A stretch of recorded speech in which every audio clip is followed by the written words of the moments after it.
Golden Radio Hour.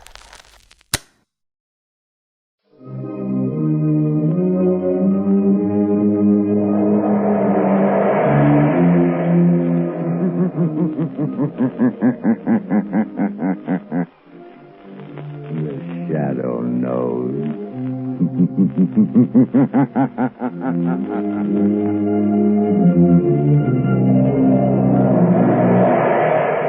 Blue Coal presents The Shadow, the man of mystery who strikes terror in the very souls of sharpsters, lawbreakers, and criminals.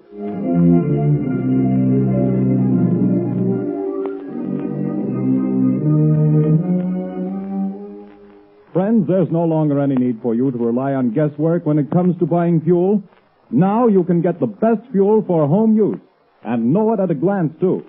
For Blue Coal, the finest of Pennsylvania hard coal, is colored a harmless blue at the mines for your protection, so that you can identify it instantly. To be sure that the fuel you buy is the safe, healthy, economical fuel, get America's finest anthracite. Ask for Blue Coal by name. Order your supply tomorrow.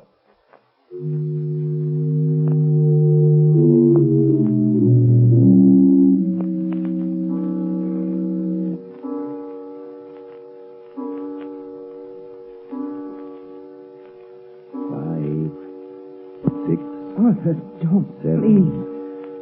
8, 9. This is the hour, my dear. I can't stand it, I tell you. Always at 9 o'clock it comes. But if I hear that horrible thing again, I'll go crazy. Oh, this awful house. But it's quiet, my dear.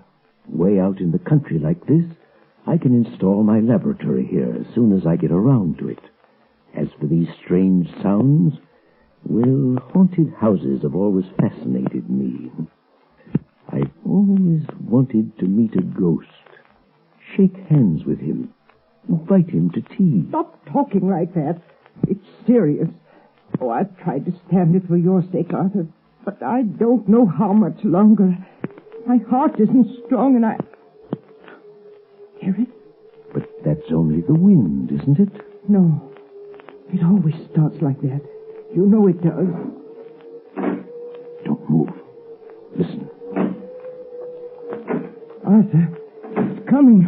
It's coming. It's coming. A ghost, eh? Well, we'll see.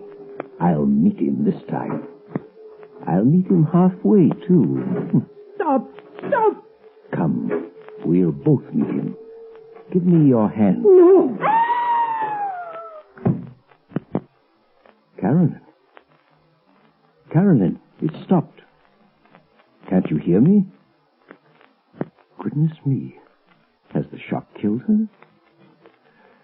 No, her heart still beats.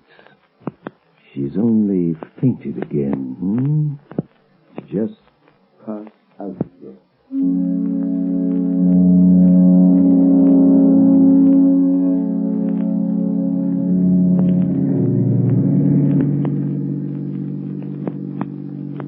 Turn the next corner, Lamont. It's that big house set on the hill. May I ask, Margot, the reason for this late call on Carolyn Sneed? Well, I'd like to know what's the matter with the poor woman.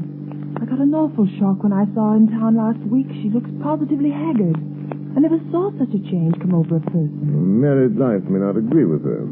She was a spinster for close to 40 years, wasn't she? I know, but I think she was foolish.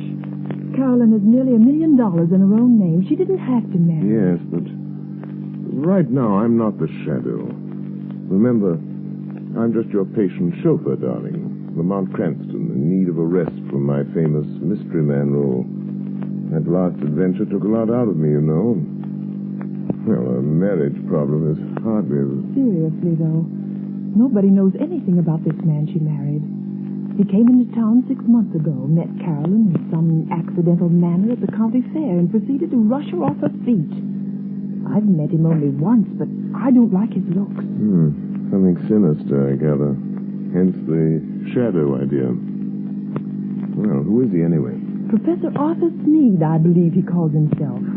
He has a small office in town where he's supposed to be working on inventions or something. Well, here we are. Usually pretty level-headed, Margot, but don't let your aversion for this man we're seeing be too apparent.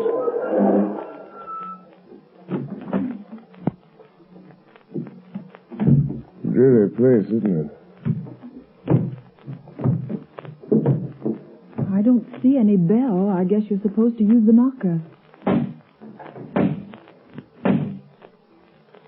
Here he comes. Well, who... Oh, it's you, Miss Lane. Yes. Good evening, Professor Sneed. I hope we aren't too late. Too late? Too late for what? Why, I phoned Carolyn that we'd drop in just to say hello. Well, she didn't tell me. Carolyn isn't feeling well at the moment. I'm sorry. Good night. Oh, but please, I only want to see her for a moment. That is, unless it's something really serious. Well, it isn't as serious as she pretends to think it is, but, well, come in. Thank you. This is my friend Lamont Cranston. Come in. I'm very happy to see Mr. Cranston. I've heard a lot about him. How do you do? You say Carolyn is ill? She didn't mention it when I... It came on suddenly. She's been in a nervous condition lately, but it's mostly imaginary. I made her go to bed. Well, would it be all right if I saw her? I suppose so. Go on up if you like. Well, thanks. I'll only be a few minutes, Lamont. What seems to be the trouble with your wife, Professor Sneed? Oh, she's run down, I guess. Frightfully nervous. She has some absurd notion that this place is, well, haunted. Haunted? It's only the wind, of course, and the creaking of an old house. Ghosts. She keeps talking about ghosts. And I can't persuade her that there are no such things. Of course, old houses have a habit of getting themselves haunted, Professor. As for myself, I'm not so sure there aren't such things as ghosts. But surely, Mr. Cranston... Oh, not the conventional sort, perhaps, but... I mean people's spirits. Souls, whatever you want to call them. Haunting the places where they've been unhappy. Very interesting, I'm sure. But a lot of tosh. I put no stock in it. No? I'm just noticing that rather rare book on the table, Professor. Neuroses of Death. What? If you're interested in that, I'm sure you must be interested in ghosts. I understand its morbid analysis of the factors of violent death are quite interesting. What do you know about it? Oh, I read all sorts of things, Professor. Professor Sneed. Oh, yes, Miss Lane? Carolyn wants her sedative. Oh, yes. I'll go up and give it to her. Did you find her comfortable, Miss Lane? Well, I think Carolyn is seriously ill. Yes, but more nerves than anything. Excuse me just a moment, won't you? Lamont, there's something wrong here. I was afraid there was. I don't know what it is, but it's something terrible. What's the matter with Carolyn? Well, she hardly recognized me, and she talks like one in a trance, as though she were in the grip of some deadly fear. When I suggested sending the doctor over, she shook her head, but I'm going to just the same. I can't help feeling it's that man, her husband. Yes, he isn't very pleasant, is he? His skin has an odd pallor. You see it on men who spent some time in prison. There are many little traits of his behavior that interest me as a psychologist. A remarkable man. But you don't mean... I don't know. But I think we'll investigate this more or less formally, Margot. I'll visit the professor tomorrow at his office in town. If there are ghosts involved here, perhaps the shadow can bring them to light.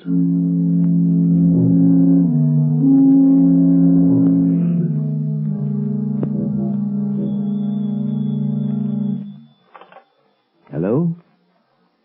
Yes, Carolyn. Well, don't worry, my dear. I'll leave the office here at 5, and I'll be home before 6. Yes, I understand. Goodbye, dear. Well, who is it? Is that you, Miss White? Who's opening that door? Don't get up, Professor. I'll close it after me. What? I thought I might find you in. Who said that? Who are you? Your conscience speaking, Professor. Or have you a conscience? I'll show you what I've got. Don't excite yourself. I'm only a voice. A voice they call... Professor, have you ever heard of the Shadow? The Shadow? Yes. You seem to have heard of me. What do you want? I've come to warn you, Sneed. Warn me? Warn me about what? I know what you're doing. What? And I know how it's going to end. The end is death. Death? I have something here I'll toss in your lap. There. Do you hear it? Why, you... Get out of here, I tell you. See it? Look. It's half of a playing card. The ace of spades. When you find the other half, that will be the end. Get out and leave me alone. All right, Sneed, I'll go, but don't forget. The Shadow knows.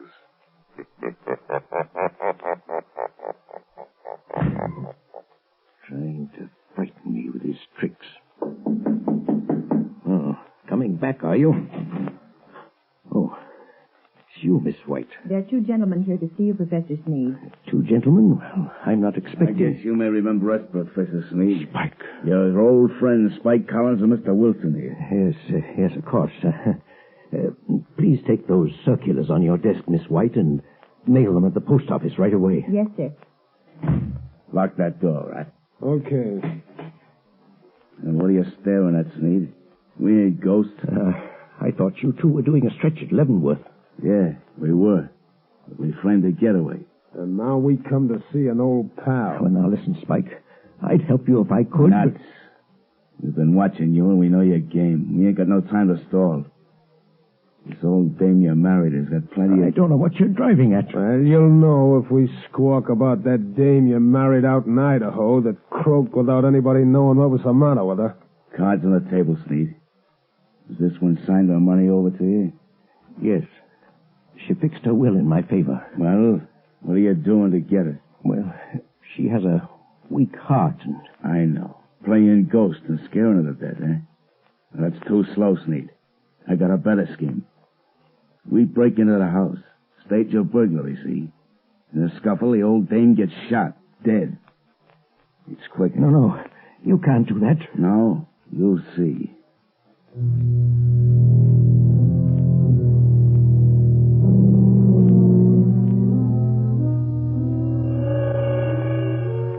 Spike Collins. Spike Collins. Wake up. Spike Collins. What? Who's that? Just a voice, Collins. The voice of your own thoughts, coming to warn you. No one but you can hear me. Your friend's need is going to double-cross you tonight. Sneed is going to double-cross you. It's your move. Be there to prevent him. Be there in time. 6 o'clock. Be there.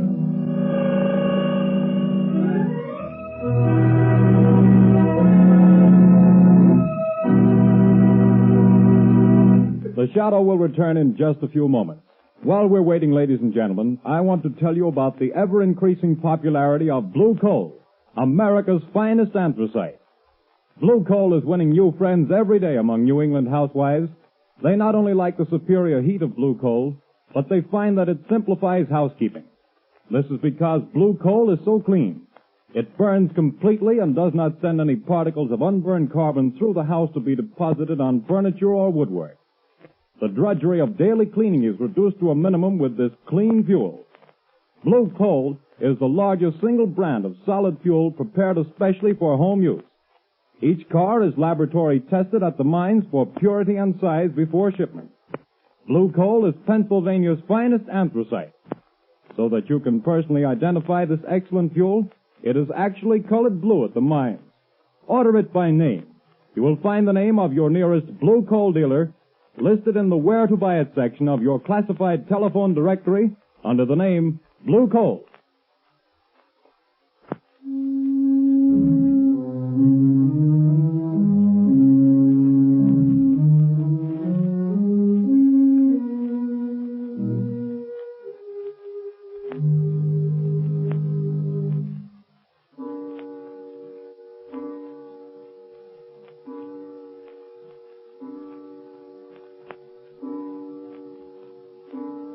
Are you comfortable in that chair, Carolyn? Yes, thank you, Margot, dear. And I do appreciate your coming out here and staying with me. I'm glad to do it. But it's 6 o'clock. Your husband ought to be coming home pretty soon, shouldn't he? He phoned just before you got here and said he was starting. He seemed very agitated. Oh, he's a strange, unaccountable man sometimes. There are things about him I don't seem to understand. Yes, I know, dear. He has the car, I suppose? Yes, he's driving. He's probably on his way now. I've got to think. I've got to think of something. I know. We leave town. You're driving rather recklessly, Sneed. You again. I'm going to haunt you. Try to forget that I'm here in the rear seat, if it annoys you. No, don't look under the seat. If I could only see you, get my hands on you, I'd show you how much it annoys me. Shut up. I'm the voice of your conscience, Sneed. Perhaps you have a conscience. After all, I could choke that voice down your throat without any trouble to my conscience. if you only had the power of second sight, you could see me. That's an invaluable gift, Sneed. Being able to see things that other men can't. Some people call it mental telepathy, some by other names. Remember, I can see the pictures you make in your mind. I told you about that. You can warn all you like. That's not evidence, not in court. A lot of wild guesses that don't mean anything. Well, doesn't it frighten you a little, Sneed? I simply will you not to see me, and you don't. Careful. There's a truck coming down the road. Better sound your horn. Good Lord, the fool's taking up the whole road. It's going to hit you. Look out. It's gone. There wasn't any truck there. No. I willed you to see it. And you saw it. No truck at all. Just hypnotism. Gosh, I'm having hallucinations. But that's the way to dispel hallucinations. Drive straight through them. Be careful. We're near your house. And this old mill road is tricky. What about it? Look, Sneed. There's a man in the road ahead of you. There is, eh? Really? Why, it looks like one of your two pals that called on you today. I knew he would be here, Sneed. Really? You're going to hit him if you don't watch out. More of your hallucinations. You think that I'll believe you again, don't you? Well, I won't. Look out. I hit him. This time, it was no hallucination, Sneed. He was in front of you.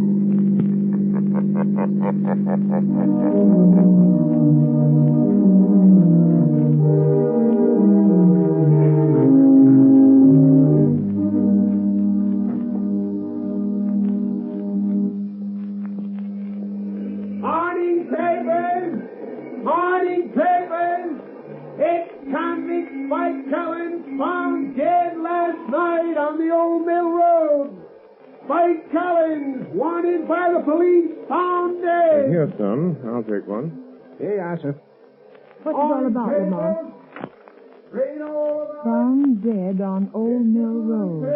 But that's out of the Sneed's place. Yes, I believe it is. Notorious criminal struck by automobile and killed. He was certainly struck by an automobile. I wonder if Sneed knew anything about it. He acted very strange when he got home last night. Strange? What way? Well, he was pale and shaky, and he hardly seemed to know I was there. He told Carolyn that he'd had a message from out of town, and they'd have to pack and leave. Oh, did he say when? Well, they thought they could get their trunks and things ready by this afternoon sometime. You're not going to let Carolyn go with him, Lamont? Not if I can help it. Let's see. A little after 9. I imagine Commissioner Weston is rather startled by the morning's news. I think I'll have a word with Commissioner Weston.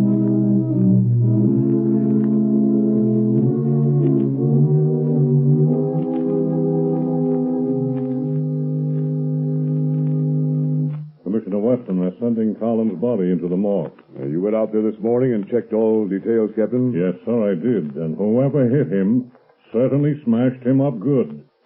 His face was all out of shape and couldn't recognize him. But we found these in his pocket. Now, let's see. A letter from his girl out west, looks like. Insurance policy. Library card of Leavenworth Penitentiary. And this ring, sir, that Collins always wore, with the figure 8 on it. Oh, yes. Well, it's a good job done, whoever did it. Tag that stuff and file it. Yes, sir. Let me know when the wagon gets here. Yes, sir. Police Department, Commissioner Weston speaking. Good morning, Commissioner. This is your good friend, the Shadow. Oh, yeah? Well, what the blazes do you want? To be of a little assistance, as usual. Yes, I see. I'm getting tired of this rigmarole, though heaven knows things happen when you phone.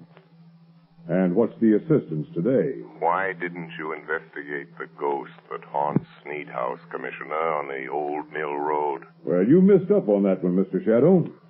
I don't put much stock in ghosts, but we went out there and checked up, searched the house. There's no evidence. No. Go again today, Commissioner. And this time, I think you'll get your evidence.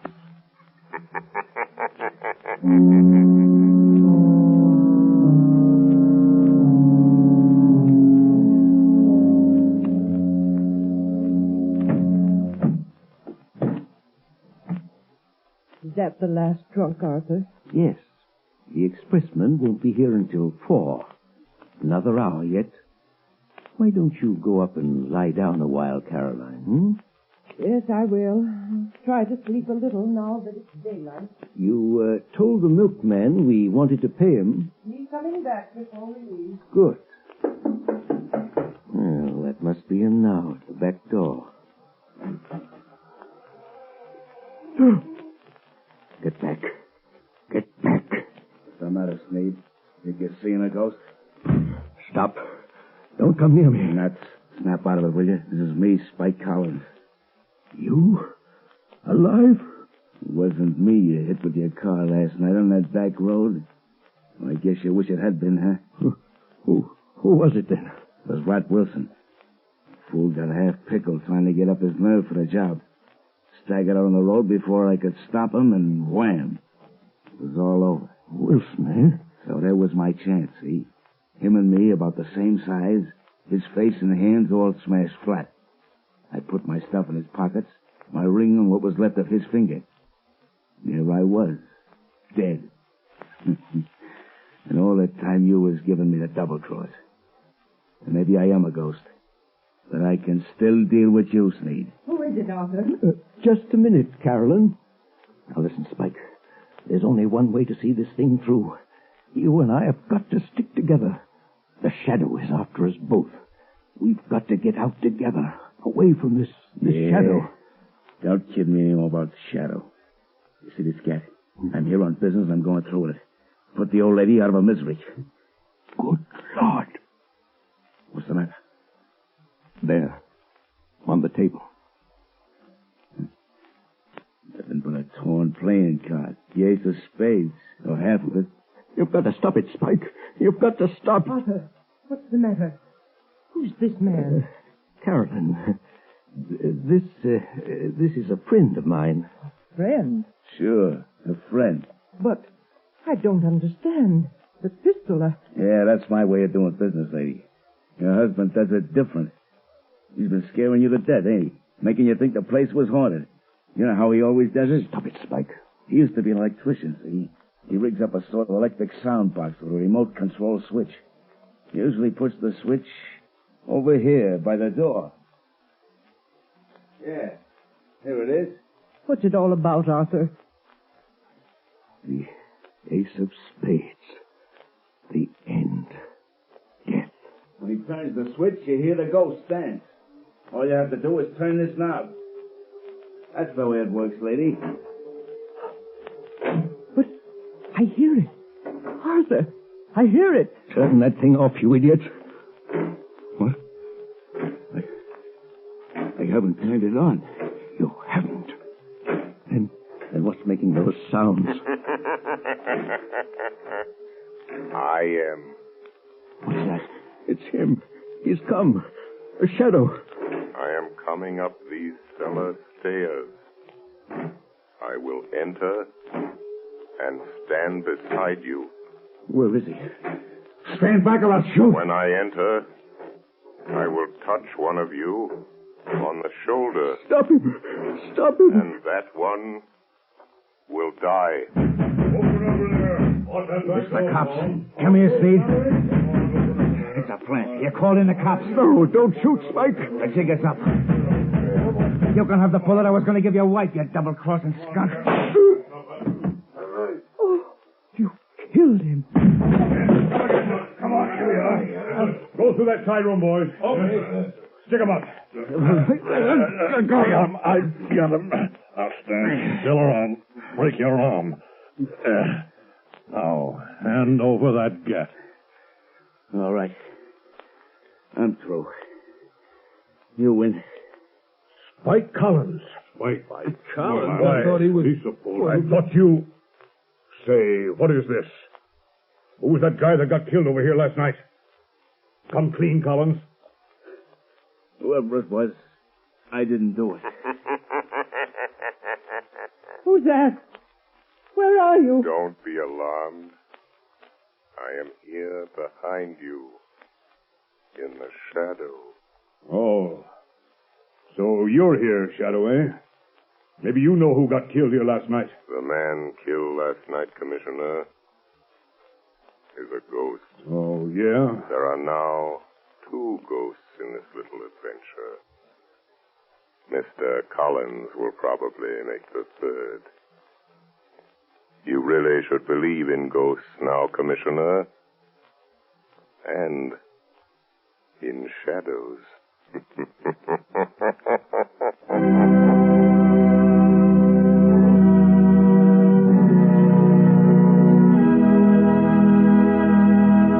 And now, before today's adventure with the Shadow comes to a close, John Barclay, Blue Coal's own heating expert, is here to give us another of his practical talks on automatic heating.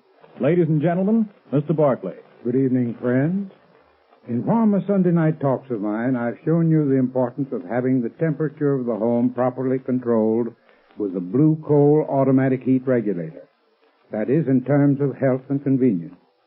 Now, tonight, I'm going to give a third important reason for automatic heating: economy. Most authorities will tell you that the proper degree of heat in the home is 70 degrees. Naturally, you can't by hand keep your fire from giving off more than 70 degrees of heat, but the Blue Coal automatic heat regulator can and does. But here's how that saves you actual fuel dollars. Heating engineers have discovered that for every degree you raise the temperature above the desired 70 degrees, your fuel goes up in cost 1.5%. So you see, friends, by automatically shutting off that heat, that extra, wasteful, unhealthy heat regulator automatically saves on fuel costs. Why not investigate this Blue Coal heat regulator further? Ask your local Blue Coal dealer to give you a demonstration. The cost is only $18.95 plus a small charge for installation. You'll find it well worth every cent of that and more. Moreover, if you have any heating problems, discuss these also with your Blue Coal dealer. He is the best informed heating authority in your community, and assisted by his John Barclay trained serviceman, can, I'm sure, help you save money and have a more comfortable home this winter. This service is free, It cost you nothing. Thank you.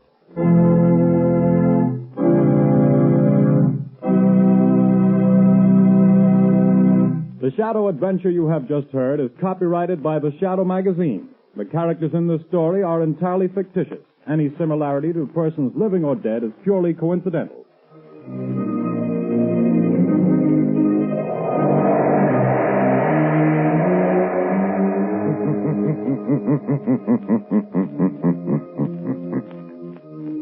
The weed of crime bears bitter fruit.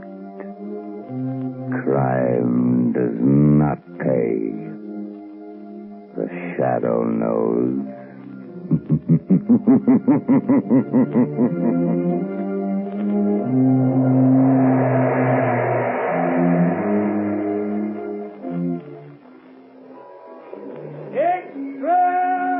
Extra! Hear all about it!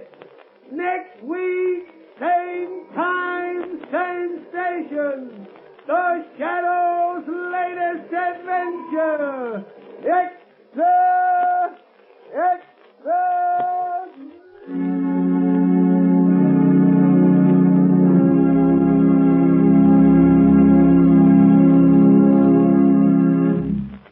Your announcer, Arthur Whiteside.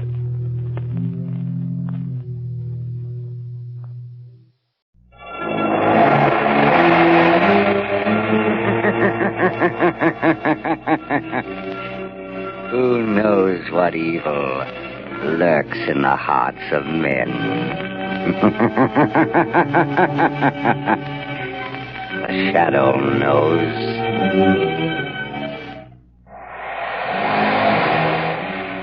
Blue Coal presents The Shadow, the mystery man who strikes terror in the very hearts of shopsters, lawbreakers, and criminals.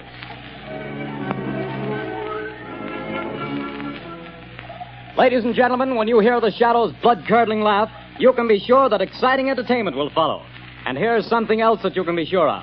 When you buy Blue Coal, you're getting the finest of Pennsylvania hard coal. The harmless blue coloring that identifies Blue Coal is your guarantee of clean, even, safe, dependable heat all winter long. So don't take chances. Insist on Blue Coal. Ask for it by name. Phone your order to your nearest Blue Coal dealer tomorrow. And be sure to hold on for John Barclay's important message at the end of this program.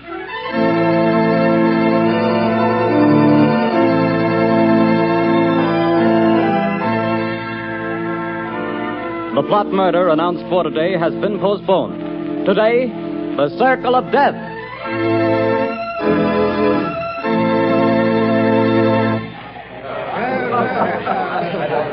Oh, Jack, what a delightful show. What a wonderful way to start our honeymoon. Darling, when it comes to shows and girls, I'm a swell picker. Now watch me pick a nightclub. Oh, taxi! Hey, taxi! Darling, I think you're wonderful. I've never had such a marvelous time in my life. Hop in, honey.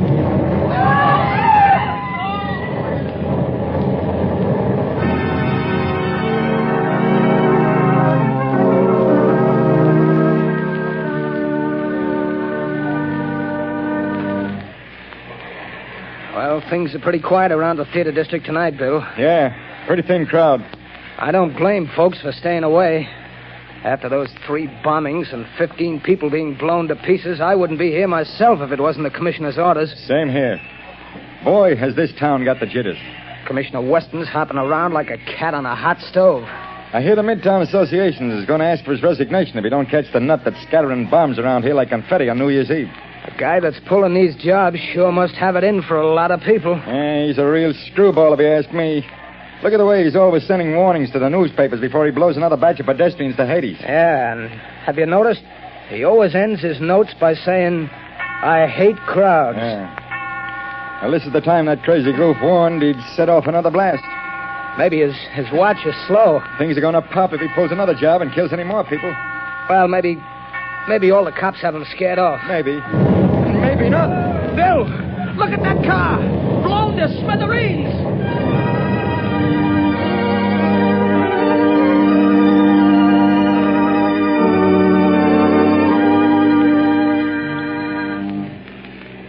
Mass killer strikes again.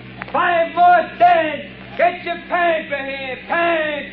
Read all about the mad maniacs later, Swan. It's horrible, Lamont, horrible. It's senseless and insane, Margot. Crimes like this always are. Turn on the radio. It's time for a news bulletin. There's a switch on the dashboard. All right, Lamont. Back upon the inefficiency of the police department. Tonight at Midtown Hall, a meeting of businessmen of the entertainment world and property owners is in progress. Police Commissioner Weston has been asked to defend his department and produce results or resign. That's enough, Margaret. Washington, D.C. Now listen carefully. Yes, Lamont. I want you to go to that protest meeting right over there at Midtown Hall. Commissioner Weston is speaking, and the crowd is pretty certain to heckle his explanation of the failure of his department to catch this fiend. I'm sure of Now, it. here's what I want you to do. Keep quiet and watch your chance. Then I want you to cry out that Shadow could solve this crime without half trying. Aren't you flattering yourself? Never mind that, Margot. I have a very definite reason for doing this. A lot depends on your getting the crowd to take up your suggestion. I'll do my best, Lamont. But where are you going? I won't be far away. Hand me that leather case on the floor. Right. Here you are. Am I permitted enough womanly curiosity to ask what's in it? Just a little wiretapping device. Telephone? No. Now, Commissioner Weston will be talking over the loudspeaker system in Midtown Hall. Don't be surprised if the Shadow interrupts his speech. Now, remember, Margot, cry out at the psychological moment. Hundreds of lives depend on it.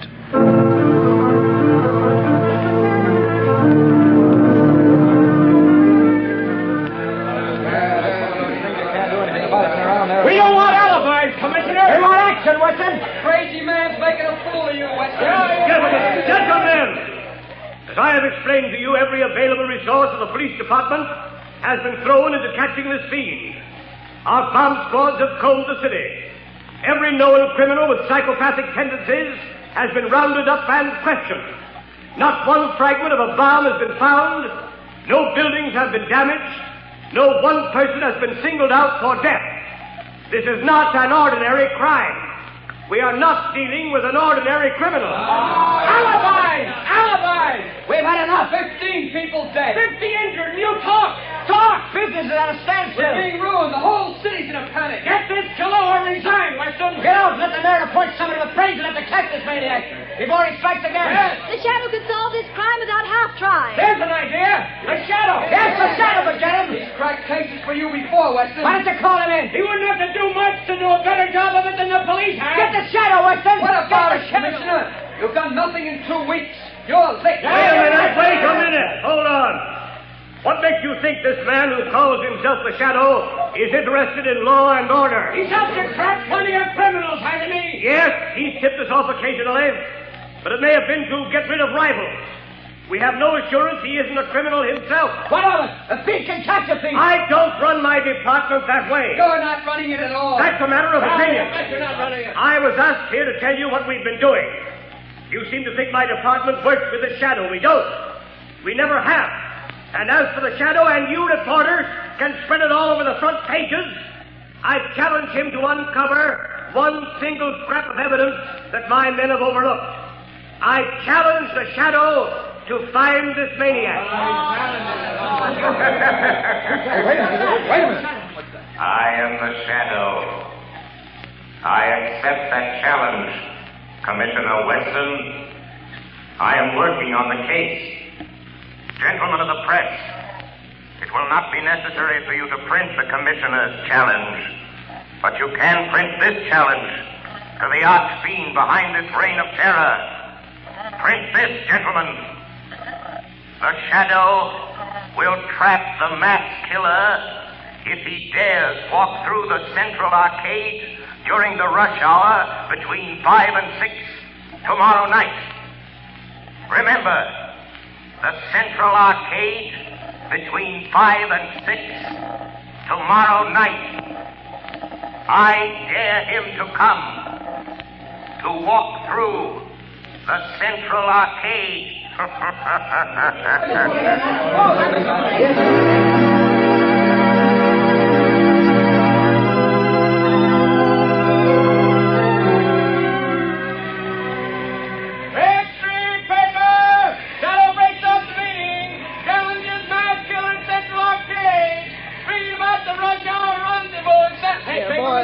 Boy, you here. Give me a paper. That's 2 cents, mister. Here's your 2 cents. Well, thanks. Here's the paper. No, not that one on top. Crowds have seen it. Well, so what? They're all the same. No. Give me that one underneath. Okay, the customer's always right. Hey, you mass murderer, challenged by the shadow. That's your extra paper. The Central Arcade tomorrow. So he's daring me, this shadow fellow. He knows I hate crowds, and people pushing and getting in my way, voices talking and shouting. I hate them. But I'll show them. I'll show the shadow fellow, too. I'll fool all of them. I'll accept his challenge. I'll be there at the Central Arcade. And the shadow fellow will know I was there. The whole world will know. After I've gone.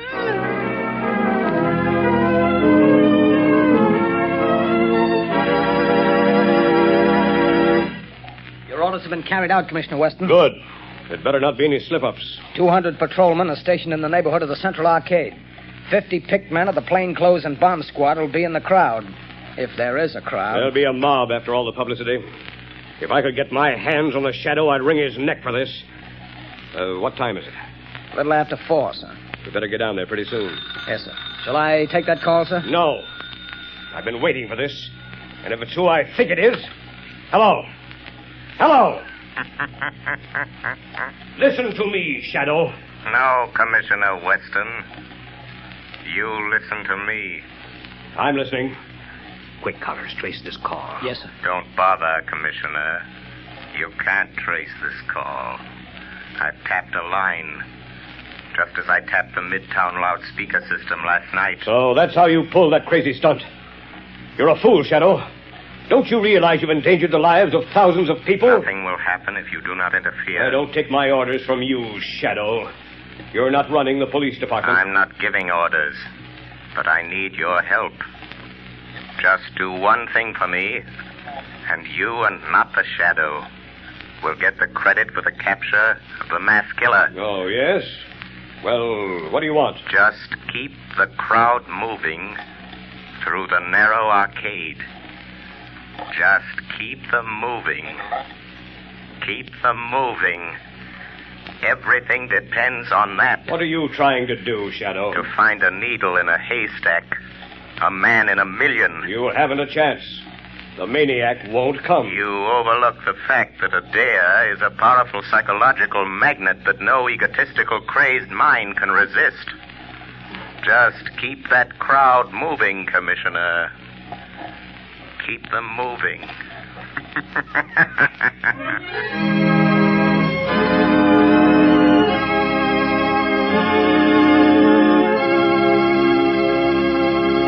When you start figuring ways and means to save money for Christmas gifts, fuel is probably the last thing that comes to mind. Naturally, you don't want to jeopardize the health and comfort of your family. But did you know that you can actually have better heat for less money simply by burning blue coal? Here's why. Blue coal is a rich Pennsylvania anthracite. The fuel that furnaces, space heaters, and cooking ranges in this part of the country were especially designed to burn. And while other fuel prices are advancing, the cost of anthracite is not. No wonder thousands of homeowners are switching back to anthracite. No wonder anthracite is the fuel that is used for cooking purposes on the nation's crack passenger trains.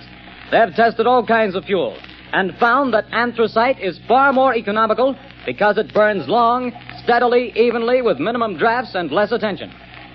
Now, the cream of all Pennsylvania anthracite is blue coal. It comes from the mines of the famous Glen Alden Coal Company. It's tested and retested for purity and uniform sizing. Blue coal is prepared especially for home use, and it comes in all domestic sizes: egg, stove, chestnut, and pea. So if you want clean, even, dependable heat at lowest cost, always order blue coal. Phone your nearest blue coal dealer tomorrow. You'll find his name listed in the Where to Buy It section of your classified telephone directory under the name Blue Coal.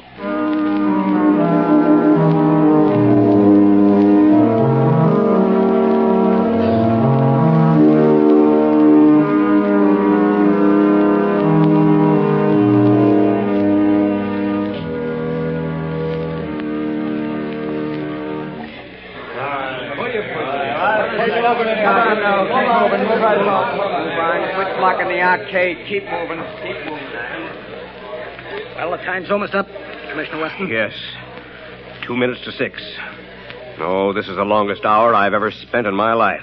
Can you beat it the way people have flocked here on the chance of seeing somebody else blown to bits by this maniac? Looks like the Shadow was right. The way they've been swarming through this arcade. Yeah, and watching each other like a bunch of wild animals. You see what happened to that poor guy with the Christmas box? I nearly killed him before we got him out. All he had was a doll for his kid. I saw it. Well, the time's up, Commissioner. Yes. Thank heavens. Any orders, sir? Just keep the men on duty till this crowd thins out. They'll be going home now. Commissioner Weston, look. What is it? The maniac. He's been here. Look at this piece of paper. Where'd you get it? In the arcade. He must have dropped it. Oh, what's it say, Commissioner? Tell that Shadow fellow I'll kill me a lot more people at 11 o'clock tonight.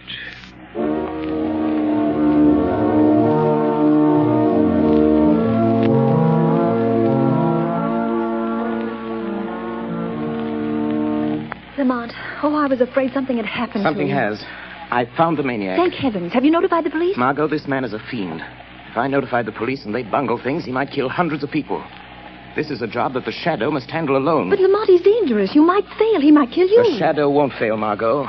But if he should, it's far better that one die than hundreds. Oh, Lamont, please. There must be a safer way. Perhaps, Margot, but this is the only sure way to end the career of this mass killer. Goodbye, my dear. Lamont. Oh, Lamont.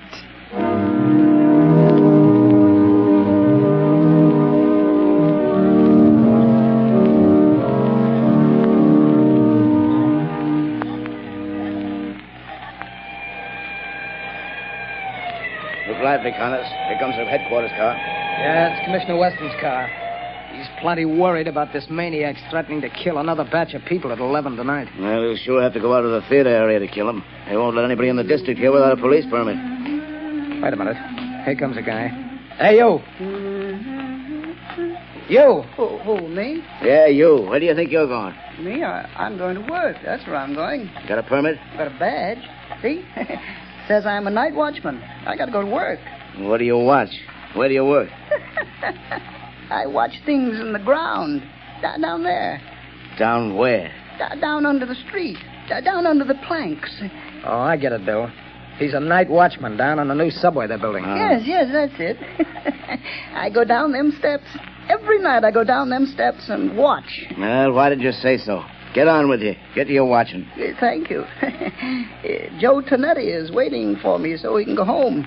Every night at 10:30, I take from him the job of watching. Now, that's a job I wouldn't want any part of. Me neither. I'll pound my feet on the street.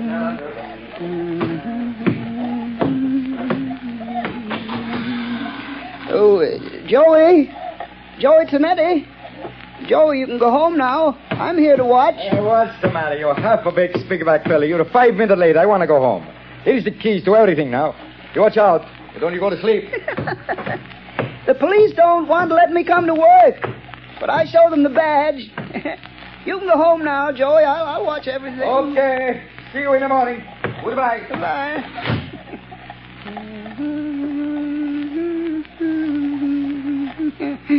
Oh, those people. So many people always pushing me. But I'll show them. I'll fix them good. I'll kill him. That Shadow fella, I'll show him too. Now I'm alone.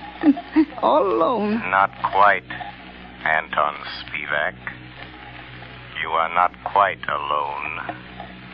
I am with you. Huh? Do you hear my voice, Anton? Sure. I always hear voices. In the dark, on the street, and here under the street where I watch every night. Yes, Anton. But you've never heard my voice before, have you? Well, maybe. I don't think so. What's different about your voice? It's the voice of the Shadow. Oh, you're a pretty smart voice. How'd you find me? Where's that Shadow fella the newspapers talk about? I am more than just a voice, Anton Spivak. I am the Shadow. You're the Shadow? Yes. Where are you hiding? I am hiding under the cloak of invisibility. You cannot see me because I have clouded your mind, so you cannot see that which is here. How did you get down here in this subway excavation? I followed you down the steps. How'd you know where to find me? I picked you out of the crowd in the Central Arcade. How did you know I was the one? Your eyes showed me. I knew then how much you hate crowds. My eyes show you? Yes. You passed close to me as I stood in the shadows. Huh? The arcade is narrow. You didn't see me. No one saw me. But I saw you. How'd you find out my name? I followed you to the place where you live. I found out you work here. In the tunnels. Then you followed me here from my home tonight? Yes, Anton Spivak. All the way. Good. You're a very clever Shadow. But you must go now and let me do my work. I ain't got much time. Now go quick before I get mad. You're plenty smart. I'm glad to know you, Mr. Shadow, but no, you have to go. Yes, I'm smart. But you're smarter. You bet. Let me stay. I want to learn. You can teach me things. Then maybe we can work together. You hate people, too? Yes. I hate crowds. Let me watch you and learn. All right. I'll let you watch. What are you going to do? Yeah, you just watch. What's in this shed? You see? Dynamite. Sticks and sticks of dynamite. Is this what you use to kill people with? Mm-hmm. Yeah. My precious dynamite. They kill the crowds I hate, see? Now, look here. Here's a stick of dynamite already fused. There's 1, 2, 3, 4, 5, and 6 sticks of dynamite to go with it. Now, you watch. See, Shadow, I tie them in a bundle. But how do you take that dynamite to the place where you killed all those people? It's a block away. How do you carry it? That's where I'm smarter than you, Mr. Shadow. Show me. I'll show you. Now, look, see, it's almost 11 o'clock. Now, here. You see this little hook?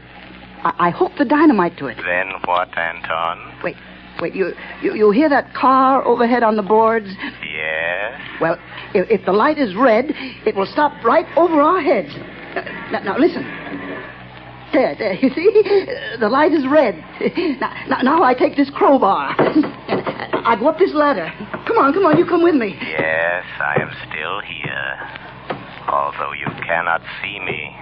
Now you watch. I pry the end of this plank back, see? And I hook the dynamite on the brake rods. I strike a match. And I light the fuse. And when the light changes, the car takes the dynamite with it. And when the dynamite explodes a block away, I'm still here. While the... Oh, no, you put out the fuse. You've tricked me. And here is the dynamite. Oh, you took it off the car. It's gone without the dynamite. And I promised I'd kill a lot of people tonight. Now I have to wait. Tomorrow the crowds will be still pushing me. Scaring me. You tricked me. That's what you did. You tricked me. Where are you, Shadow? Shadow. Come here, Shadow. Nice, Shadow. Nice, Shadow. I'm here, Anton Spivak. Yes, I hear you. Nice, Shadow. Come close to me. Put down that dynamite, Anton. No, Shadow. I light another match. If you touch that match to the fuse, you'll die too. But I'll kill you, and I don't care. You wouldn't let me kill people, and I don't want to live. I want to die. I want you to die too, Shadow. Wait, Anton. No, you blow out my match. Yes, I have a plan. Those thousands of people waiting up the street. Huh? Yes? You can kill all those people. Wouldn't that be better than just killing the two of us. How? Tell me how. Take your dynamite and come with me. Up the steps. Up to the street. Oh, no. No, there's policemen out there. I saw them. But they won't see you any more than you can see me. No. They will see me. Hypnotize them. Huh? Hypnotize them. Look straight at them. Stare at them. And then they won't be able to see you. No, I'm afraid. Think of all those people waiting to be killed. Come. Just a few more steps. I am with you. You'll be safe. I'll try. All those people waiting to be killed. I'll try it. But don't you leave me, Shadow, or I'll light the fuse. I'm here, Anton Spivak. Look, there are the two policemen. Just stare at them hard as you pass, and they won't see you. All right, I'll try. Well, it's past 7, Connors. Looks like a false alarm this time. Hey, wait a minute. Here's that night watchman. Yeah, what's the matter with him? What's he staring at? Look what he's carrying. You can't see me. Dynamite. Grab him. No. Take it away from him. Let me go. Hold it. No, I said no. I got him. It's a mass killer. No. Oh, he lied. He fooled me. He said you couldn't see me. No. Give me my dynamite. I want to kill all those people. Hold him. No. Here's Commissioner Weston. No. We got him. We got the maniac, Chief. Good work. Here, let me look at him. No. He tricked me. He said you couldn't see me. Where'd he come from? Up out of the subway excavation, Commissioner. He's a night watchman. No, he tricked me. The Shadow tricked me. Oh. It was the Shadow. Yes, Commissioner Weston. The Shadow. I found the killer, but the glory is all yours.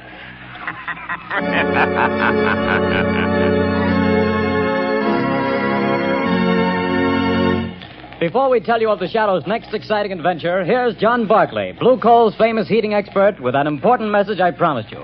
Ladies and gentlemen, Mr. Barclay. Friends, there are just 2 more days left in November.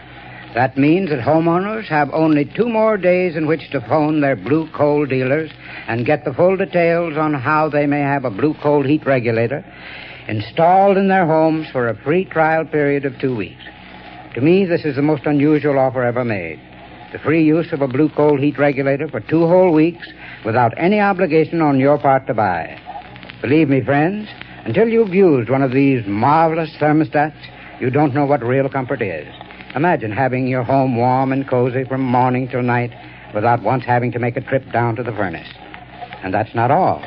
You'll find you burn far less coal with this regulator, too. But don't take my word for it. See for yourself. Phone your Blue Coal dealer tomorrow. I thank you. Friends, for your own sake, do as Mr. Barclay suggests. Phone your Blue Coal dealer tomorrow and get full details of this amazing free trial offer.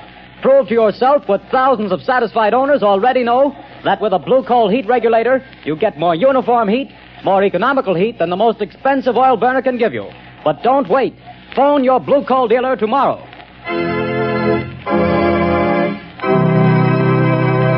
The story you have just heard is copyrighted by the Shadow magazine. The characters in this story are entirely fictitious. Any similarity to persons living or dead is purely coincidental.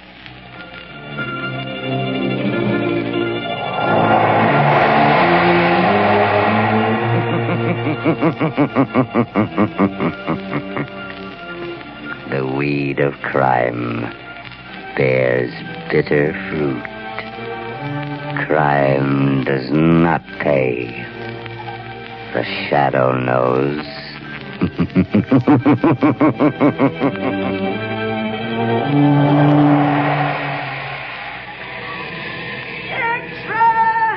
Extra! Hear all about it! Next week, same time, same station. The Shadow's latest adventure. Extra!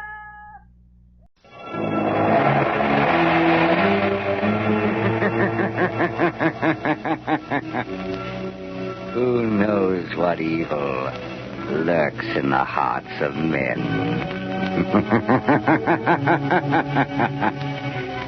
The shadow knows.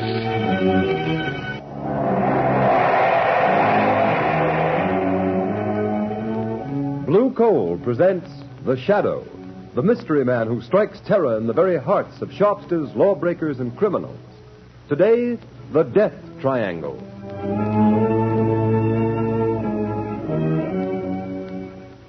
Ladies and gentlemen, The Shadow will be with you in just a moment. In the meantime, I'd like to remind you of a well-known fact. Coal-colored blue means better heat at less cost. For when you buy blue coal, you're getting the cream of old Pennsylvania anthracite. The harmless blue coloring with which blue coal is trademarked is your guarantee of clean, even, safe, dependable heat all winter long. Such heat ensures the health of your entire household. So when you order coal, specify blue coal. Ask for it by name. Phone your order to your nearest blue coal dealer tomorrow.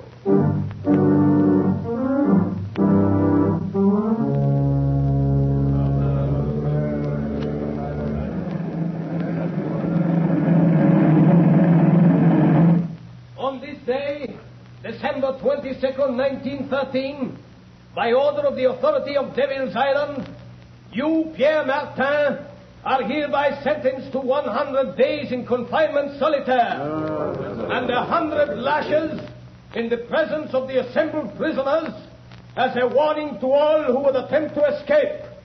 Let the punishment begin. I will find the devil who betrayed me. 1. I will learn his name. 2. I will kill him. 3. I'll find him. I'll kill him. 4. I'll kill him. 5. 6. 7.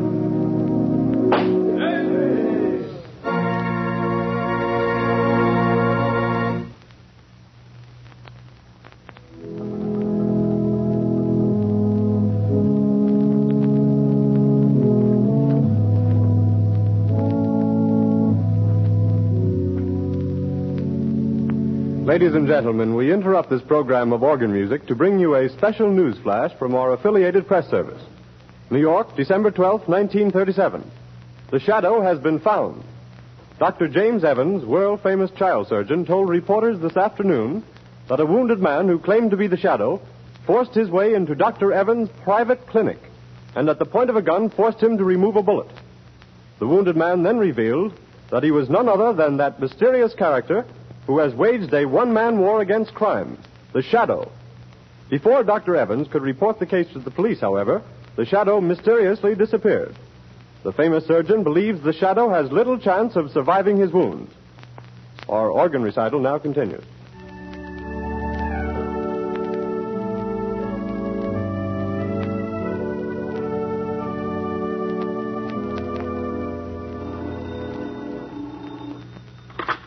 Hello? Dr. Evans speaking.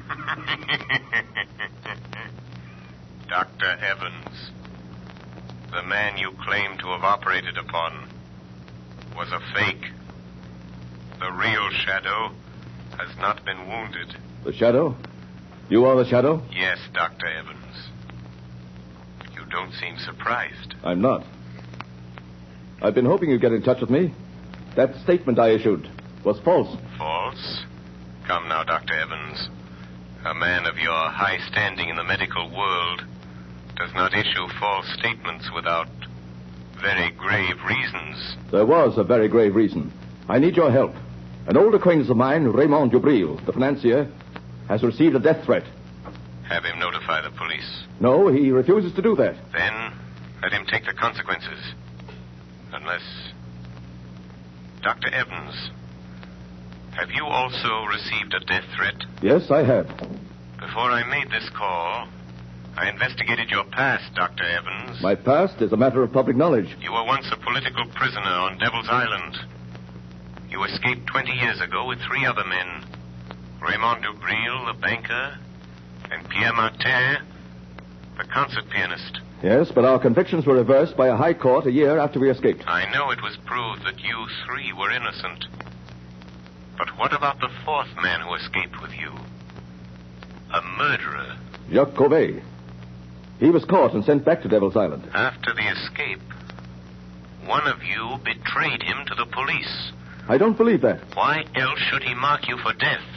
Then you know Covey escaped from Devil's Island a second time 6 months ago? Yes, Dr. Evans. Then you're interested. You'll help? Yes, I will help. But only because your life is in danger, Doctor.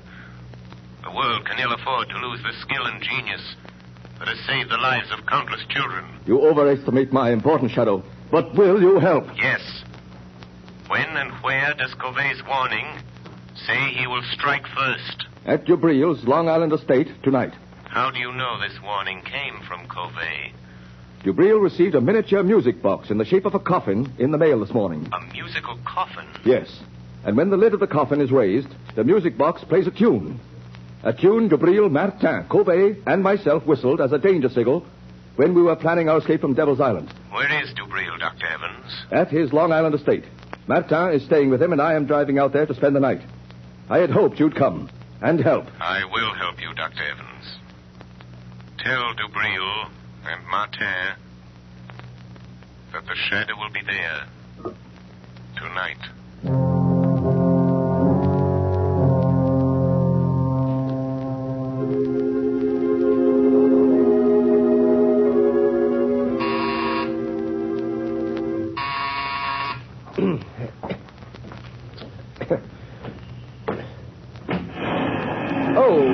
Good afternoon, Miss Lane. Is Mr. Cranston at home? No, Miss Lane, he's not. You know where I can reach him? Well, he may be at his club. No, I've tried there. His office? Yes, everywhere. Nobody's seen him all day. Oh, is there anything I can do? Be sure and stay here in case he comes home. I'll call you on the phone later. Yes, miss. I've got to find him. I've got to. I've just got to.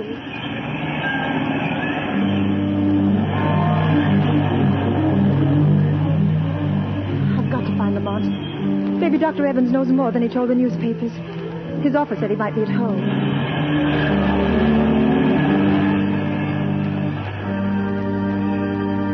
Number 33. Yes, this is it. Oh, Lamont, I knew they'd shoot you someday. Yes, miss? Is Dr. Evans here? I must see him. I beg your pardon, miss, but are you another reporter? Yes, and I must see Dr. Evans. It's important. It's a matter of life or death. I'm sorry, miss, but Dr. Evans has nothing to say to the press. He's not at home. But I must see him. I must find him. I'm sorry. That car. That's Dr. Evans' car. Yes, miss. Where's he going? I'm not at liberty to say, miss. Never mind. I'll find out myself. Taxi! Taxi! Okay, miss. Where to? Follow that big black limousine, the one with the green cross on the license plate. Well, it's a doctor's car, miss. I may have to break a lot of traffic laws if it goes through red lights. Never mind. I'll pay the fines. Don't lose sight of that car for a minute. Okay, lady. But this is going to be one fast ride.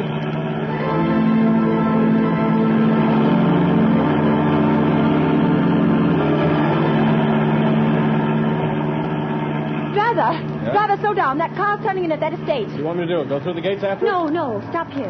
Okay. Here's $5. Hey, thanks, man. I wonder if this is just a wild goose chase. Lamont couldn't be way out here, not if he's wounded, dying. That car, it sounded like... Oh, but it couldn't be. It is.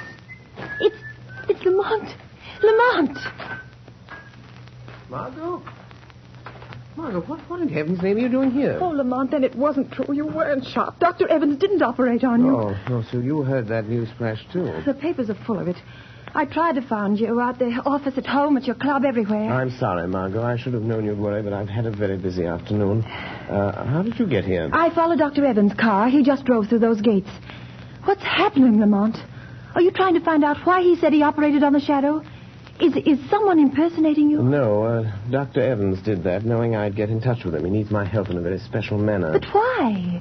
Is someone after him, threatening him? Yes, also the owner of this estate, the banker Jubril and Martin, the concert pianist. And you're going to help them? I'm interested in helping Evans. He's a great doctor and a great humanitarian. His life is in danger. Lamont, now that I'm here, is there anything I can do? Yes, Margot. Wait in my car. Keep your eye on the house.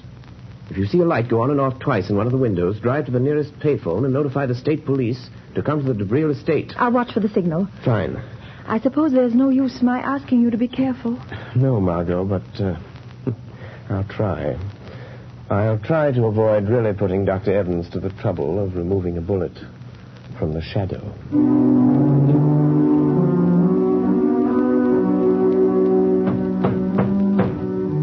Dubril, stop pounding on the table and cursing Covey. Oh, that's all very well for you to say, Evans. Your turn hasn't come, but it will. If we three sitting here, you or me or Martin, don't get Covey when he comes here tonight, you will be the next on his list. You or Martin. Don't concern yourself about my fate, Dubril. I am not afraid of Covey. Oh, you'll change your mind if he manages to kill me, Martin. I wonder what it's like to die. What do you think, Dubril? Or do you ever think of anything but your fat stomach and your money? Gentlemen, this is no time to argue. I have something more important to tell you. What is it, Evans? I hear you had quite an experience today. Operated on this man who calls himself the Shadow. Yes. That's what I want to talk to you about. Ah, there's a man, Dubril, the Shadow. He might save you from Covey. What could he do? I've had the best private detectives in the country trying to find some trace of Covey ever since he escaped from Devil's Island again 6 months ago. By the way, Dubril, I've always wondered who tipped off the police when Covey was hiding after he helped us escape 20 years ago. Covey was a murderer. We were innocent men. And also, who betrayed me, Dubril, the time I tried to escape alone the first time? Martin, Dubril, now listen to me. A moment ago, we were talking about the Shadow. Well, he isn't dying. I didn't operate on him. I announced that, hoping the real Shadow would get in touch with me. And did he? Yes. And he's coming here tonight to help us. I've always been curious to see this Shadow. You won't see him. No man has ever seen him, but he'll be here. Oh, Evans, for a man of intelligence, you're talking like a fool. The age of ghosts and mystic presences is You're past. wrong, Dubril, you're wrong. Because I am a doctor, I can readily accept the fact that the Shadow is a master of the powers of mental suggestion, of mass hypnosis. Recent experiments have proven conclusively that... Rubbish. Allow me to convince him, Dr. Evans. What was that? Who spoke then? The Shadow, Dubril. You do not accept the theory of my power of invisibility, but perhaps you will accept the fact, for I am here. Sit down, Dubril. You look rather pale. If I am to help you, you will all sit down. Sit at that table there. I understand there is little time to lose. I must know the whole story, the truth, if I am to help you. Do as the Shadow says. Sit there, Martin. And you, there, Dubril. Well, why don't you talk back, Dubril? Be quiet, Martin. Dr. Evans, I will help you if I can. But there is one gap in the chain of events leading up to this moment. I'll tell you anything I know, Shadow. Then tell me this. When and under what circumstance did Covey first threaten your lives? It was the last day we spent in the open boat in which we escaped from Devil's Island 20 years ago. Storms had blown us off our course. Our food was gone. Our water was exhausted. Covey, the only one who knew how to navigate, was... Well, he was slowly dying from hunger and thirst. I can still remember his cry. Water. Oh, be quiet, Covey. There is no water. The cask is empty. You're lying, Dubril. All of you. You've been drinking my share. Give me that bucket. Give me a drink of that mud. Don't let him Martin. Don't let him. Salt water will kill him. What does it matter, Dr. Evans? 17 days in this open boat. Nights of storm and days of blazing heat. Water. Water. I'm dying, I tell you. Dying. You're not giving me my share. You're stealing my water. Where will you be if I die? I'm the only one that knows navigation. Be patient, Covey. It may rain tonight. We might as well be back on Devil's Island. At least there was bread and water there. Bread. Bread. A crust. Just a crust of bread and water. Water. There's no bread, Covey. The last crust went 3 days ago. You're cheating me. Killing me. You only brought me along to steer the boat. Now you're starving me to death. You don't want me to live. But I will live. I'll get you for this. I'll live to kill every one of you for this. You, Dubril. You, Martin. You, Evans. Oh, shut him up, Evans. You're a doctor. You know what to do. Look. Martin, Dubril, look. Seagulls. Oh, what does it matter if we have no gun? I know, but don't you see? The gulls never go far from land or a ship. Oh, you're right, Evans. Look to the west. It's land. Land at last. All right. There, to the southwest. You can see the sun of the mountains. We're saved, free at last. Come back. Sit up. Look. We've sighted land. There'll be food and water plenty for everybody. You tried to kill me, starve me to death, but I'm going to live. I'm going to live until the last one of you is dead. Dead. Yes, we threatened all three of us. And so you see, that's how it all began. And now Covey is free and out to get us, Shadow. But what makes you so sure it is Covey? Well, it couldn't be anyone else. It's Covey, all right. He sent you Breel that thing on the table. That oblong box? Yes, Shadow. Notice its shape. It's a miniature coffin, beautifully carved. Covey was a woodcarver. He was always handy with a knife. But still it does not follow that he was the one. Except for one thing, Shadow. When the lid of the coffin is raised, it's a music box.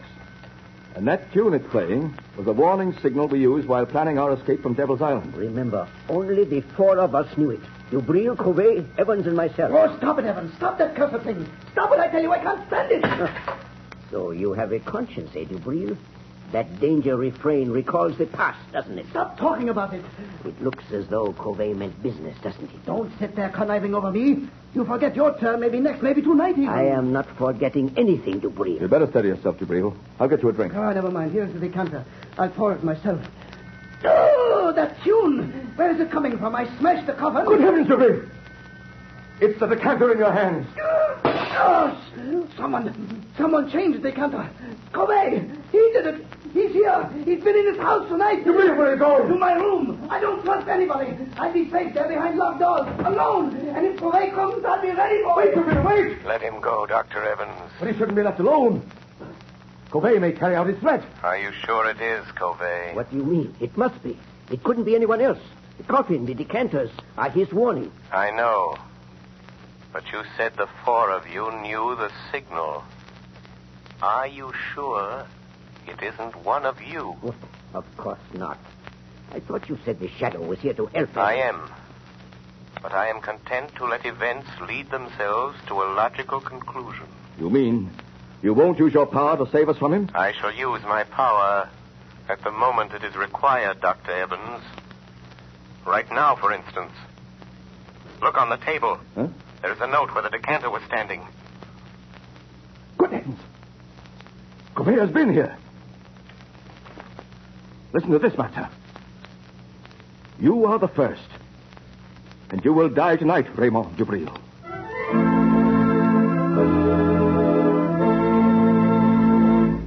Ladies and gentlemen, the Shadow will return in a moment. There are thousands of families living around snowbound Buffalo today who are as snug as a bug in a rug thanks to Blue Coal.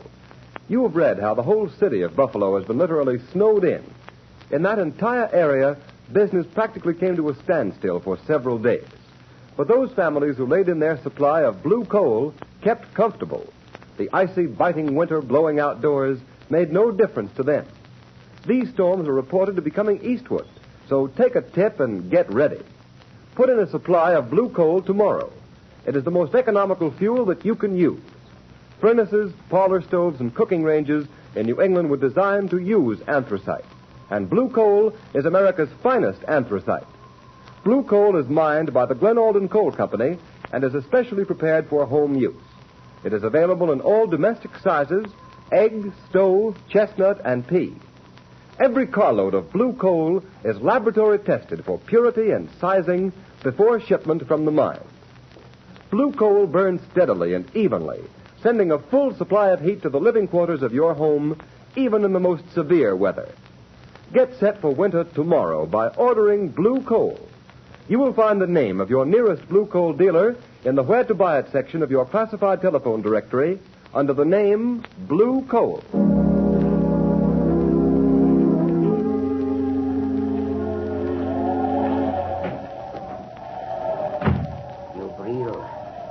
Dubril, wake up.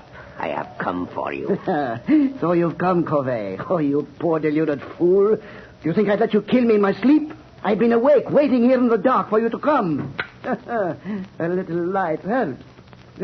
So you've grown a beard since I saw you last, Covey. And your hair is gray. That gun in your hand won't save you, Dubril. If I die, I will take you with me. Listen, Covey. I didn't steal your food in the open boat. I swear it. No? You also betrayed me to the police. You told them where to find me.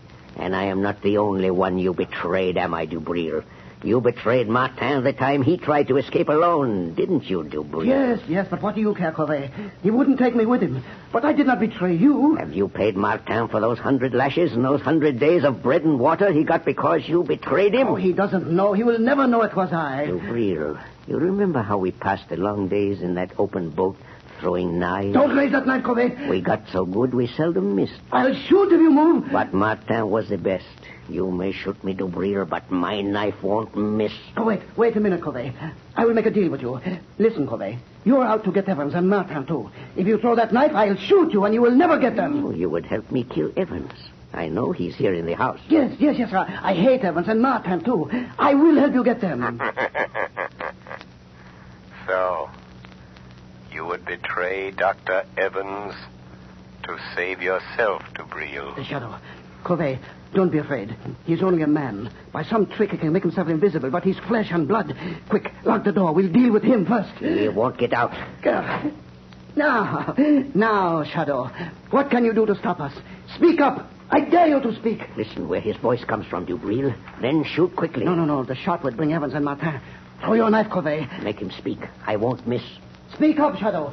We will find you anyway. You can't get out. I am here, in the corner. In the far corner. Throw your knife, Corvée. I heard it. Oh, you missed. But he was there. No. Only my voice was there. Ventriloquism. He's there in front of you, Dubril. Shoot. Yes, I will shoot now. Yes, I will shoot. But not the Shadow. He came here to help us catch you, Corvée. And he has your knife. It's gone. Now, Corvée, you are helpless. And now I'll deal with you. Oh, you treacherous snake. You fool. You think I carry only one knife? This one is for you. Oh, you devil. But I take you with me, Corvée. Dubril,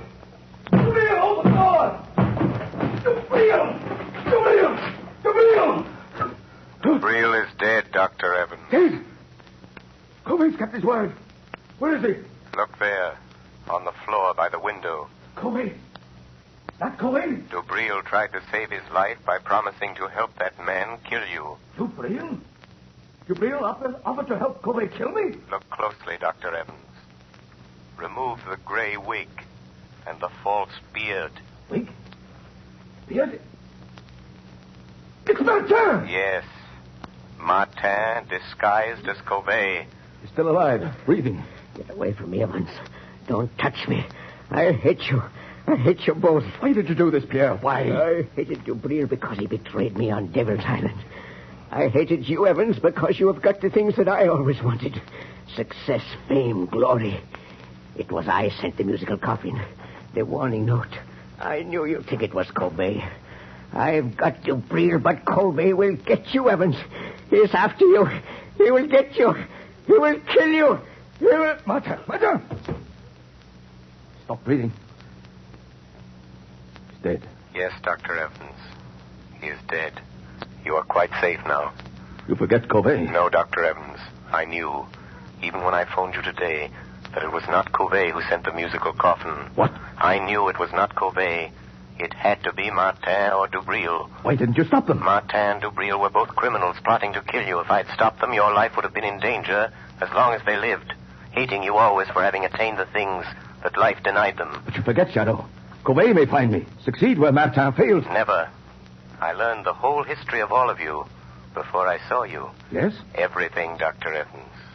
Your escape from Devil's Island after Dubril's betrayal of Martin that resulted in the 100 lashes, and his resolve for vengeance. And from the authorities at Devil's Island, I learned the truth about Corvé's last escape. Yes, I see now. I see now why he hated us. But what about Corvée? You are safe now, Dr. Evans. Safe from Corvée. The chain of logic is complete. 3 months ago, a bleached skeleton was found on a deserted beach at Trinidad. It has just been identified as the body of Corvée.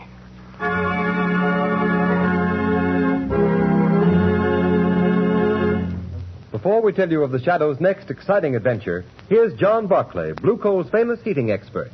Ladies and gentlemen, Mr. Barclay. Good evening, friends. While you're doing your Christmas shopping, why not get a gift for your own home? Something will not only make it a cheerier, happier place in which to live, but also make it easier to run.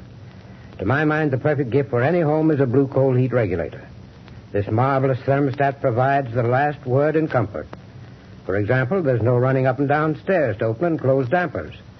The Blue Coal thermostat does that tiresome job automatically.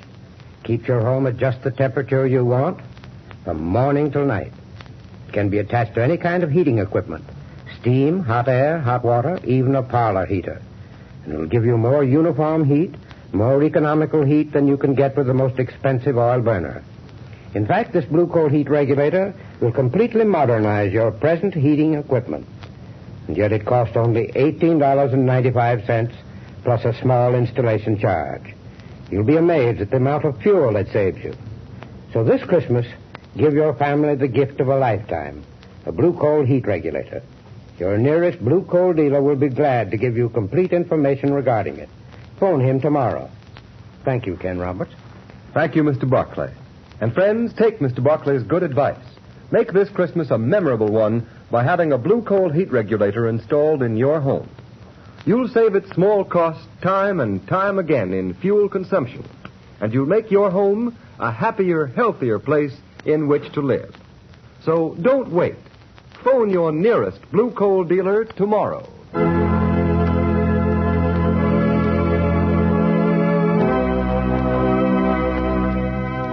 The story you have just heard is copyrighted by the Shadow magazine. The characters in this story are entirely fictitious. Any similarity to persons living or dead is purely coincidental. And at this time, may we remind you to mail your Christmas presents and cards early to secure delivery before December 24th. There will be no post office service on December 25th.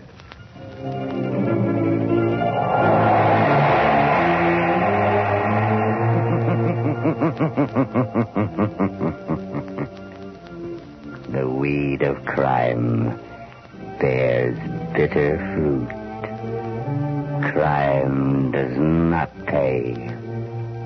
The Shadow knows.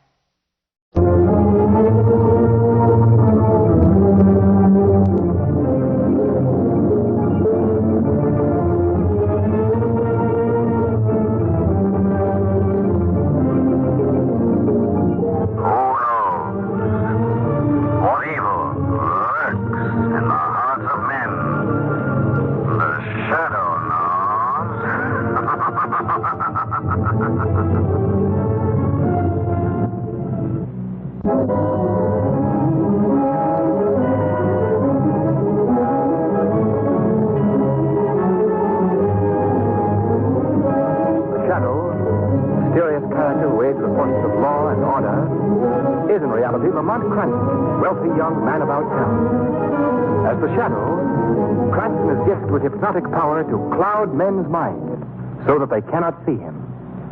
Cranston's friend and companion, the lovely Margot Lane, is the only person who knows to whom the voice of the invisible Shadow belongs. Today's story, The Voice of Death.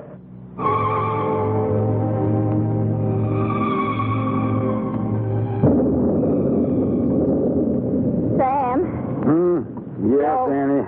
You almost finished reading your paper? Yes, Annie. Time to go to bed, ain't it? Yes, Annie. Better make sure all the windows are shut. Sounds like a real mean storm coming up. Yes, Annie. Sam. Yes, Annie. Did you hear that? What? You hear it? Sound just like little kittens. Yeah. Well, I wonder where they come from. Well, the poor things outdoors on a night like this. Sam, will you go out and find them? Go on, will you? No, Annie, you don't. Just listen to them little critters. Ain't you got no heart, Sam? Oh, all right. Where's my raincoat? Well, here you are. I'll set up a little box for them by the fire. All right. Now, stop your crying, kittens. I'm coming. Just wait. I'll heat up a bit of milk, too. Do you see him, Sam? No, not yet. Here, kitty. Annie, out. Sam, what's wrong? What in the name of holy? Sam, what is it? Sam, what happened? Sam, blood. You're all covered with blood. Rose. Lee. Torma. Sam, how could kittens do... Sam is dead.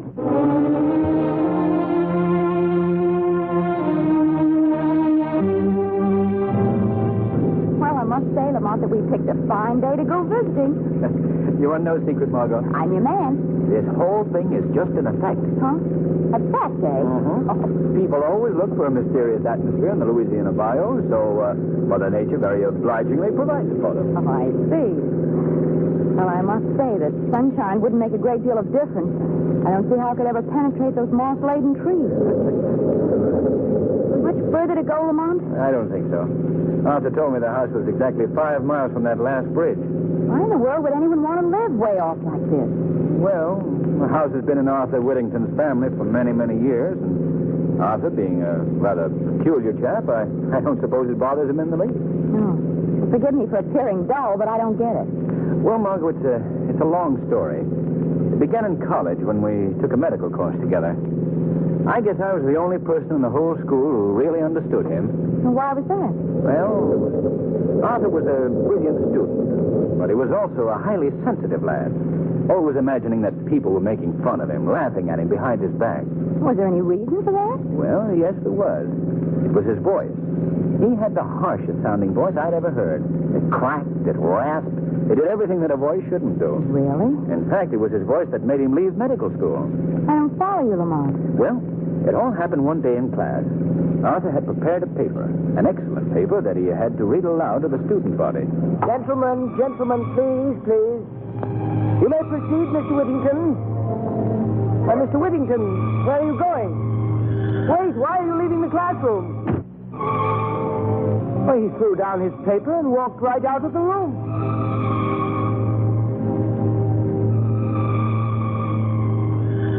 Oh, Margot. Oh, the poor boy. I've never heard of him since. But we've corresponded. And then, as you know, when he learned that we were down here in Louisiana fishing, he got in touch with me and invited us out to see him. Well, that goes a long way toward explaining his living out here so far from civilization. You know, he still must be sensitive about that horrible voice. Yes, I'm sure he is.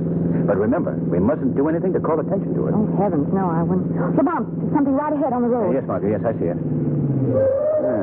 This rain on the windshield is hard to... Wait. It's some sort of a fence. Well, it looks like we've reached the end of the line, and not a house in sight. Oh. Well, there seems to be a sign on it. We better get out and investigate. Button up that raincoat, Margot. Oh, don't worry. Yeah. It's getting so dark, you can hardly make the sign out. Here's your flashlight, Lamont. Oh, thank you. There we are. Whittington Hall. Keep out. That's a nice welcome. Oh, I'm sure that doesn't mean that. Well, looks like we'll have to walk down this path to get to the house. I think I can just see it through the trees. Lamont, did you hear that? Yes. Sounds like little kittens. Oh, the poor things out in weather like this. I'm going to find them. They seem to be under that bush. Here, kitty. Margot, you'll get so climbing around in that underbrush. Well, I'll have them just... Margot! Come on, quickly. Margot, what in the name? Dog, giant dog. Get down, you. Get down. Get down. Run for it, Margot. This car will take care of it. Get down, you. Get down. There. They're running away. Margot, you all right? Yes, I guess so. They didn't hurt you? No, one of them ripped my coat, that's all. Lamont, I don't understand. They sounded like little kittens. Yes, I know. Oh, what do you make of it, Lamont? I don't know. But one thing is certain. We're going back to the car and get my revolver.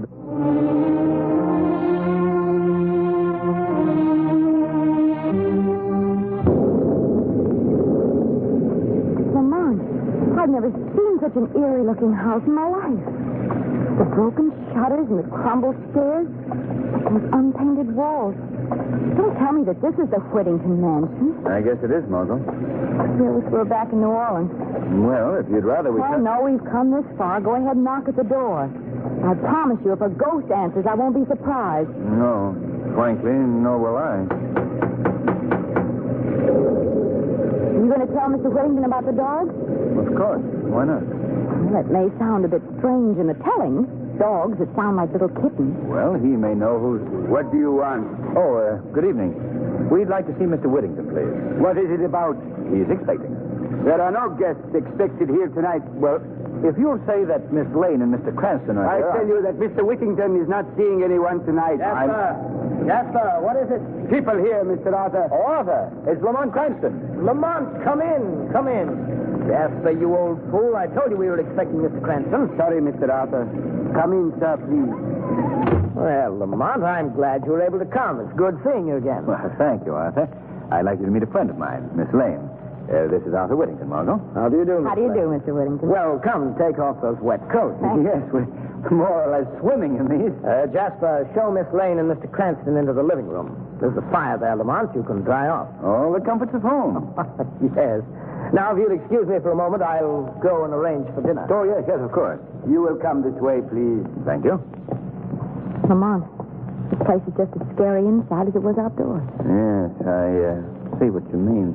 Those musty walls and that worn furniture. And candles and old-fashioned lamps. I don't understand how anyone can live here. There's something else that's more difficult to understand, Margot. What do you mean? That man that greeted us was Arthur Whittington. But it was not Whittington's voice. No, Lamont. I saved this wine for special occasions. Very special occasions. Well, we're flattered. I suppose my mode of living is a bit mystifying to you, Miss Lane. Mystifying? Well, my staying here in the wilderness, in a house that's almost in ruins, living alone with just a servant. Well, I think it might have its advantages, too. Well, I'm glad to hear you say that. Some people might not understand. I must say, though, Arthur, for a man who's roughing it, you set a highly civilized table. Well, I'm like a Britisher in the tropics, I guess. I still like to maintain the... Master Arthur. What is it, Jasper? Why are you interrupting my meal? Master, they are loose again. What? I told you to keep that door locked. I know, but they got out. You fool. They must be someplace near. I keep hearing them. Excuse me, please, Miss Lane. Lamont, I'll be right back. Come along, Jasper. Yes. Oh, don't mind us. Lamont, you know they're worse people. What's all this about? I'm not sure, Margot. But it could be those savage dogs. Lamont, do you think they belong to Mr. Whittington? Perhaps. You know, I'm letting you in on a little secret. I wish we could leave here. Well, why, Margot? Well, the way Arthur Whittington acts, the way he talks, the way he looks at you. I don't know, it just sends shivers up my back. But we can't leave now. Not until this storm is over, at any rate. Oh, I certainly wish that we'd never... Lamont, do you hear that? Yes. That same sound. They're near the house this time. Why should he have such beasts around here? And how did they get the voice of a cat? That's something we'll find out when Arthur returns. I'll just go... What was that? It was a human voice. It sounded like it came from someplace here in the house. Yes. Oh, I don't like this place, Lamont.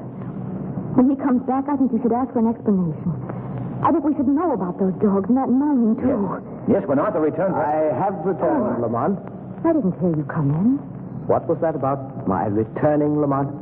Well, Arthur, both Margot and myself are very curious to learn something about two giant dogs that we encountered on our way in here. Oh, yes? What about them? Well, we wondered just how it was possible that these huge animals had the vocal cords of tiny kittens. Oh, Lamont. I shouldn't have given you that last glass of wine. No, but it's true. I saw and heard them, too. Oh, now come, Miss Lane. I'd say your imaginations were working overtime. Who is that, Arthur? What? Well, what are you talking about? There, hear it? That voice. Someone in this house. Arthur, we've got to... Yes, I know. Now that you've heard him, I'll have to explain his presence. Well, who is it? Why did he cry out like that? Miss Lane, that was a cousin of mine, Frank Harper. He's in one of the rooms off this corridor. He's locked in that room because he's not right mentally. Oh. I'm sorry you had to learn about this. Family skeletons are never very pleasant topics. Harper. Yes, you see, my dear cousin Harper. I've gotten free of my cell at last. Oh. And now... Get out of here, do you hear me? No, I won't. Help me, you two. Help me. He can't keep me here like this. Look, fool, get back to your room. No, let me go. Take it easy, Arthur. I must handle this my own way. Don't let him send me back. Help me. Shut up, you fool. Come in here with me. No. Lamont. Oh, Lamont, that was horrible. Yes, and it was also very revealing. What do you mean? The voice of that man Harper is the same one that used to belong to Arthur Whittington.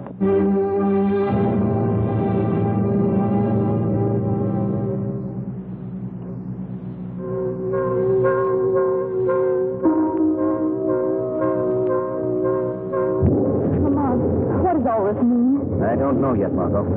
Some way, somehow, that poor creature that rushed in here has been given Whittington's voice. Listen, the animals again. Yes. They're part of this thing, too. This mix-up of voices. Oh, Lamont, I wish we could leave here right now. We can't go now, Margot. Not until we learn what's behind all this. Lamont, what's happening up there? Sounds as if Harper's being beaten. Come on, Margot.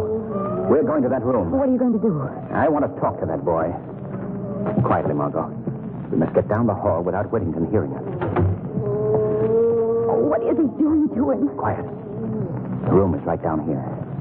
Are you going in there? Not yet. Not until Whittington leaves. I want to talk to the boy alone. Well, perhaps I'd better wait in the living room. Well, If Whittington wants to know where you are, I can tell him that you've gone out to the car for something. very well, Margot. But please, Lamont, please don't be long. I won't. The answer to this mystery will be found very quickly by the shadow.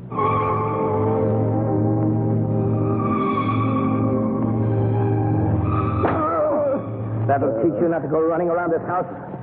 Now you stay here and be quiet, understand? Either to obey me in the future. Good night, my dear cousin.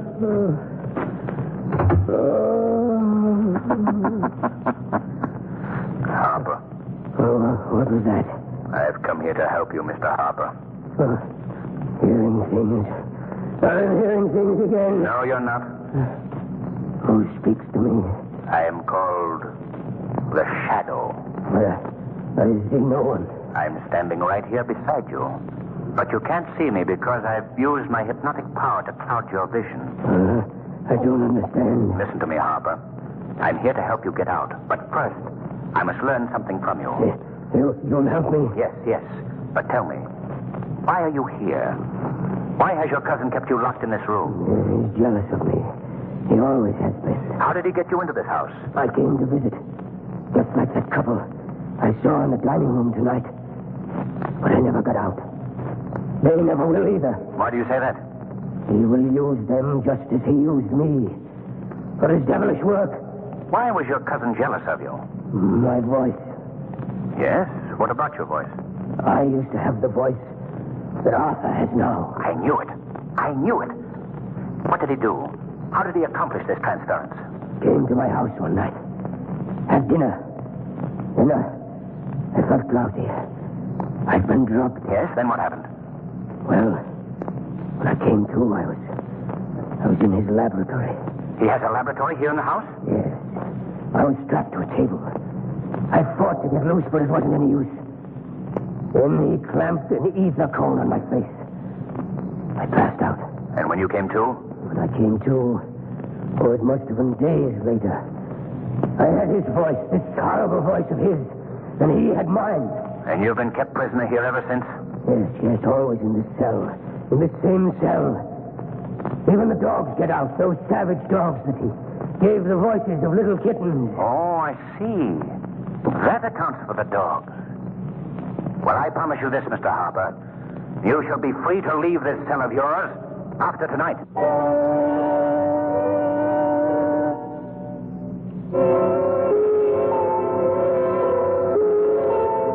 Is that you, Lamont? No? Oh. I'm sorry.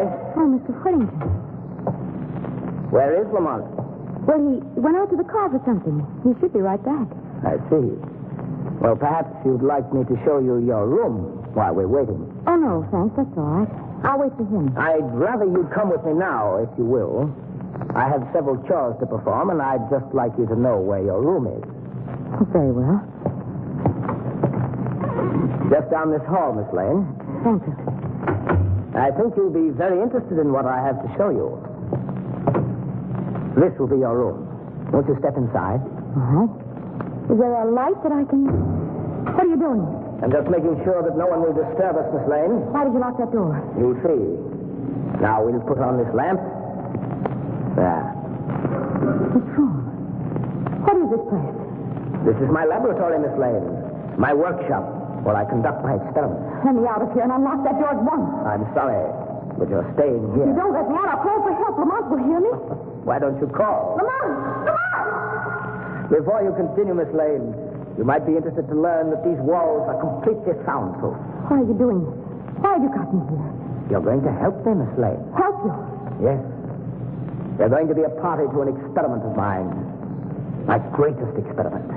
What do you mean? You'll learn soon enough. First, I'm afraid I must strap you to this table. No! Don't keep away from me! Stop being such an obstinate fool. Don't do that! Stop pounding on that door. Let go of me. You come with me now. Oh! On this table. No, you can't do this. There you are. Let me go. Let me go. Now, a few straps to hold you securely. No, let me loose. There we are. Oh. Now you can struggle or scream as much as you wish. I'd particularly recommend the scream. It may be your last chance to use it. What do you mean? This experiment of mine has to do with your voice, Miss Lane. That's my work, you know. The transference of voices. What are you saying? You've already heard two of my examples. The dogs with the voices of little kittens, and my cousin Frank Harper. Then it's true. What Lamont thought is true. Oh, so he guessed my secret, eh? Well, he'll never live to tell it. Oh, no. You will survive, though. But you won't be able to tell it either, Miss Lane. What are you going to do to me? I'll show you. The answer to your question is in this box. Let me open it. There we are. A cat. Yes, a cat. Have you ever seen a more beautiful cat? She's pure poison, aren't you, girl? What has that cat got to do with me? A great deal. I'm giving her your vocal cords. No, you don't know what you're doing. You're mad. Not at all. I merely have a great hatred, Miss Lane, for the entire human race. They ruined me. Their heartless cruelty blighted my entire life. But animals, you're different. Aren't you, my little pet? No, you can't mean what you say. But I do. The lady knows that, don't you, girl? She knows that after tonight, we'll be able to converse. Be able to tell one another all the things that we've kept stored up. You can't do this. And you, Miss Lane, as befits your sex, you will have the vocal cords of a cat. No. Now I think we can proceed with these. No, keep away. There will be no pain. This ether will take care of that. Are you ready? No, please. No, she isn't ready, Mr. Whittington. Who is that? Who spoke? I spoke to you. Who are you? I am called the Shadow. Don't try to find me. I've made myself quite invisible to your eyes. What are you doing here? Why are you interrupting my work? I've come to put an end to your work. I'm here to free that young woman. Oh, no, you won't. I'm not frightened by someone I can't even see. Put down that ether. I'm going ahead with my work. No! You may not be able to see me, Mr. Whittington, but I think you'll feel this. Why, you... Now I'm releasing this girl, and then I'm holding you until I can get the police out here. They'll be very interested in your experiments. You think you can keep me here, do you? The light, he's put out the light. Now, Mr. Shadow, I am invisible, too. And I'm getting out of here right now. Stop him. He's going through those cases. Come back here, Whittington. Come and get this Shadow. Come on, Margot. He's not getting away. There he is, crossing the lawn. He's evidently trying to get to our car. Look, Margot. Those two figures running after Whittington. It's the dogs, the giant dogs. They're chasing him, Lamont. Oh, they're tearing to pieces. Whittington, look out. Oh, Lamont, can't you do something for him? I'm concerned with doing something for you, Margot. Those animals are spotting you. Quick, back to the house. Oh, they're coming at us, Lamont. I'll never make it. All right, you stand still, Margot. Don't move. I'll take care of them.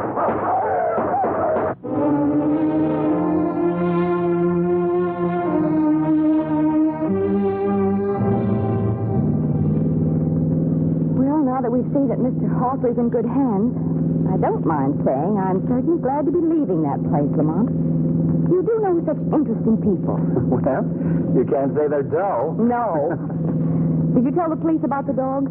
Yes, they've destroyed them. And Whittington's body is being removed to town. You know something, Lamont? What? Whenever I see an alley cat from now on, I'll think to myself, there, but for the grace of the shadow, go I.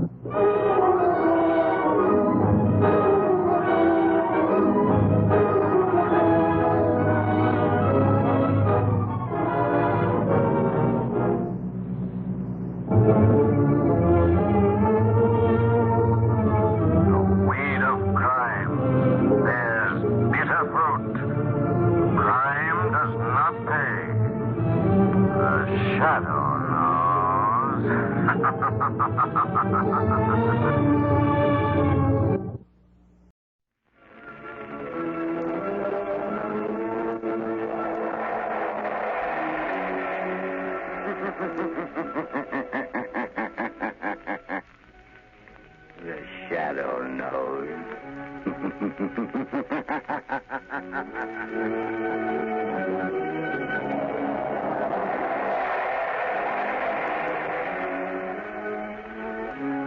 Blue Coal presents The Shadow, the mystery man who strikes terror in the very hearts of shopsters, lawbreakers, and criminals.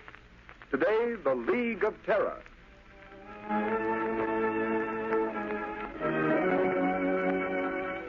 Ladies and gentlemen, The Shadow's exciting adventure starts in just a moment. But first, I'd like to ask you homeowners a question. Do you want to cut down winter colds, protect your family's health during this dangerous winter season? Then burn Blue Coal for clean, safe, healthful heat all winter long. Blue Coal is Pennsylvania's finest anthracite, and its harmless blue coloring is your guarantee of better heat at less cost. So when it comes to fuel, insist on Blue Coal. Order it by name. Your nearest Blue Coal dealer will be glad to send you a trial ton. Phone him tomorrow.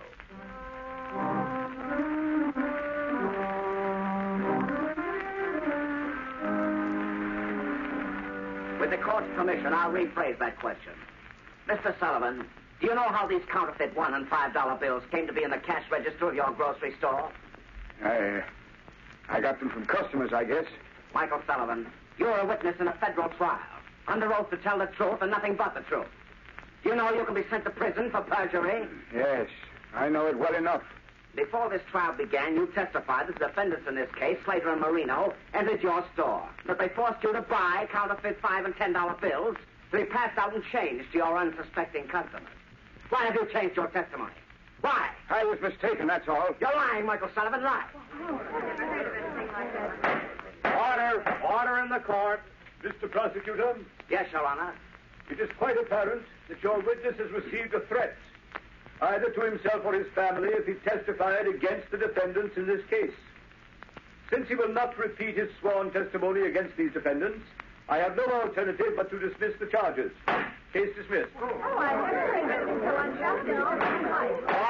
Order in the court. Your Honor, I demand that Michael Sullivan be held on a charge of perjury. Michael Sullivan, much as this court may sympathize with your reasons and motives for shielding these criminals who prey upon an unsuspecting public in the wholesale commerce of worthless counterfeit money, I have no alternative but to sentence you to 1 year in prison. 1 year in prison. But, Your Honor, there's my wife and my daughter, Mary. I'm afraid of what the dirty rats would do to them if I told the truth. I'm sorry, Michael Sullivan, but unless you testify... I can't. I tell you, I can't. Very well. The sentence of 1 year in prison must stand. Court's adjourned. It ain't fair. It ain't right. I get a year in prison for trying to protect my family, and the real crooks go free. Look at them walking out of court free as the air to go on with their dirty business. Yeah, it's a good thing for his daughter Mary that Sullivan took my warning. Come on, let's get out of here. Okay, boss. Lamont, of all the unfair, unjust sentences... I know, Margot. It seems cruel, harsh, but our whole legal system is being undermined by violence and intimidation of witnesses. Isn't there something you could do, Lamont, some way of helping Michael Sullivan? Sullivan isn't the only one who is suffering from the operation of this counterfeit ring. Small businessmen, shopkeepers, poor people who can't afford to get bad money. A counterfeit dollar bill probably means the difference between eating and not eating to a lot of those people over in Sullivan's district. Exactly, Margot. This is operating among the poor people who can't defend themselves. Lamont, are you going to another case as the shadow? Well, later perhaps. Right now, Margot, Lamont Cranston and Margot Lane can help by doing a little shopping. In Michael Sullivan's grocery store.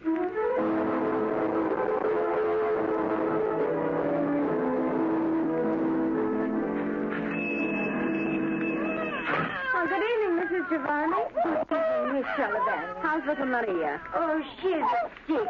All the time she cries. Oh, what's the matter? I don't know. The doctor, he says she don't get enough to eat.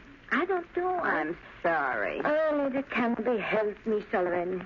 Oh, I'm mighty sorry they send your papa to jail because he won't talk none. Father would have talked. He ain't afraid. Not for himself. He was afraid of what they do to Mother and me. How is your mother? She's not so well. She's been sick all along, and now with Father in prison. She can't understand it. I'm afraid for her. She's so sick. None of us don't understand. We're all afraid. Well, I'm not. I've got Father's gun here under the counter. And if any of that counterfeit gang comes around here again, I won't depend on the law to protect me. Oh, no, Miss Sullivan. You can't fight them. They're too many. Well, there'll be a couple less if they bother us again. Hush, Maria. Oh, hush, Bambino, baby. No. Miss Sullivan, you have so much trouble. I don't like to bother you, but... What is it, Mrs. Giovanni? The landlord, he say that $5 bill that Mr. Sullivan gave me, it's no good. He say I got to pay the rent and put the money or get out. Look, he give it back to me. Another counterfeit bill, huh? I'm sorry, Mrs. Giovanni. Give it to me. Here. Here's a good bill. At least I think it is. The counterfeit bills are so good you can hardly tell they're fakes. Oh, thank you. Thank you so much, mister. Here we are, Margot. I'll be with you in just a moment. Well, thank you. If you hear of anyone else who has any of these bad bills Father had to give out, let me know, Mrs. Giovanni. I'll make them good if it takes every cent we got. Oh, bless you, miss. Well, goodbye. You be mighty careful, Miss Sullivan. I will, Mrs. Giovanni. Good night. Good evening. What do you want? I think a couple of cans of corn and string beans. And a loaf of bread. Yes, and some butter. You're strangers in this neighborhood? Yes, and get some peaches. Yes, 2 large cans of peaches. Strangers don't come way over here in this section to buy groceries. Who are you and what do you really want? Miss Sullivan, put away that gun. You're a courageous but a rather foolish young woman. Well, maybe so. But I got only myself to think of. I'm not like Dad, afraid because he had a family. Please, Miss Sullivan, we're not members of the counterfeit ring that's been terrorizing your father. How do I know that? If we were members of that ring, Miss Sullivan, you would have been shot long before you could get that gun. It's very obvious. Well, what do you want? For appearance's sake, in case this store is being watched, you'd better give us the groceries we ordered. All right. What was it now? Corn, string beans, and peaches. Here's the corn. Who are you? Newspaper reporters of the police. Would you like to save your father from that year in prison? Yes, anything. It's killing my mother. Well, there's a man watching the store across the street in a doorway. I expected as much. Who are you? How can you save my Get the father? groceries. Yes, sir. Now the other things. Keep moving. But listen to me. Yes, sir. You're a brave girl, Miss Sullivan, but your life won't be worth one of those counterfeit bills unless you use your head. What do you mean? Do you know enough about this counterfeit ring, how they operate, who they are, to make them fear you will talk? I know how they operate, but Slater and Marina are the only ones who ever came here. Slater and Marina will be out of the picture for the present. Don't stand there. Get me things. Anything at all. Make a package. My father never saw anyone else either. None of the big shots. I'll put this stuff in a paper bag. There's 2 men in that doorway across the street now, Lamont. Let me know if they start this way. Now, Miss Sullivan, I can't tell you who I am or exactly why I'm here, except that I was in court today. I want to help you. I can if you're willing to take a great risk to help your father. I'll do anything for Dad. If I don't get him out, I'm afraid my mother'll die. If I only knew who's behind Slater and Marino, who's their boss. You can find out. But you know what happens to those who know too much. I'll take that risk. How can I find out who they are? By pretending to know more than you do. I don't understand. Those men across the street will undoubtedly come in here in the minute we leave. They'll question you. Pretend you know how they operate. Yes? That you want to be paid to keep quiet. The chances are they'll take you to a higher up. Maybe not the ringleader, but someone who knows the real leader. But Lamont, they'll kill her. Not until they find out how much she knows and who else shares that knowledge. Anyhow, I don't care. It's only fair to warn you. You're taking a desperate chance. What have I got to lose? They'll probably try to put me out of the way anyhow. The whole neighborhood knows how I feel about them. I've said I'd kill them for what they'd done to my father if I ever found out who they were. Those men are starting this way. You've got to go, Miss Sullivan. Better think over what I've said before you act. Oh, no, I'll do it. My mind's made up. Come on, Margot. Lamont, aren't you letting that poor girl take a terrible risk? Margot, that girl was marked for death before we came here. What are we going to do? Look, Lamont, those men, they're going in the store. Margot, get a taxi and get out of this district. Be sure you're not followed. Go to my office and keep the shortwave radio tuned in on the band I always use. All right, Lamont. But won't you tell me what you're going to do? There's no time, Margot. I've got to see where they take her. From now on, the fate of Mary Sullivan is in the hands of the Shadow.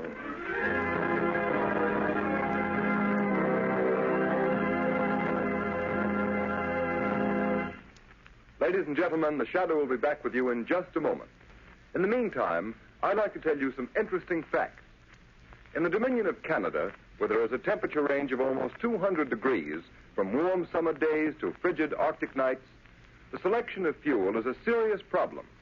And the tremendous popularity of blue coal in Canada under these varying conditions is positive proof that blue coal gives steadier, healthier, more dependable heat than you can get with any other fuel. You homeowners here in the United States should be just as critical in the selection of your fuel. And when you choose blue coal, you'll find you're getting better heat at less cost. For blue coal is a selected Pennsylvania anthracite, the fuel that burns longer, more economically, down to a fine powdery ash. What's more, anthracite is the fuel that furnaces, parlor stoves, and cooking ranges in this part of the country were especially designed to burn. And the finest anthracite in America is blue coal. It's mined by the famous Glen Alden Coal Company, and every carload is tested and retested for purity and uniform size before shipment. Blue coal is especially prepared for home use. It comes in all the popular domestic sizes: egg, stove, chestnut, and pea size. So solve your problem of home fuel selection by placing your order for blue coal tomorrow. Ask for it by name. Phone your nearest blue coal dealer the first thing in the morning. You'll find him listed in the Where to Buy It section of your classified telephone directory under the name Blue Coal.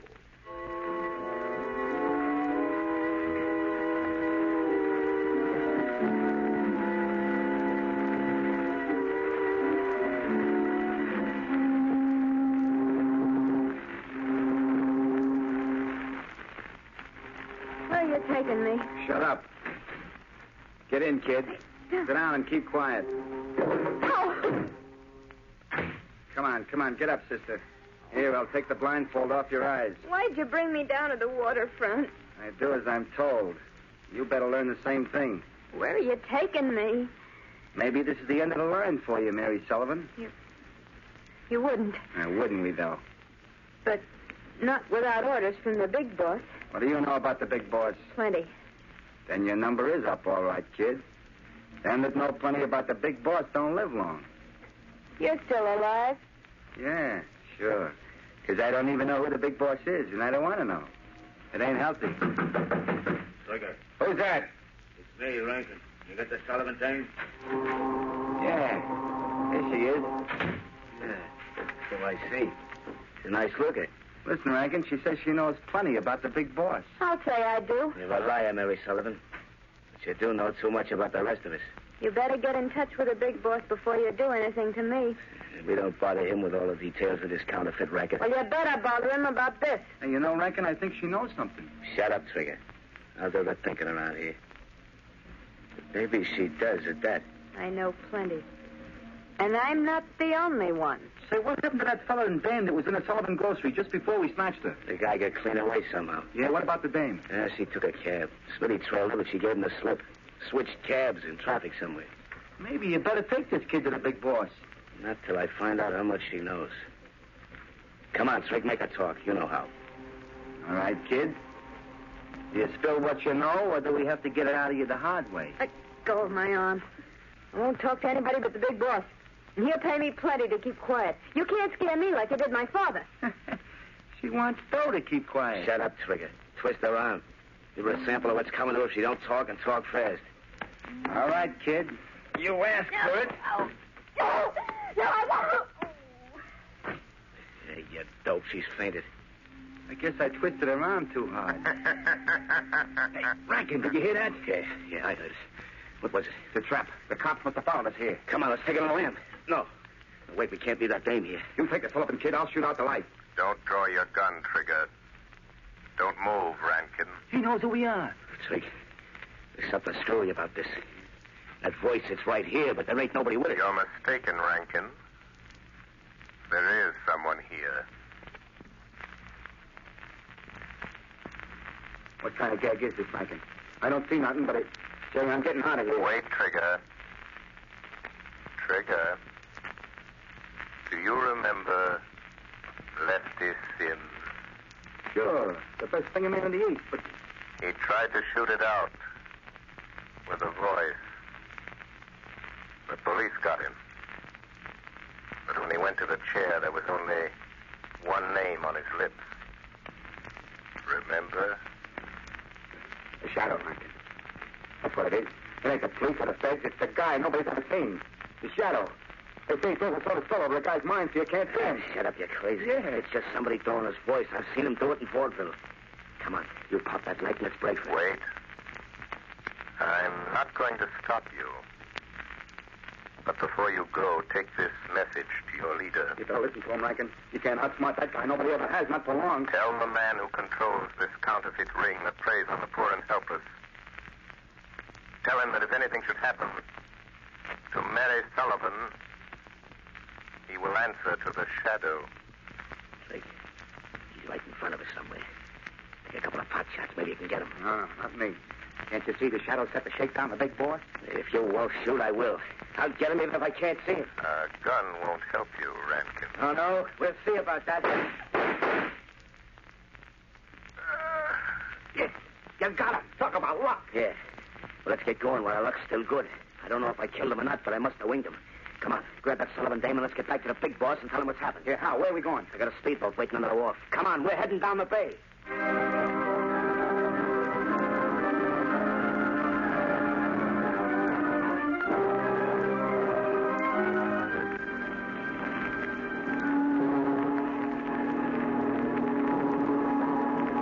Hey, look. What do you think the big boss will say about bringing the Sullivan dame to his hideout? Yeah, I hate to think about it. You're about to steer the boat. You watch that Sullivan dame. She ought to be coming too by now. Yeah, she's coming out of it. Hey, how much farther we got to go? Yeah, we're practically there. You see that yacht laying at anchor out there? Holy cow. You mean that's the big boss hideout? Yeah, Trig. And you're finding out something you're liable to wish you never heard about, much less seen. Yeah? You mean that's the plant, huh? That's where all the phony dough's been coming from. You'd catch on quick, don't you? Yeah. Yeah. That's the layout the feds and cops have been looking for months. Flashy, ain't she? All right, here we are. Get that Sullivan dame on her feet. Yeah, okay.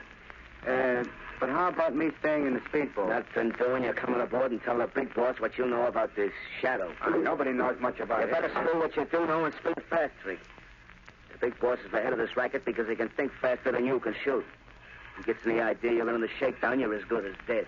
I ain't pulling no double cross. I swear I ain't like Shut that. up and bring that dame aboard. Boss knows how to handle her kind.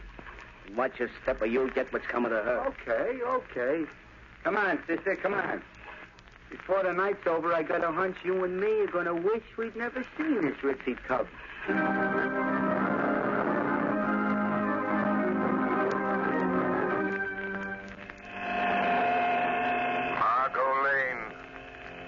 Margot Lane. Listen carefully.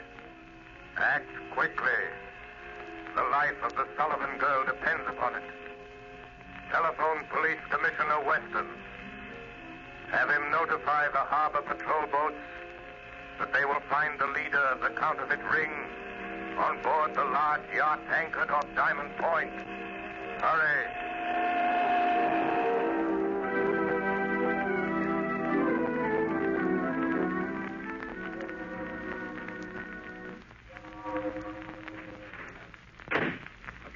you are, Rankin. Listen, boss. No, you listen to me. I've warned you never to come to this yacht without orders. But, boss, I had to... What's the idea of bringing Trigger and that Sullivan girl here? You know what happens to those who break the rules of my organization? I couldn't help it, boss. This is important. She ain't seen anything. I locked her in one of the cabins. I decide what's important. Why didn't you report first? There wasn't time. I was going to report, but then this Shadow started talking to us in the warehouse. The Shadow? Yeah. You tell him, Trigger. Never mind. I've heard all about the Shadow. So he's on the trail, eh? Yeah, it's a shakedown, boss. Shut up and listen to me. If the Shadow's behind this, it's no shakedown. What is his racket? Putting organizations like mine out of business. Putting fools like you and Trigger in the electric chair. Yeah? Well, he won't. Because I got him back in the warehouse. You what? Yeah, boss. I took a couple of wild shots at where the Shadow's voice was coming from, and we heard him fall. How do you know that fall wasn't a trick? How do you know he didn't follow you here? No boat trails. No, I suppose it didn't occur to you that he might have been hiding in the speedboat with you? Where's that Sullivan girl? Bring her in here. I'll get her, boss. She's locked in the next cabin. Rankin, you're a fool. You let Trigger and the Sullivan girl in on something they're not likely to forget. And you know what to do. Take care of them. You mean fix them so they won't talk? Permanent? Do you know of any other way? But listen, boss, the Shadow said if anything happened to Mary Sullivan, you'd answer to him. You leave the Shadow to me. The Shadow? He ain't dead. I didn't kill him. That is a reasonable assumption, Rankin. Boss, he's here in this cabin. I see my presence is accepted without question. Even though you can't see me. Rankin, shoot, you fool, shoot. Yes. Try again, Rankin. All right, Shadow. Maybe I won't miss this time. Hey, Rankin, what's up? Rankin.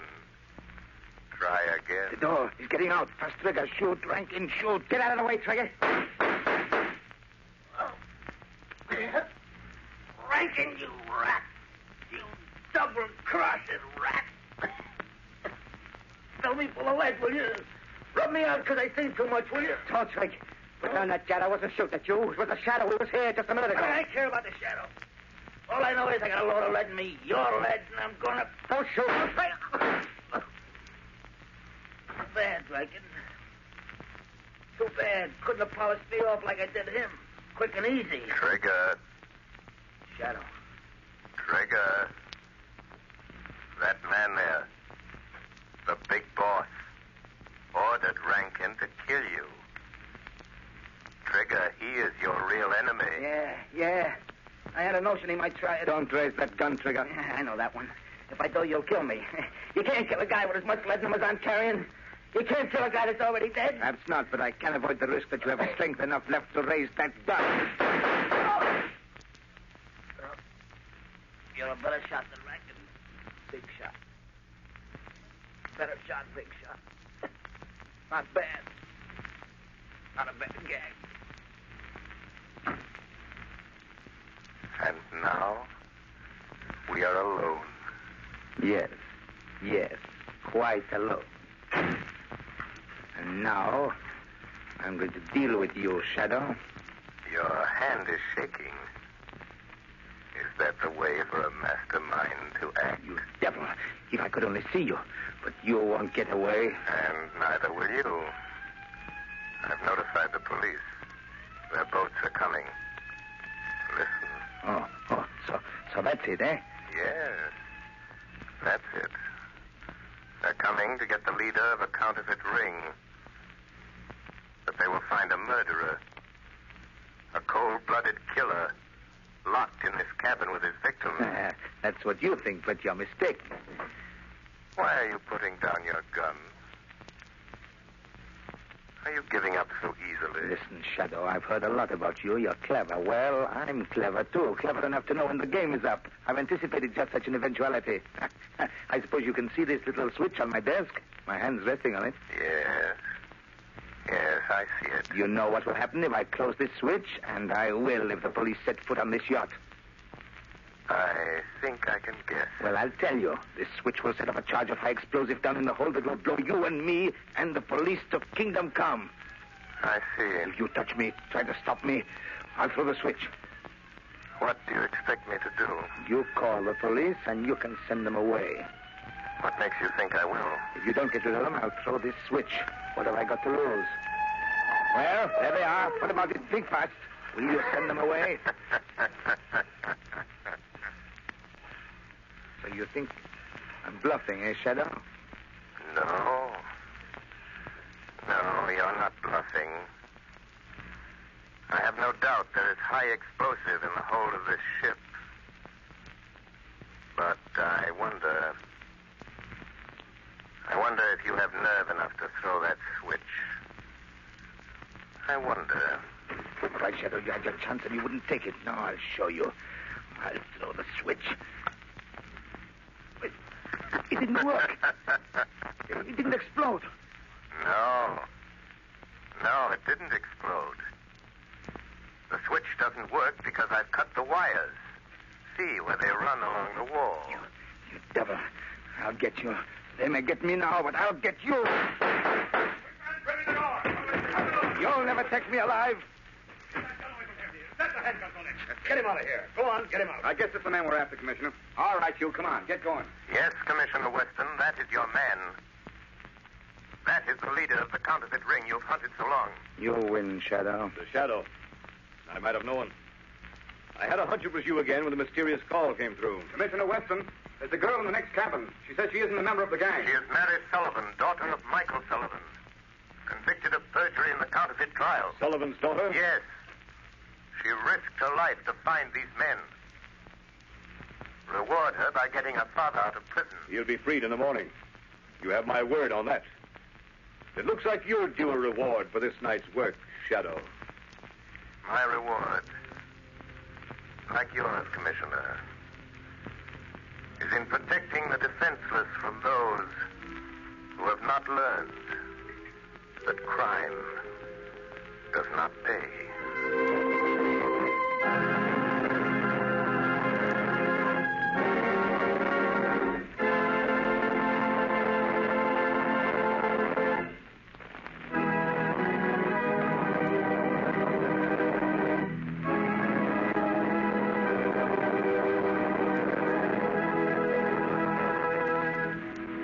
The story you have just heard is one of the many copyrighted stories that appear in the Shadow magazine. The characters in this story are entirely fictitious, and its similarity to persons living or dead is purely coincidental.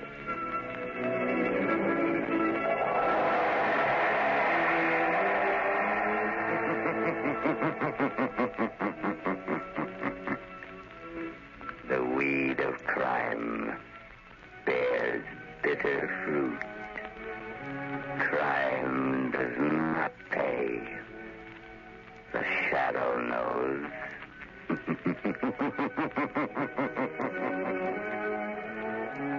Next week, same time, same station, Blue Coal, America's finest anthracite, will present another thrilling adventure of the Shadow.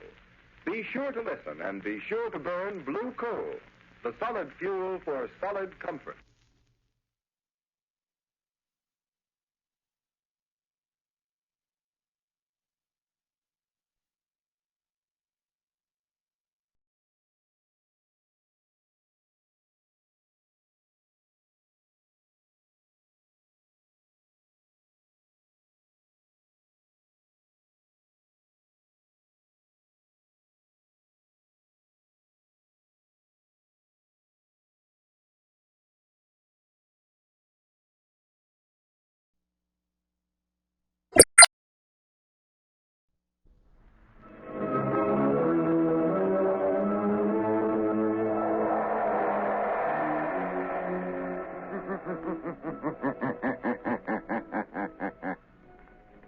The Shadow knows.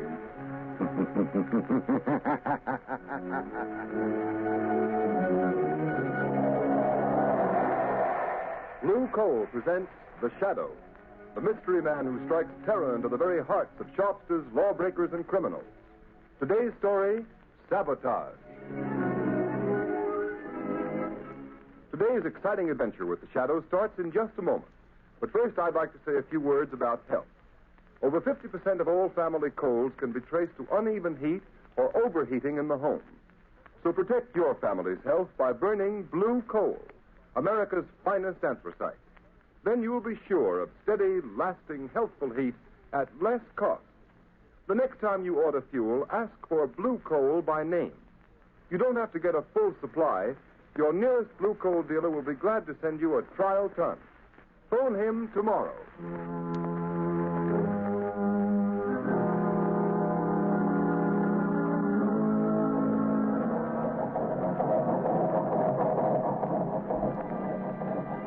Engine room. Stand by for test number 11. Engine room standing by, Commander. Ship full speed ahead. What the? Engine room. Hello. Hello, engine room. Chief Engineer Swain reporting. Boiler explosion, sir. 3 casualties, sir. Good Lord, what happened, Commander? Boiler explosion, Lieutenant. Hard luck, sir. Luck nothing. You mean another case of sabotage? Yes, sabotage.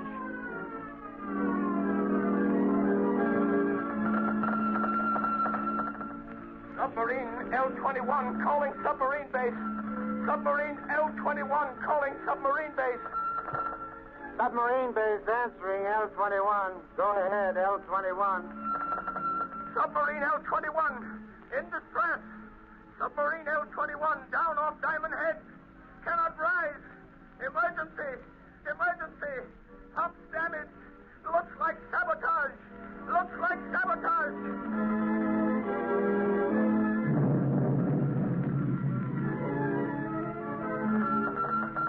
Cruiser returning to base. Cruiser returning to base. Explosion. Explosion in after gun turret. 3 dead. 6 wounded. Suspect sabotage. Suspect sabotage.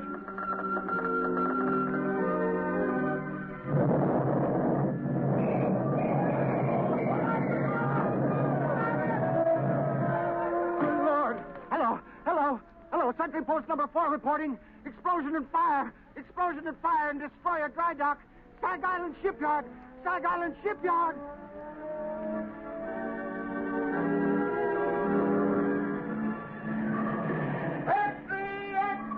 Sabotage ring strike Sag Island Shipyard. Read all about it. Mysterious explosion and fire.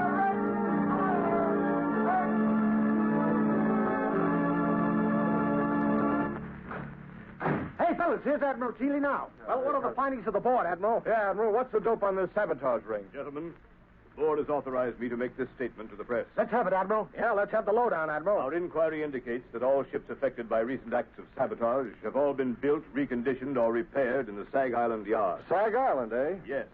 And every resource at the command of the government is being directed toward the apprehension of those responsible for the systematic blows at the naval defense strength of the United States.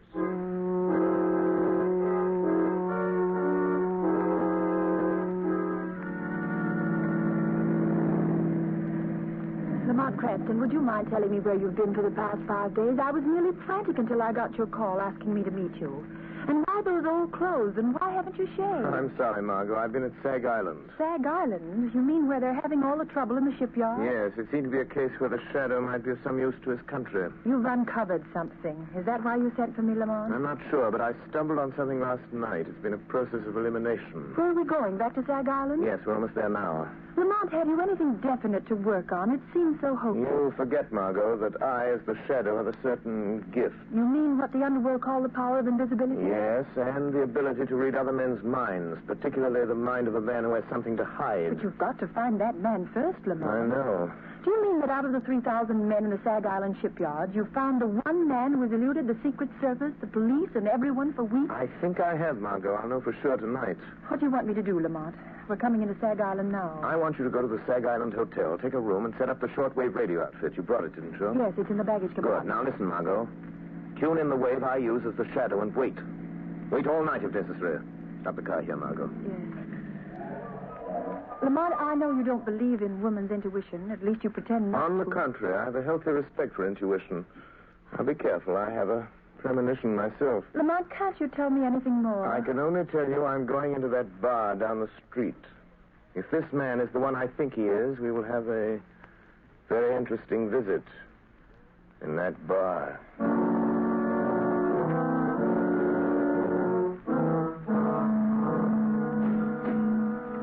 Bartender, set him up again. Yeah, one more round. I'm doing, boys. It's closing time. All right. Come on, Jake. Okay. Good night. Come on, Bill. Let's go. Good night, boys. Good night.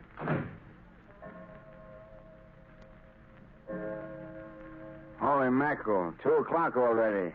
An hour passes quickly when a man is talking about himself, Mr. Buckler. What? What have I been talking about? What have I... Say, who the devil are you, anyway?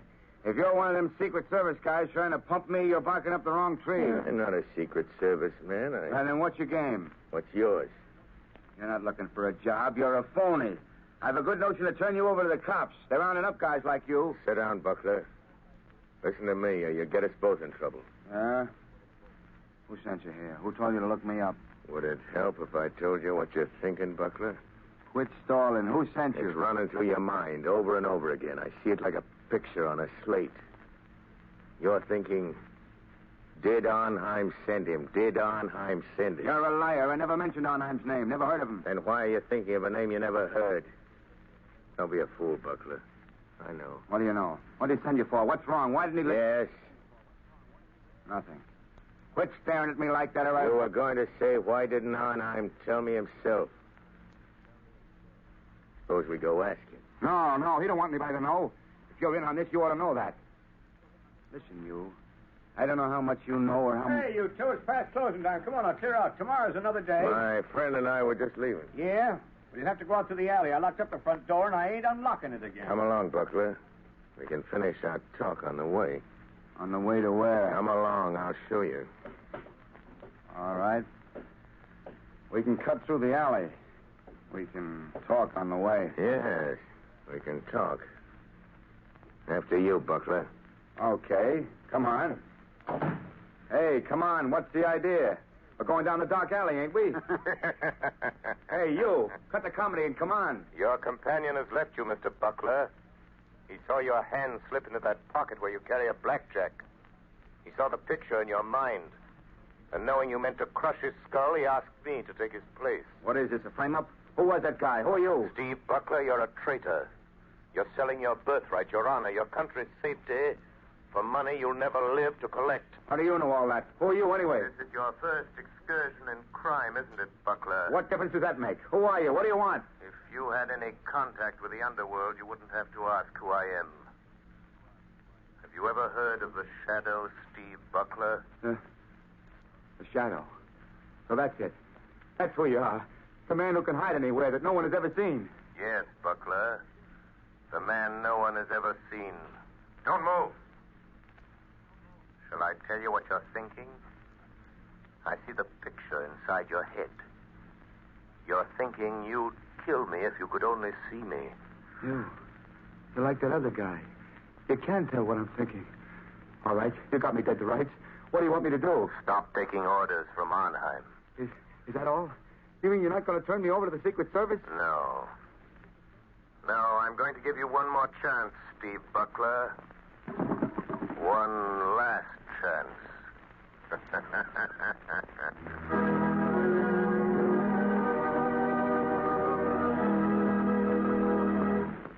The Shadow's adventure will continue in just a moment. Meanwhile, thousands of homeowners are engaged in another kind of adventure. An adventure in home heating involving the health of your family. I am referring to the purchase of fuel. You know, if you order just any kind of coal, it's a gamble. But it's a gamble you don't have to take. Baltimore families, for example, have found out how to eliminate the risk in fuel buying. They order blue coal by name. That's why the sale of blue coal in Baltimore so far this winter is 40% ahead of sales for the same period a year ago. And this is happening in many other cities. Here is real proof that blue coal, the cream of Pennsylvania anthracite, is by actual test the best of all fuels. It is the only solid fuel actually trademarked with a harmless blue color so that you can tell at a glance that it is the fuel that gives low-cost heating. It is the fuel to buy for cleanliness. Baltimore homeowners like the steady, long-burning qualities of blue coal. This is a decided advantage compared to other fuels requiring so much attention.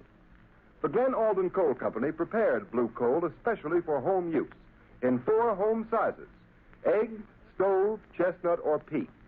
So I urge all homeowners throughout this area to find out what thousands of Baltimore families have already learned about the greater comfort, convenience, and economy of blue coal. Order your trial ton of blue coal tomorrow. You will find the name of your nearest blue coal dealer in the Where to Buy It section of your classified telephone directory under the name of Blue Coal.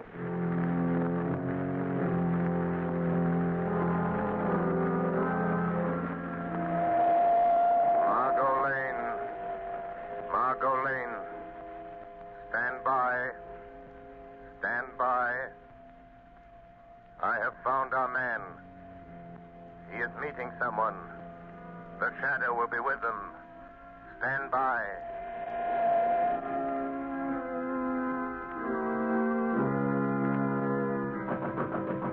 Who's there? Who's there? It's Rigo. Let me in, Butler. Oh, okay. Where's Arnheim? Why didn't he come? What makes you think he'd be fool enough to come here just because you sent word you're in trouble? I've got to see him. I've got to talk to him, Rigo. What's the matter with you? The Secret Service men been asking you questions again? No, they don't suspect anything. But somebody else is after us. Somebody knows Arnheim is back of all this sabotage. Well, who is it? Come on, Buckler, out with it.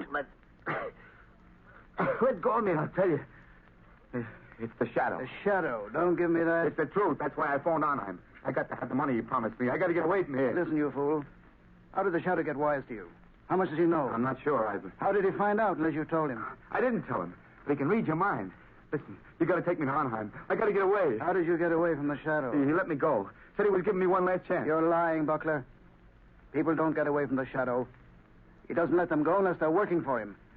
Listen, if you're trying to pull a double cross on Arnheim, you'll never live to tell it. I'm telling you the truth, Rigo. You got to believe me. All right. Maybe you are. But it just happens we've got another job for you that'll prove whether you're on the level with Arnheim or not. I can't do anything more. The Shadow knows I'm responsible for all those accidents. He'll find me. You can't hide from anybody like that. He'll find you dead if you don't do as you're told. Besides, Buckler, you'd like to get that $50,000 Arnheim promised you, wouldn't you? I've done more than he asked already. I've earned that $50,000 a dozen times over. Maybe you have. But you don't get it unless you carry out Arnheim's orders. Well, this is the last. It'll be easy for you. And it won't take you long. I'll wait for you. Take you to Arnheim's place. He'll pay you off and you can be on your way. What about it, Buckler? What does he want this time? It's that battle cruiser that's going out on a trial run in the morning. It's too late to tamper with anything now, Rigo. So what? You're turbine inspector. You're scheduled to go along. We know that. But how? What can I do? It's too late, I tell you. I'll show you what you're going to do. You see this metal tube? Yeah. What do you want me to do with it? You're going aboard the cruiser and plant that inside some piece of machinery. Some place where it'll get smashed when the engines start. What's in that tube? Oh, nothing much. Just enough nitroglycerin to tear the turbines out of that cruiser. No, I won't do it. It'd kill every man in the engine room. It won't be the first time, Buckler. I couldn't carry that thing into the yard. They're searching everybody, Rigo. Quit stalling, will you?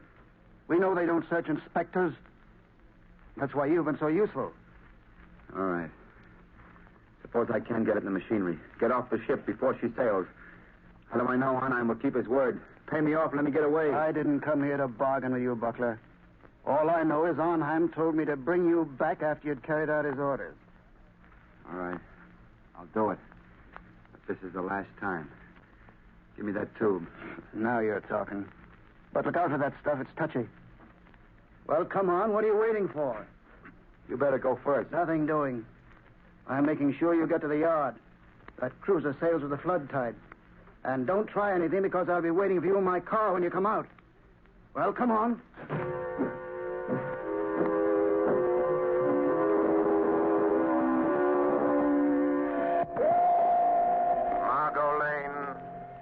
Margot Lane. Drive to shipyard. Watch for black sedan parked in front of red brick building. Our man is Steve Buckler, ship inspector. I am following him into shipyard to prevent another accident. Margot, don't lose sight of that black sedan. It will lead us to the real head of the sabotage ring.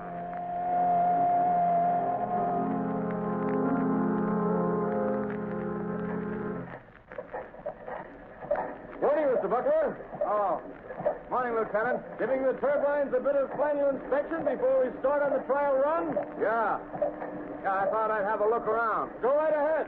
I have to check the gauges. Let me know if you find anything that needs adjustment. I'll let you know, Lieutenant.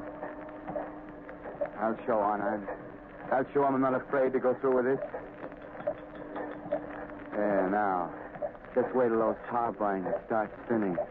Till they smash that metal tube of nitroglycerin. Just wait. Everything look all right, Mr. Buckler? Yeah, everything's fine. Just fine, Lieutenant. Fine. Yes. Everything will be just fine. Just a moment. As soon as I've removed this tube of nitroglycerin that Buckler put in the turbine.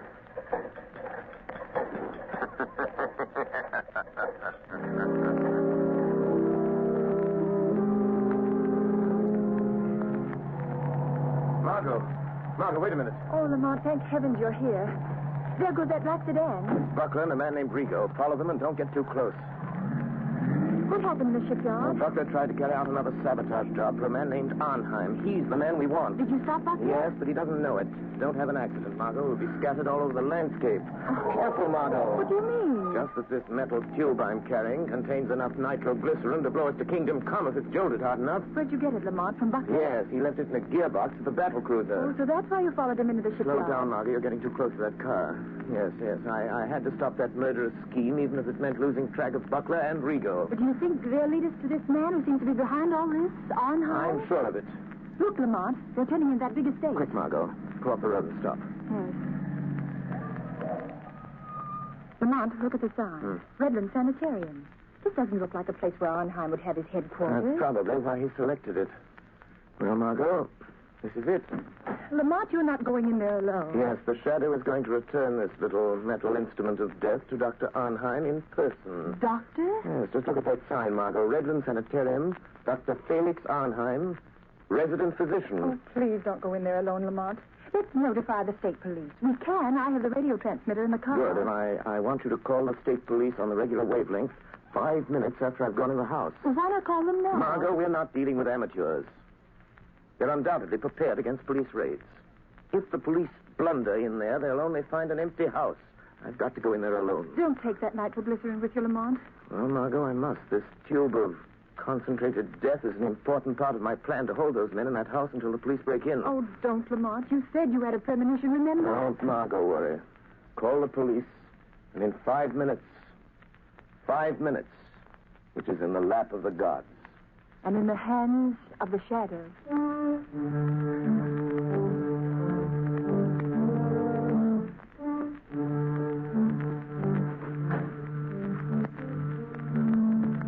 Where we go? Here he is, Dr. Arnheim. So you have to come to tell me you're afraid, Mr. Butler. You wish to go away. Far away. Yes. Yes, I know when I've had enough. And I want that $50,000, and I want it quick. So? Have you carried out my last instructions? Yes, I have. And that's the finish. Pay me off and let me get away from here. I'm afraid we must wait until we are sure of the success of your latest venture in sabotage, Mr. Butler. Listen, Arnheim. Finding that nitroglycerin on the cruiser will be traced to me an hour after the explosion. Every Secret Service agent in this country will be after me. We will see that they do not find you. I'll see to that myself. Listen. You'll give me that $50,000 and let me get out of here now, or I'll... Oh, what? Keep him covered, Mr. Rigo. Don't make a move, Butler. I hate to shoot men in the bank. What are you going to do if we don't pay you, Mr. Butler? Arnheim, I'm warning you. Tell Rigo not to shoot. Do you think I didn't know you'd try something like this? Do you think I'd come here without an ace up my sleeve? Go on, Mr. Butler. Just this. This little bottle filled with some of the nitroglycerin you sent me to plant on the cruiser. You know what'll happen if I throw it, and I'll throw it if Rigo shoots. Mr. Butler, you're bluffing. That metal tube was sealed and could not be opened. You're crazy. I opened it. Poured a little out of it. Rigo, I think Mr. Butler has served us long enough. He wants to go far away. I think we should help him. No. Don't. I've done everything you wanted. You can't kill me. You'll be caught. Mr. Butler, this is a sanitarium. Many persons have died here. It is quite useful. The police think nothing of one death, more or less. Are you sure there's no nitro in that bottle, Doctor? Quite sure. I think now, Mr. Rigo. No, don't. Shadow. The shadow warned me. I should have listened. Listen, Mrs. Shadow. Very good, Mr. Rigo. This American man of mystery, the Shadow, he interests me.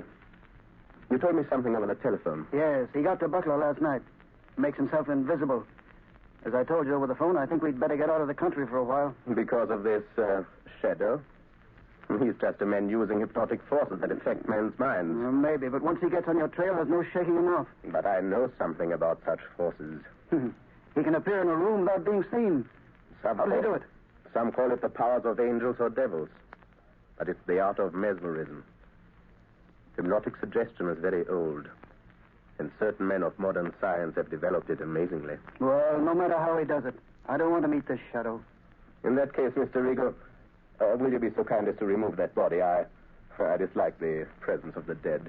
All right, I'll take care of it. I'll be in the cellar if you need me. I shall not need you. Hey, what's funny, Doc? What are you grinning about? I am looking forward to a conversation I'm going to have. Somebody coming here? Not exactly. Don't concern yourself, Mr. Rigo. This is something beyond your comprehension. Okay. I'll be on tap if you need me. What are you waiting for, Shadow? Why don't you speak? How long have you known I was in this room, Doctor? For quite some minutes, Shadow. While I'm not a master of your art of invisibility, my mind is sensitive to such a forceful concentration as you exert to cloak your presence. I see. Since you sent Rigo away, it is evident you are not afraid of me. Fear is a luxury I do not allow myself, Shadow. Your career of sabotage is over, Dr. Arnheim. I think not. I have never met a man who did not have a price, Shadow. I have only one price for your kind, Doctor. Prison. You could be very valuable to me, Shadow. Don't reach into that drawer, Doctor. A gun is of no use. A gun? That is a crude way of settling a difference of opinion. But, money, I can pay well. Money won't help you. Then you leave me no alternative. You see that little wheel set into this wall? Yes. I turn it, and... Gas. Yes, Shadow, gas. The room is airtight. Has served me well on other occasions, Shadow. You can't get out. The door is locked on the outside. What good will it do you to kill me if you also die? I'm not going to kill you or myself with this gas. What then? Just enough gas will be liberated to numb your powers of concentration. Enough to destroy your ability to remain invisible.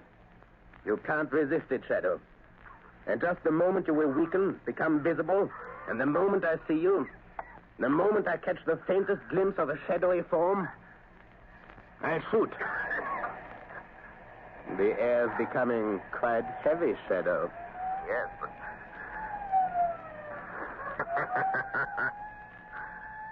Listen, Dr. Arnheim. The police are closing in, Doctor. So, you don't trust your own powers. You had to have the police to help you. In a few minutes, the place will be surrounded. That is all the time I need. You will become visible. I shall kill you. And then... And then? I'll take the police a little while to break into this room. When they do, they will find a dead Shadow. But I shall not be here. This door behind me leads to a passageway which leads to a bay. A speedboat awaits me there. I know about the speedboat, Dr. Arnheim. You see? The gas is doing its work. You're weakening. Your power of invisibility is losing its... What is it, Rigo? Doctor, quick, the police. The passageway. The speedboat is ready. We can make it. Hey, what are you doing with that gas? What's the idea? Wait, Rigo. The Shadow. He's here in this room. In just a moment, he will become visible. But you haven't time to wait. The police are already in the house. Don't try to escape in that speedboat. I have turned it into a death trap, Dr. Arnheim. Come, quicker. It'll be too late. Wait, Dr. Arnheim. Death is waiting for you in that speedboat. A violent death of your own making. You can't bluff me. Don't listen to him, Doctor. Hurry. All right. But remember, Shadow, we shall meet again. I'm afraid not, my friend. But first, let me turn off this gas. Search the place. Round up everybody you find. Wilson, Harvey, Davidson, you men take me upstairs. Rest of you follow me. Try that room, Sergeant. Okay. Captain, this room's full of gas. Sergeant, that iron door there. Try it. Looks like they skipped. What was that? Sounded like an explosion down near the water. Yes, it was an explosion, gentlemen. And there will be no more wrecking of warships. It was the tube of nitroglycerin intended for the new battle cruiser by Dr. Arnheim and placed in the gears of the good doctor's own speedboat with the compliments of the Shadow.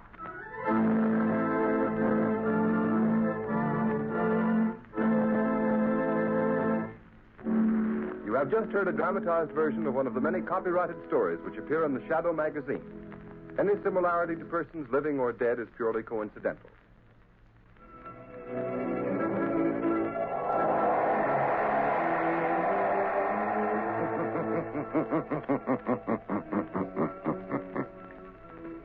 The weed of crime bears bitter fruit. Crime does not pay. The Shadow knows. Next week, same time, same station, Blue Coal, America's finest anthracite, will again present another thrilling adventure of the Shadow. Be sure to listen.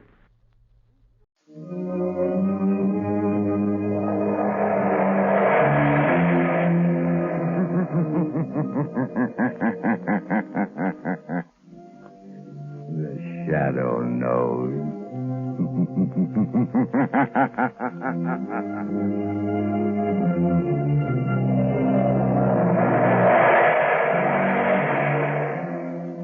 Blue Coal presents The Shadow, the mystery man who strikes terror into the very hearts of shopsters, lawbreakers, and criminals. Today, the Society of the Living Dead. In just a moment, the Shadow's exciting adventure will begin. Meanwhile, I have an important message for all you homeowners. We are now in the midst of the most treacherous season of the entire year.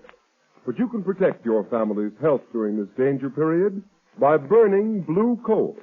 For blue coal gives you clean, uniform, healthful heat all winter long.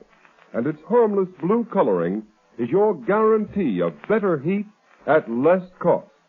So when you order fuel, insist on blue coal. It's Pennsylvania's finest anthracite.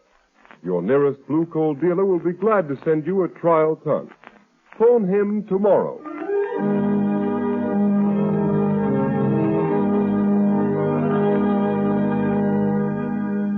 Hello. David Classic, City Desk. Yes, go ahead, Turner. Mr. and Mrs. Smith are being held in Holly military prison as spies. The Smiths are believed not to be American citizens. What? Yes. The Prime Minister was handed a note by American ambassador this morning. Yes, go ahead. American State Department reported investigating circumstance under which the Smith passports were issued. Good work, Turner. Keep feeding it. Yes, sir? Hold the presses for a new front-page story. London correspondent is on the wire. This phony passport racket is being uncovered.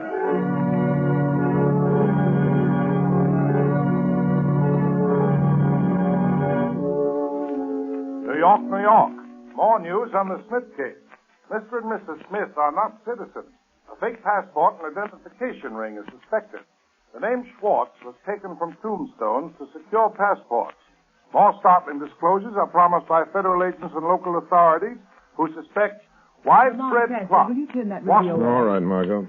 Well, this fake passport and identification racket interests me. The Scotland Yard in England, the State Department in Washington, and a whole New York police force working on that fake passport racket. Do you have to get mixed up in it? You see, Margot, it ties up with a case that interests me. You mean the suicide of your broker, Henry Adams? Yes. But, Lamont, what possible connection could there be? I don't see it. Well, I didn't see any connection either until today, although Adams never struck me as being the type of man who would commit suicide. His body was found 2 weeks ago, and they buried him right afterwards in the family vault in Kingland Cemetery.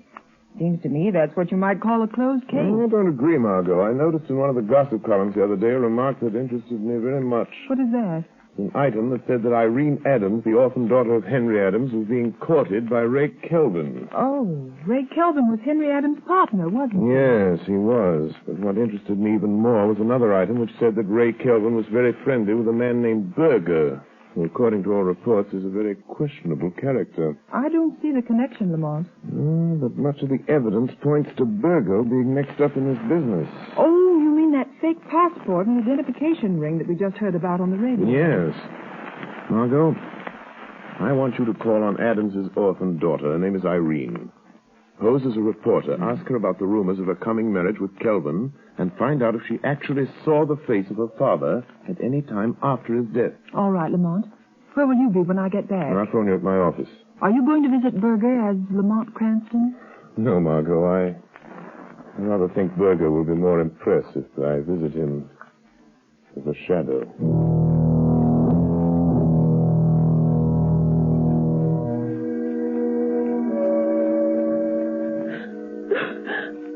I'm so sorry, Miss Adams. I know it's hard to talk to a stranger about such personal things so soon after your father's tragic death. Yes. True that my father didn't want me to marry Mr. Kelvin. It seems so unfair. Ray Kelvin was his own partner in business. But you are going to marry Mr. Kelvin. Yes. I wanted to wait. It's just soon after Father's death. But Ray has to go away. To Europe. He may be gone for years. It'll be a quiet one. Oh, I see. Mr. Kelvin's leaving the country. But isn't he indicted on a stock swindling charge? Yes. Oh, but he says he'll soon have proof that he didn't have anything to do with it. Miss Adams, don't you realize that Mr. Kelvin can only clear himself by proving that your own father was the swindler? No. Ray wouldn't do that. Did you ever see your father after they found his body in the river? No. Mr. Kelvin said I shouldn't. He said it would only upset me.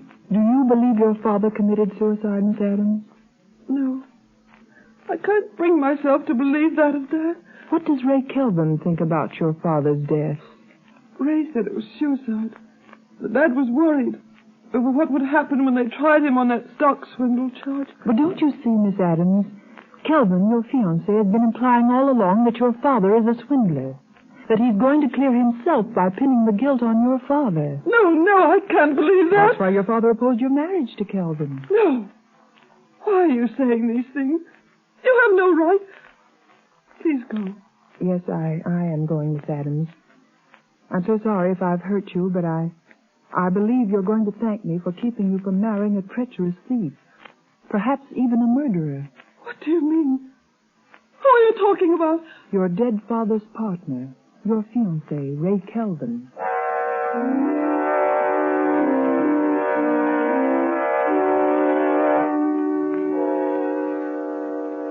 All right, Kelvin. What's on your mind? Now listen, Berger, I want action. I won't be safe till I get Adams to sign a confession taking full blame for that stock swindle. Yeah. I see you got the confession all ready for Adams to sign. Yes. Stated the day he was supposed to have jumped in the river. How are you going to account for not having produced the confession until now? That's easy. I'll just tell the authorities that in going over his papers, I've just found it. The government will have to dismiss the charges against me when I produce this confession signed by Adams. What are you going to do with Adams after he signs? That's where you and your man in the morgue come in. You've got the papers that were on the man who was buried in Adams' place. All you have to do is put those papers on Adams when we dump him in the river. What? That's murder. I've never gone that far before. And you've never been paid $10,000 before either. Now, come on, quit stalling. Get your hat and coat. We're going to finish this job now. Oh, wait a minute, Kelvin, wait a minute. I'll give you back that money. Every cent of it. No. I'm afraid of this. Berger, what was that? Somebody laughed here in this office. Yes, Kelvin. It is the laughter that has echoed through the mind of many a killer during his last hours in the death house. Who is that, Berger? Kelvin. There's nobody here. Yes, Mr. Berger. The shadow is here. The shadow? Kelvin, did you hear that? The shadow. He knows. He's not everything. You can't go through with it now. Yes, Kelvin. I know everything. Yes? Well, I've heard about you, Shadow. The man who has the power to make himself invisible. I know how you do it. Hypnotic suggestion. Hindu mesmerism. Oriental trickery. Well, you don't scare me. Your murderous scheme is doomed to failure, Kelvin. Give it up before it is too late. Yeah, listen to him, Kelvin. Adams is still alive. We haven't murdered him yet. No, but we've kidnapped him and we'll burn for that if we're caught. Only we're not going to be caught, shadow or no shadow. Come on, Berger. You're coming with me. No, don't make me go through with it, Kelvin. Come on. Don't. I'll show you what I think of the shadow. Come on, or I'll drill you where you stand. And the shadow if he tries to stop me. You've had your warning, Kelvin. Remember. Come on, Berger, get going. And as for you, Shadow, here's a warning from me. If you follow us, I'll find a way to kill you. Remember that.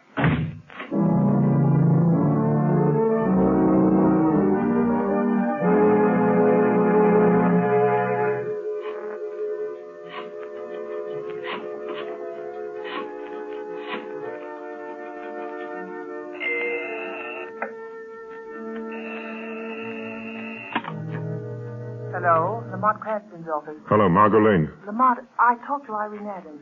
She never saw her father after he died. Henry Adams isn't dead, Margot. Oh, Lamont, are you sure? Where is he? I don't know, but Berger and Kelvin are on their way to the place where they're holding him, and I'm following them. Lamont, Kelvin is planning to marry Irene Adams and leave the country in a few days. Much can happen in a few days, Margot, even in a few hours. Lamont, let me meet you. Go with you. Maybe I can help. You can help me most by standing by with a shortwave radio. Keep it tuned in on the band the Shadow always uses. All right, Lamont.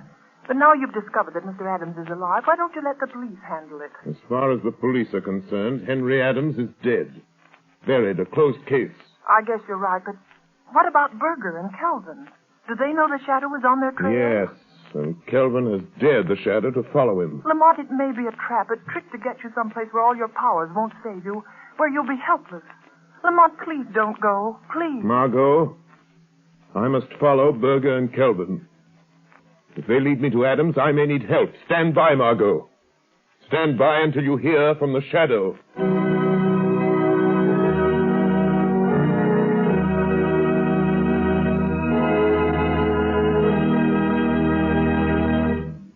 The Shadow will return in just a moment. But first, I have a word of warning for you homeowners. Throughout this dangerous winter season, don't subject your family to needless colds and illness resulting from uneven on and off type heating. Thousands of careful homeowners are taking steps to avoid this risk. They're playing safe by ordering blue coal. For instance, blue coal sales in the city of Rochester for the current winter season are 20% ahead of last year's figure, and numerous other cities show similar increases. Here's why blue coal is preferred by so many people. Blue coal is a selected Pennsylvania anthracite, the fuel that gives off cleaner, more uniform, more dependable heat than any other coal. What's more, furnaces, parlor stoves, and cooking ranges in this part of the country were especially designed to burn anthracite. And the cream of all American anthracite is blue coal. The harmless blue coloring with which blue coal is tinted is your all-time guarantee of better heat at less cost. Blue coal is mined by the Glen Alden Coal Company, and every carload is tested and retested for purity and uniform sizing before shipment. What's more, blue coal is especially prepared for home use. You can get it in the 4 popular domestic sizes: egg, stove, chestnut, or peat. So be guided in your fuel selection by Rochester families. For health and economy, too, insist on blue coal. Ask for it by name. Order a trial ton from your nearest blue coal dealer tomorrow. You'll find his name listed in the Where to Buy It section of your classified telephone directory under the name Blue Coal.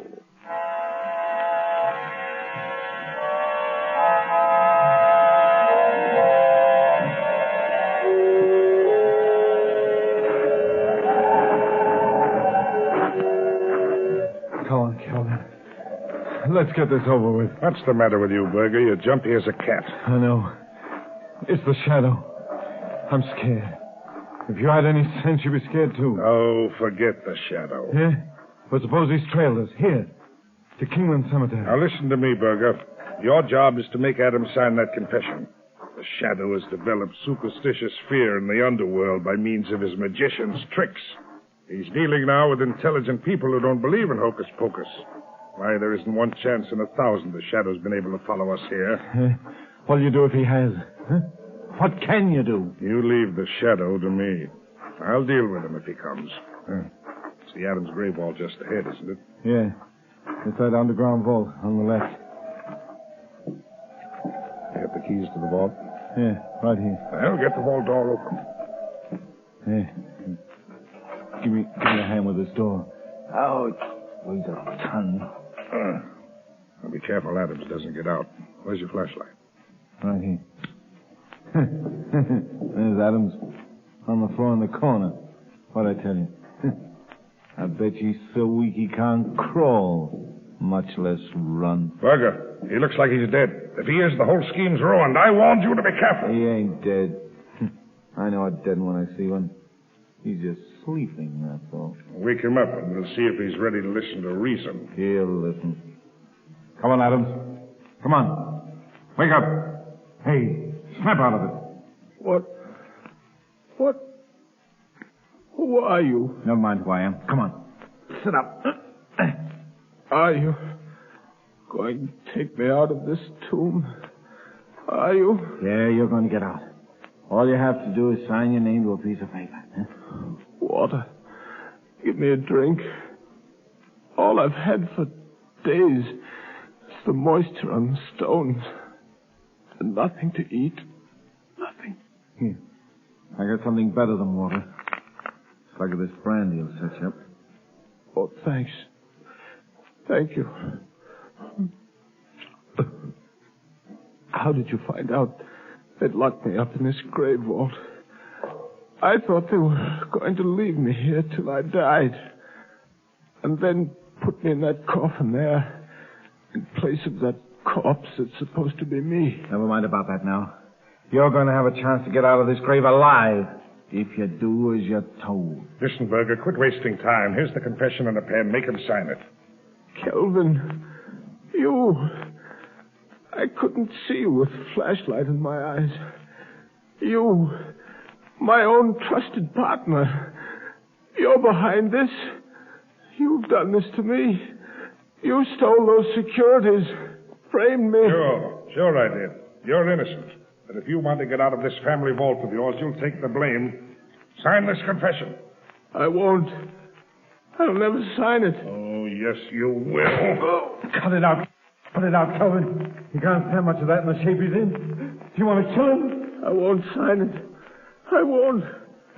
A confession for me would clear you, Kelvin. Put the blame on me. Leave you free to marry my daughter, Irene. You made her think I drowned myself. I'm innocent of the swindling charge. You're the guilty one. You'll sign that confession or I'll break every bone in your body. Oh. I told you to go easy. Yeah, Adams is out cold. Shut up and help me bring him around. The Shadow on our trail, there's no time to lose. Yeah, I know. And I give plenty to know where the Shadow is right now. What would you give, Berger? Kelvin! He's here! The Shadow's here in the vault with us! Berger, turn off that flashlight. Quick! Now you think we're on even terms. Don't you, Kelvin? You can't see me in the dark of the tomb. And you think I cannot see you. Yes, that's right, Shadow. Kelvin, what are you doing? Stay where you are, Berger. And you too, Shadow. I may not be able to see you, but if you come close enough to try to stop me closing the door of this vault, I'll fill you full of lead. Kelvin, don't leave me You're here. no use to me anymore, Berger. You can thank the Shadow for that. You ain't going to leave me in here to die. You dirty, double-crossing rat. All right, Berger. I'll do you one last favor. I won't leave you to die from thirst and hunger. You'll be luckier than Adams and the Shadow. Come on, Berger. Try to get out before I close this steel door. No, give me a break, Kelvin. I'll let him go. Give me a chance. I have the gun on me, you know that. Yes, Berger, I know that. Come on, I was just fooling. Oh, you mean that, Kelvin? You mean... So, Kelvin, you shot Berger and added murder to your other crimes. You'll never get out of this vault to tell about it, Shadow. You've cheated me out of a chance to beat that swindle indictment. You've ruined my chance of getting Irene with her Adams money. Well, now you're going to have plenty of time to wish you'd never meddled in this. You'll have the pleasure of watching Adams die. He's almost dead now. And when he's gone, you'll have the company of 3 dead men. 3 dead men waiting for you to join them. Goodbye, Shadow. You can lock that steel door, Kelvin. But somehow the Shadow will still get out. All right, Shadow. Let's see you try it. Shadow. Shadow. Kelvin double-crossed me. I'm done for all right. What about you? Can you get out of this place like you said? The police will be here in a few minutes. You told them to come here, you mean?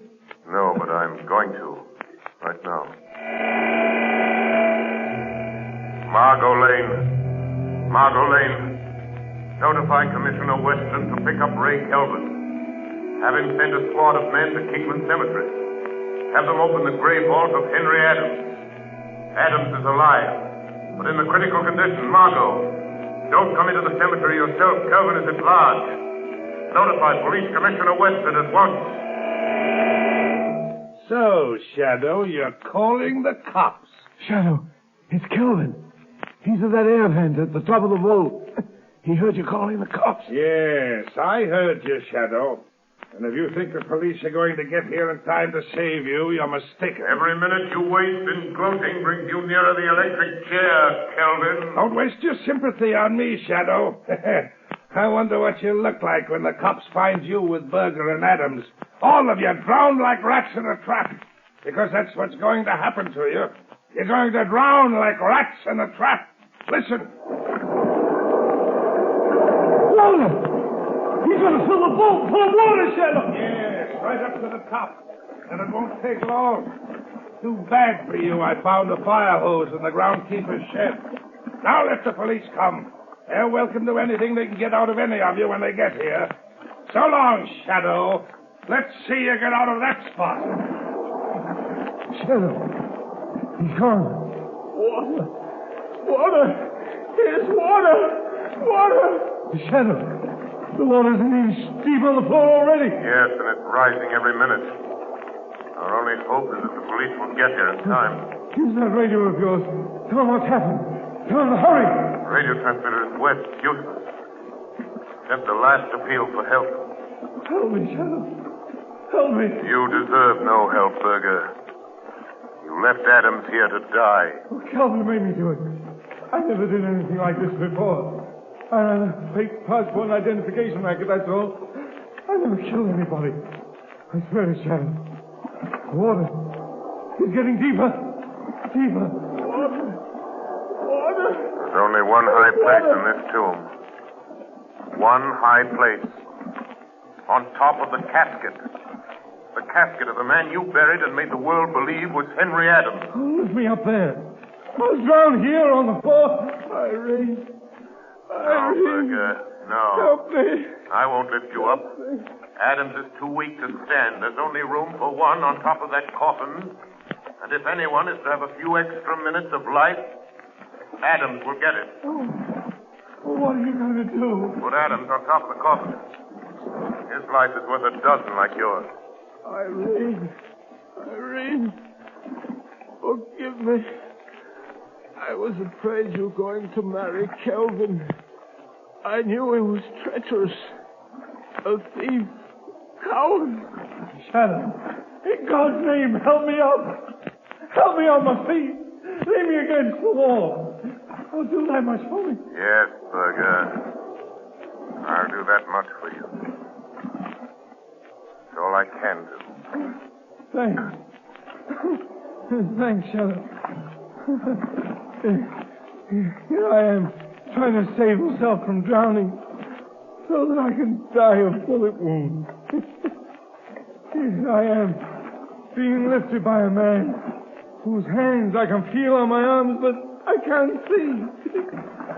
Maybe it isn't happening. Maybe it's a dream. Maybe this is No, Berger, this is not death. This is real. You're still alive, and I am here, and Adams is here. The water is rising all around us. Up to our waists now. What about you, Shadow? I've heard queer things about you that you couldn't be killed. Can't you get out of here, huh? Even though I have the power of invisibility, I cannot walk through solid stone walls. No windows, no other opening but that door. Try it. Try it just once. Maybe it didn't lock when Kelvin closed it, huh? Maybe. Oh, try something, Shadow. Try anything. Yes, Berger, there might be a chance. A faint chance. It's only a chance. I'm going to try to break down the door.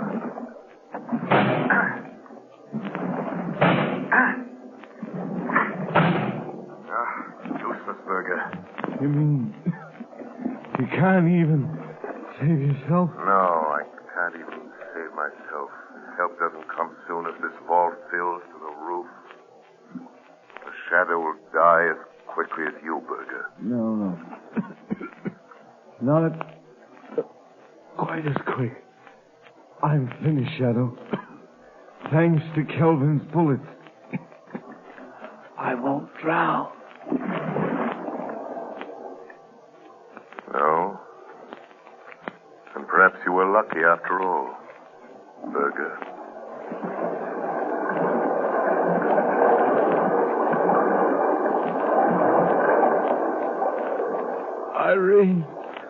Irene, help me.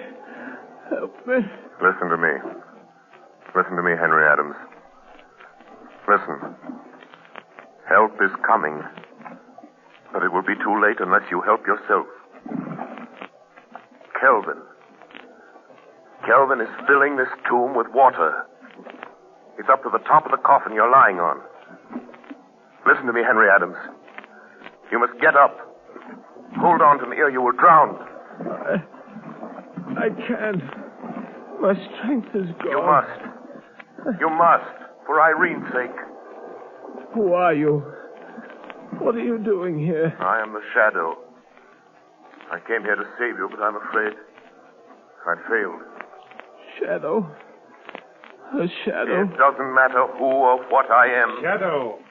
Shadow, are you still there? Still alive? So, Kelvin, the fascination of murder has drawn you back to the scene of your crime. I just wanted to make sure of you, Shadow. In that case, you'd better wait a few minutes longer, Kelvin. Who is that?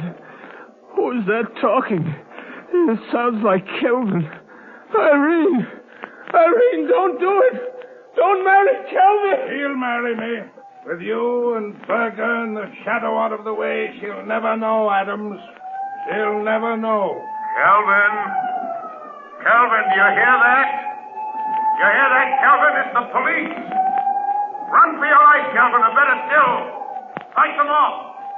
They're cheating you out of your triumph of death.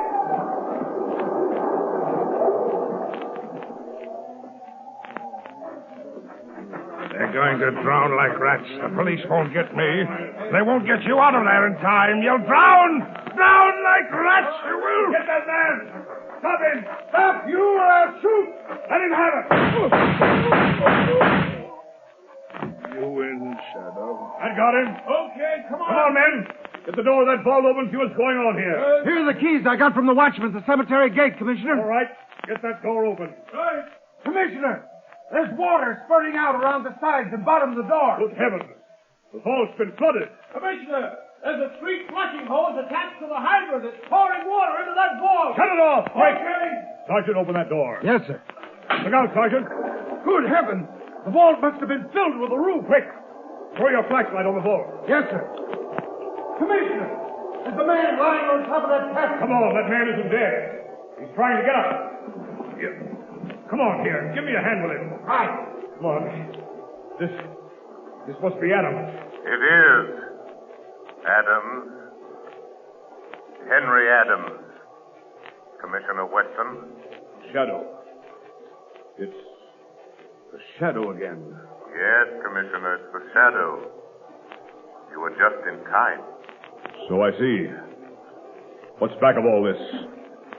Henry Adams committed suicide 2 weeks ago. He was buried in this vault. If this man is Adams, who's in that sealed casket? Just one of the many unidentified men and women who find their way into the morgue, Commissioner. Foreign spies and secret agents pay big prices for passports issued in the names of those unidentified men and women. Good heavens, Shadow. But, Commissioner, the fake identification ring is smashed. And Berger, the leader, was killed. Commissioner, this is the end of the Society of the Living Dead.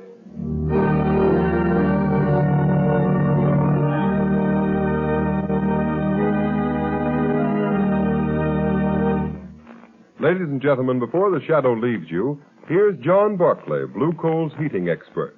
Ladies and gentlemen, Mr. Barclay. Thank you, Ken Roberts. Good evening, friends.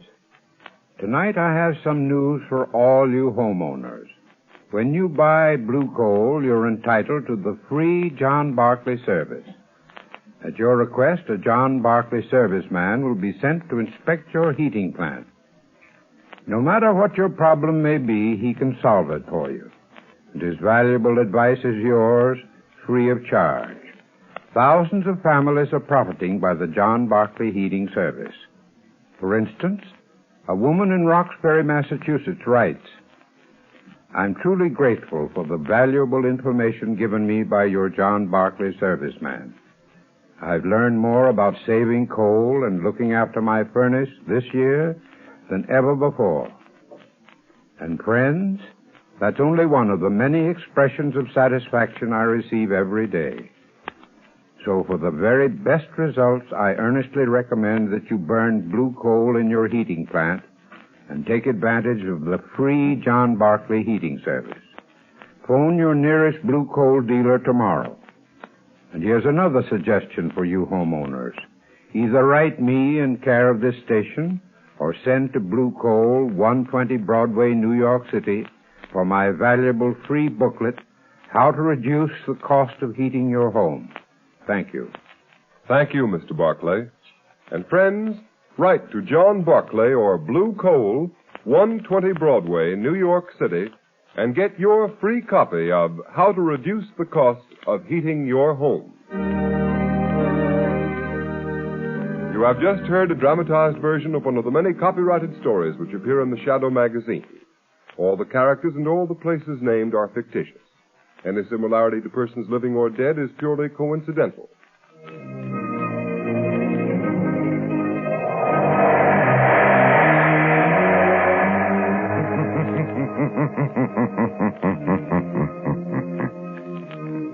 The weed of crime bears bitter fruit.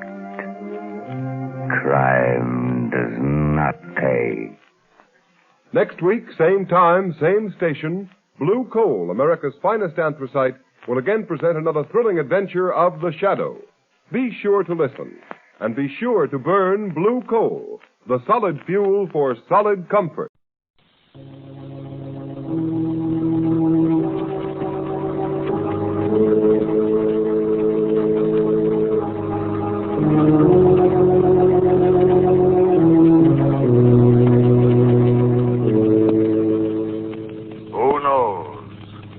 What evil lurks in the hearts of men? The Shadow knows.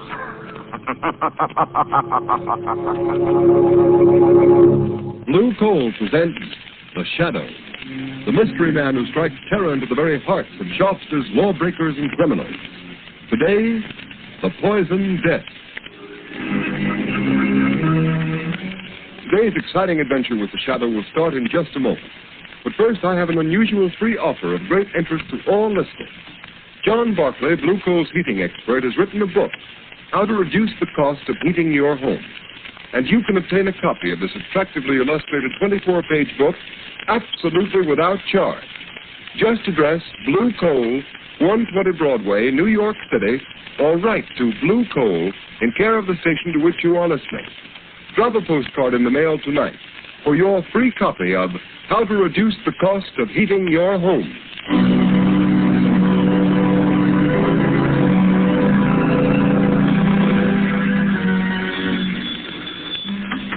Mercy Hospital. Quick, send an ambulance to 217 Shoreview Road.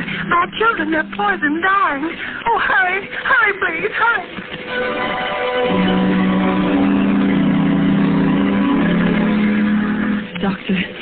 Doctor, what's wrong with my husband? He's been poisoned. Poisoned?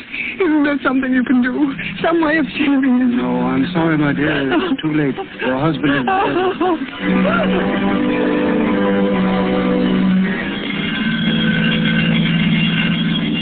What's this, Bill? Is that the poison case? Yes.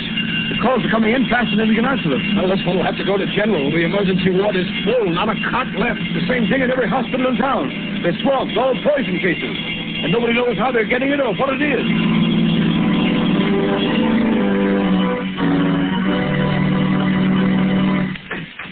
Come in, Commissioner Weston. I came over as soon as I got your message, Mr. Mayor. Sit down, Commissioner. You know why I sent for you? Yes. And I hate to admit it, but we haven't one single clue to go on.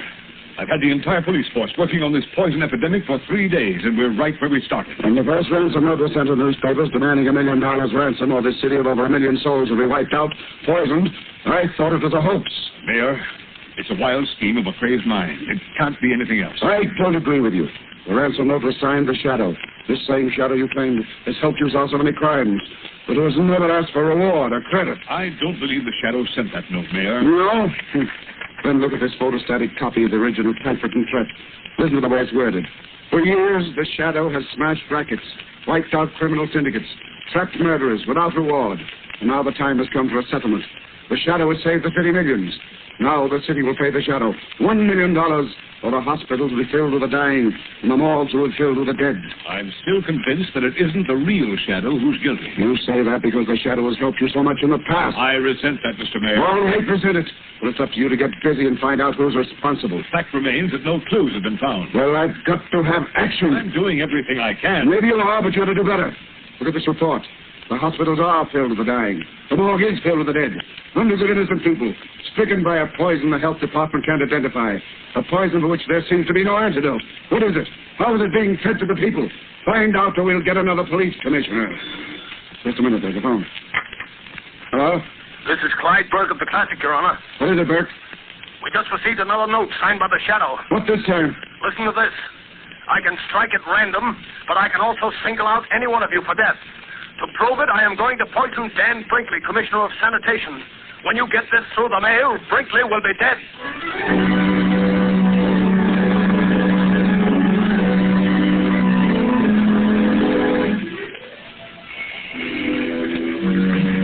Lamont Princeton. Hello, Margot. Thank heavens you're back. Have you discovered who's poisoning all these people? Who's using your name, the name of the Shadow? No, Margot. Every theory I've worked on has led nowhere. Whoever he is, this man masquerading as the Shadow must be absolutely insane. There's no doubt about that, Margot, but it's the insanity of a genius, not of a money-mad fool. What strange, distorted mind could devise such a terrible scheme? Margot, let me see that map of the city again. I'll get You know the one where we marked all the areas affected by this wholesale poisoning? Yes, I know. Here you are, Lamont. There you see. The cases are widely scattered all over the city. Well, have you any idea how these people were poisoned? Must have been put in food or milk or something. There have been so many poisonings. It doesn't seem humanly possible it could have been administered individually. No, they were poisoned in groups. In every house affected by the poison, no one escaped. It wasn't poisoned milk. The newspapers checked on that, and it couldn't have been the food. No, the food those people ate came from 100 different stores. Wait a minute, Margot. You've just given me an idea. What's the one thing that all these people must have had at some time or another on the day they were poisoned? What do you mean, Lamont? Margot, I think I've got it. Water.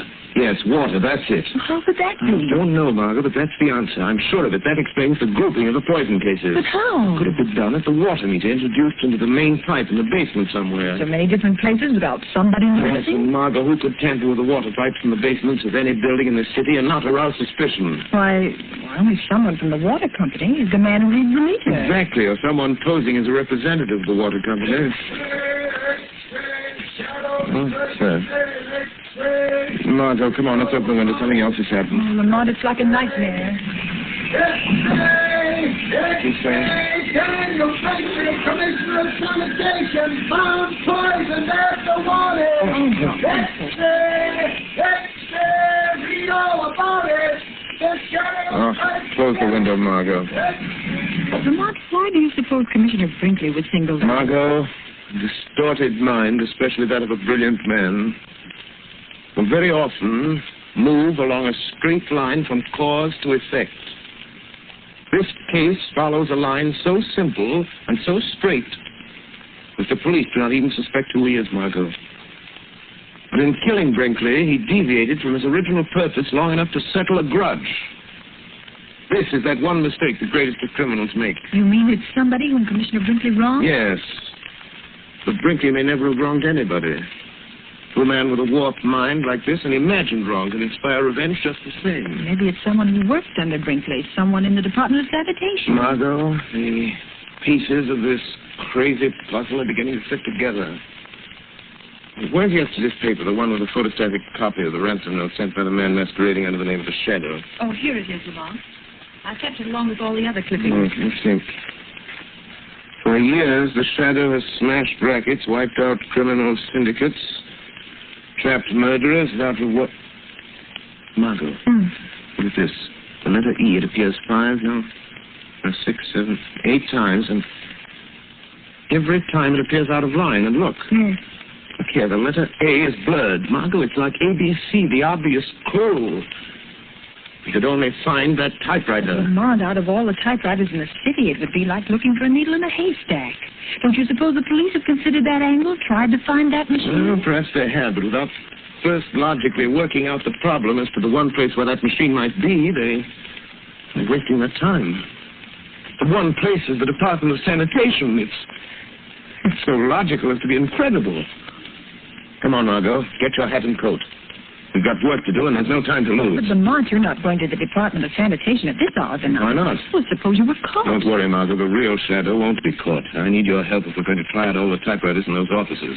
It's a job for Lamont Cranston and his assistant, Margot Lane. But if we're caught, how long a sentence can they give us for breaking into a public building? It's worth risking, and far better than sitting here building up theories and knocking them down again while this mad masquerader carries out his monstrous schemes of wholesale murder. Come on, Margot, let's go.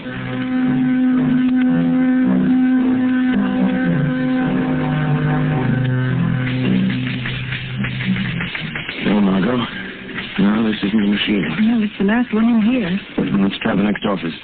Be careful of that flashlight, Lamont. Must be a watchman here in the building somewhere. I'm down in the basement sweeping. Made sure of that before I signaled you to come in. Looks like another exploded theory, Lamont. We've tried dozens of machines, and none of them have the characteristics of the letters in those ransom notes. They're not going to stop until we've tried them all, Margot. There's the door there, leading to the back part of this floor, Lamont. Yes, it says, Private Office of Chief Chemist A.D. Gerber. Let's look in there. Yes, there's the machine. It's the only one in here. Try it, Margot. Here's some paper. Yes. We're glad to get out of this place. Start the same way, Margot. That's it. For years, the Shadow has smashed rackets, Lamont, the door's locked. wiped out criminal syndicates.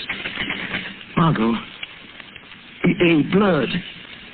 Go on, finish it. Trapped murderers without reward. Now the time has come for settlement. This is the machine that typed the warning notes to the papers. The office of the city's chief chemist. In Gerber's office. It might not have been Gerber. Other people could get to this machine and use it. Margot, everything's beginning to fit together. Who would know more about poisons than a chemist? You know, I felt all alone. What was that? Someone in the next room. Turn your light over on that door, Lamont. There's lettering on it. Laboratory. Keep out. Who would be in a laboratory at this time of night? Margot, I don't know. I'm going to find out. It may be the man we're looking for, Lamont. Margot, I think it'll be best if you get out of here. Go back to the car. Wait for me. Oh, please, Lamont, let me stay here till you come out, and I might be able to help you if it's that crazy maniac. No, Margot. Go out to the car and wait for me. Lamont Cranston and Margot Lane have done all they can. The time has come for me to be the Shadow. The real Shadow must open that door.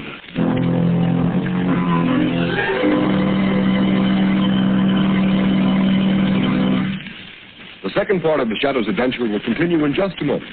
In the meantime, let's talk about how to save money. You will begin saving money when you use blue coal. Blue coal is Pennsylvania anthracite. It is an American product mined by the Glen Alden Coal Company.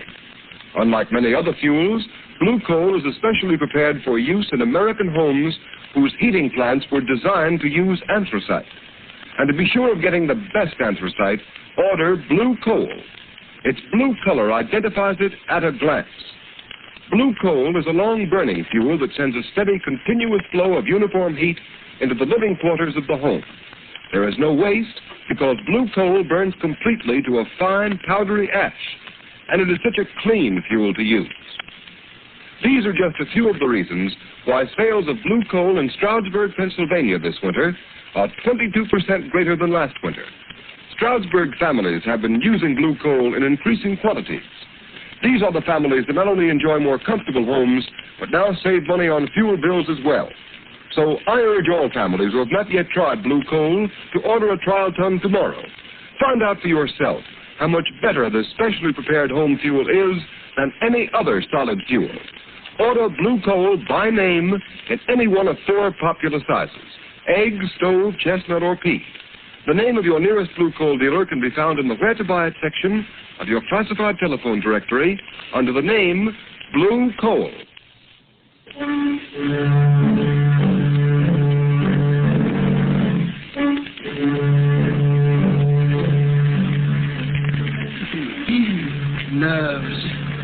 Nerves.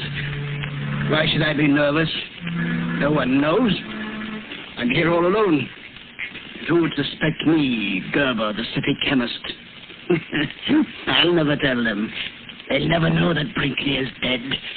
They'll make me commissioner of sanitation. I should have had the job when they gave it to him. I guess he knows it now. Gerber, bring me that report. Gerber, why didn't you do this? Gerber, why didn't you do that? Treating me like dirt. All that's over now, though. Over and done with. How did that door get open? Must have forgotten to close it. Must be getting absent-minded. Got to be more careful. Someone might come in. Might ask me what I'm doing. What I'm making. What are you making, Gerber? Really? What was that? Who said that? Who laughed? The shadow spoke. The shadow laughed, Gerber. The shadow? Yes, Gerber. I am the shadow. You know my name.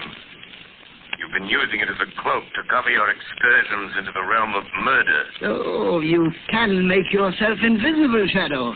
Or are you hiding? I happen to be master of the ancient art of hypnotism, by which I can blind your eyes to my presence. But you are really here in this room. Physically, I mean. Yes, I opened that door. I walked into this room. I am here. Quite near you, Gerber. How did you find me? By a process of elimination. Because you made one mistake in your admirable train of logic. A mistake? Yes. When you murdered Brinkley, the commissioner of sanitation, I knew it must be someone who had a grievance against him, real or imaginary. Real or imaginary.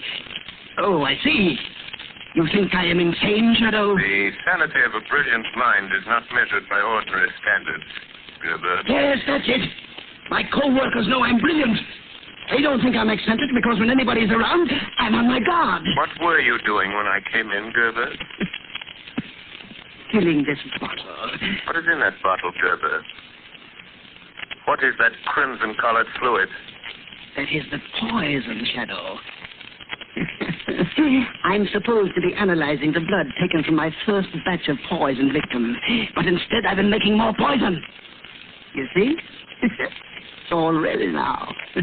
Would you like some, Shadow? I'll be glad to give it to you. What are you going to do with that bottle of poison, Gerber? Or are you afraid to tell me? No, I'm not afraid. You can't stop me. The devil himself wouldn't stop me. Listen. I'm going to drive to one of our fashionable suburbs where all the important people of the city live. There's a high steel water tower there. I'm going to climb that tower and pour this little bottle of poison through the trap door at the top. It will be diluted in the water, carried into the homes of all those prominent people. And by tomorrow night, they will all be dead. It is fortunate I found you in time. In time for what, Shadow? In time to stop you. You can't stop me, Shadow. You're not going to leave this laboratory with that bottle of poison, Gerber. Yes, I am. And I'm going this minute, Shadow. You see this test tube? Yes. It's filled with acid. Acid that will burn you beyond recognition. You forget you can't see me. Yeah, but the only way you can stop me is by physical means, with your body that seems to be not even a shadow. And to do that, you must drop your cloak of invisibility. How do I know that isn't a blind to make myself become visible to you? No, it isn't a blind, Shadow. See, I pour a little on the floor. You see? Think what that would do to human flesh. And you say you are human. Yes. Yes, I am human. Then I dare you to stop me. At the first touch of your hands, I'll throw it at you. It is better that one man be injured than you should kill another entire community. I'm willing to take that chance. All right. We'll see if you're as brave as you sound, Shadow. Stop where you are. No! I'm leaving unless you stop me physically. Then I have no alternative but to fight you man to man. Oh, you are human. All right. Take this.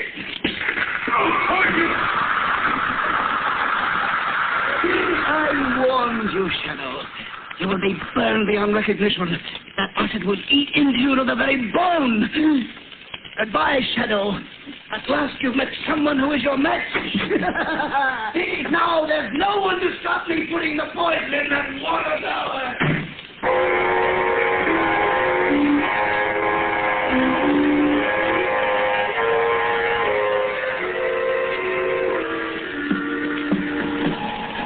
Margot. Yes, Lamont. Did you see a tall, powerfully built man come out of the sanitation building just now? Yes, Lamont. He got in a car. There he goes, going down the street. You can still see the tail. Follow me, Margot. In heaven's name, don't lose him. That's the man, Gerber. He won't get away. Margot, it's the first aid kit in the car. Yes, it's inside pocket. Oh, Lamont, your clothes. They're smoking. Yeah. And your hands bleeding. Oh, they're not an idea of what happened. Acid, Margot, acid. He was getting away with a bottle of poison. I tried to stop him, and he threw the acid. Oh, Lamont, your face. Let me look at your face. I didn't get anything on my face. I broke my arm in time. It's all right. I'll bandage my hands as best I can. Keep your eyes on that car, Margot. Yes. Far more important. Don't lose him. He's heading for the suburbs. This time, Gerber really means business. Margot, we set the poison to the whole community. He's going to dump a bottle of that deadly stuff in a water tower. Oh, Lamont. Oh, you're in terrible pain. I can see it. Let me take care of you. Let me stop at a phone booth and call Commissioner Weston. Doesn't you send out a general alarm and pick this man up? No, Margot, we have a job to do. We lose Gerber. If we stop him, the police wouldn't be any good. We'll find out where he's going, and then we can call the police. All right, Lamont. You know best. I'll try not to lose him.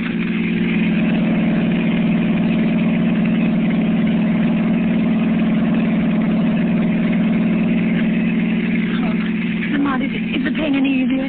You've got to get to a doctor as quickly as possible. Infection might set in. I will as soon as... Margot, look. Yes. I think Gerber is nearing his destination. He's taking that road up the hill. If I remember correctly, the water tower's at the top. Lamont, how will you stop him now? You with your bleeding hands. He's a powerful man. Crazy with the strength of a maniac. I've got to do what I can to delay him. Keep him from putting that poison in the tower until you can get the police. The police? Lamont, how is he going to get the poison in the tank? He said there was a trap door on top of the tower. A door they use when they clean the tank. Oh, Lamont, that means you may have to climb that tower. Now, you can't not with your hands in that condition. It's snowing. There'll be ice on the rungs of the ladder, and in this wind, you're liable to slip and fall. I've got the chances. Stop, Margot, stop. That's the water tower. There's the car. Lamont, look, it's Gerber. Yes. He's starting to climb the tower already. Margot, go on, I'll get the police. Hurry. Tell them to get someone to shut off the water in this tower in case I fail. Hurry, Margot, hurry! I'm going up there after him. All right, Lamont, I'll get... Who is that? The man you thought you'd left in your laboratory. Burnt and blind with acid. The shadow. Yes? What I thought I had you. But all right. Keep on following me. You're a long way behind me by the sound of your voice. Yes. Yes, but you have to stop when you get to the top. And I shall catch up with you. Yes. By that time, I shall have poisoned the water. You forget the trapdoor to the tank may be locked. It will be rusty and easy to break. But it will take time, and I shall be gaining on you. You need to hurry, Gerber. That's too bad you missed my face with that accident, Gerber. Some of it went on you. I heard it sizzling into your flesh. On my hands, that's all. Don't you want to see them? Then you must be suffering holding onto the ice-covered ladder. Not as much as you'll suffer once I reach you. All right, hurry, Shadow. I'm on the top already. Well, you were right, Shadow. The trapdoor is locked. But that won't stop me. I'm going to blow it open with my revolver. The lock is broken, Shadow. You'd better hurry up. I'm not far below you now, Gerber. Now I'm opening the trap door, Shadow. Yes, I hear it, Gerber, but you'll never put the poison in the water. I have the bottle in my hand. I'm pulling out the stopper. And I'm here to knock it out of your hand. Yes! You broke it. You spilled the poison. You spoiled my revenge. You spoiled it. But you'll pay for it.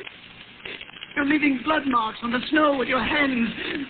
You can't get off the top of this tower. You can't get past me to the ladder. I don't need to see you to find you. The blood marks will show me where you are. Come and get me, Gerber. I'm waiting for you here on top of the tank. I know you are. And you can't go any further, or you'll slip and fall to the ground, hundreds of feet below. Don't be so sure, Gerber. There. I touched you, Shadow. Oh, you squirm very cleverly. But I got you. I got hold of you. You won't get away from me, Shadow. And you won't get away from the police. Hear them coming? You warned the police? Yes. But before they get here, I'm going to throw you off the tower, Shadow. You might fall off yourself if you try to do that. If I do, I'll pull you off with me.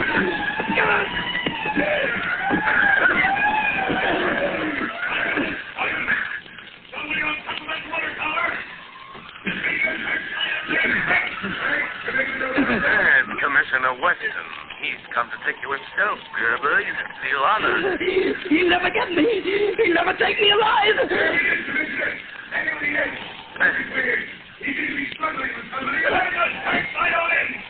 You're caught, Gerber. You're trapped. You're trapped. There's no escape, Gerber.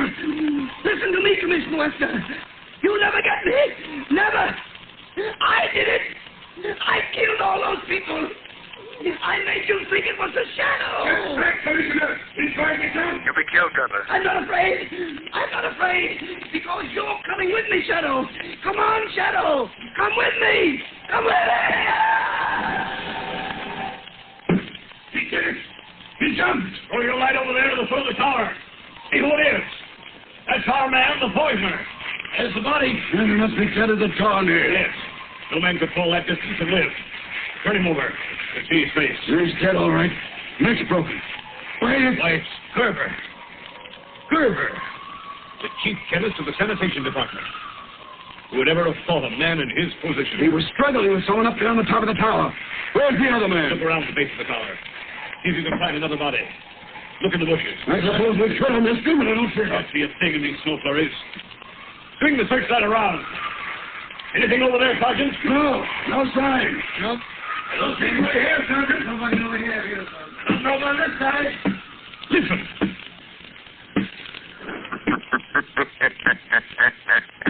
Shadow. Yes, Commissioner Weston. The Shadow.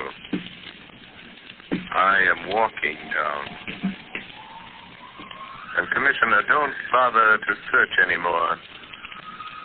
I am the man Gerber was struggling with up on the tower. So, you trapped Gerber? Yes, Commissioner.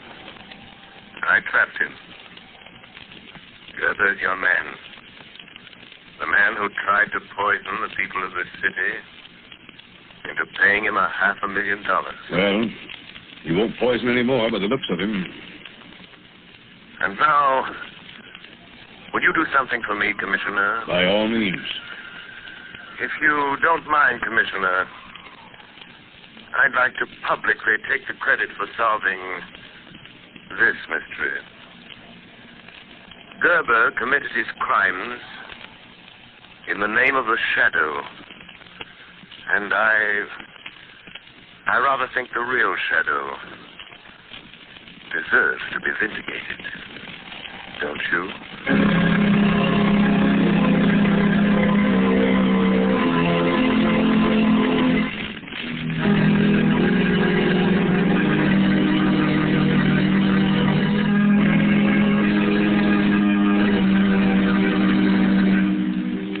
You have just heard a dramatized version of one of the many copyrighted stories which appear in the Shadow magazine. All the characters and all the places named are fictitious, and the similarity to persons living or dead is purely coincidental.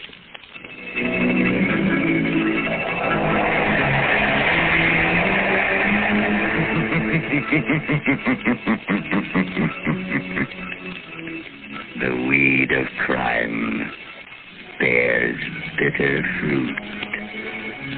Crime does not pay. The Shadow knows.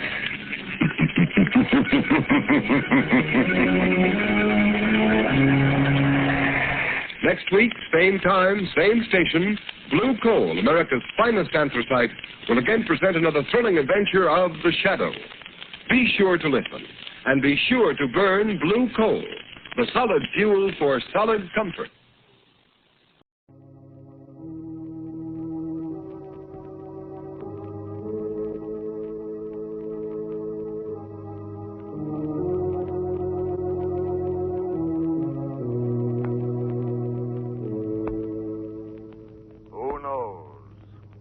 What evil lurks in the hearts of men? The Shadow knows.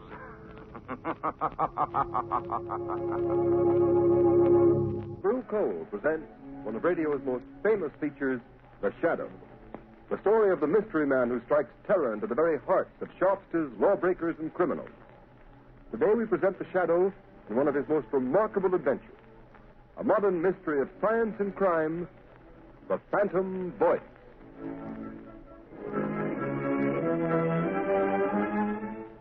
In just a moment, The Shadow begins his exciting adventure. Meanwhile, I'd like to tell you how you can safeguard the health and comfort of your family during these dangerous winter months. Burn Blue Coal. It gives you safe, uniform, healthful heat all winter long. And for valuable heating information that will save you real money regardless of the fuel you're using, send tonight for John Barclay's free 24-page book, How to Reduce the Cost of Heating Your Home. Address a postcard to Blue Coal, 120 Broadway, New York City, or to Blue Coal in care of this station. Don't miss out by delaying. Send for your free copy of How to Reduce the Cost of Heating Your Home right at the close of this program.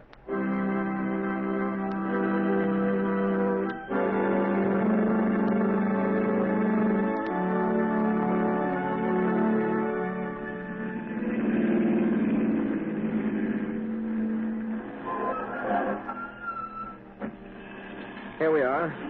Here, Margot, let me help you on. All right. Thank you, Lamont. This way, Margot. Lamont Cranston, where on earth are you taking me? We're on our way to the criminal court, Margot. The criminal court? Oh, a murder trial. This isn't a murder trial. Unless I'm badly mistaken, we're going to witness an assassination. What? An assassination. The assassination of the character and reputation of one of the most outstanding public men in America today. Oh, you mean Senator Durham? Yes. Say, I've been reading about his trial in the papers. They've certainly unearthed plenty of evidence that he accepted that bribe. Well, unless I've made a mistake in character analysis, that evidence is forged. Durham is more than a political figure, Margot. He's a statesman. He has an independent income. He's devoted his life to unselfish public service. Oh, he's a very wealthy man. Yes, Margot. Senator Durham has given away 10 times the amount of money he's accused of taking as a bribe. Well, if that's true, Lamont, the whole thing doesn't make sense. Why should a man like that take a 15-year prison term for taking a bribe he didn't need? That's the point that worries me.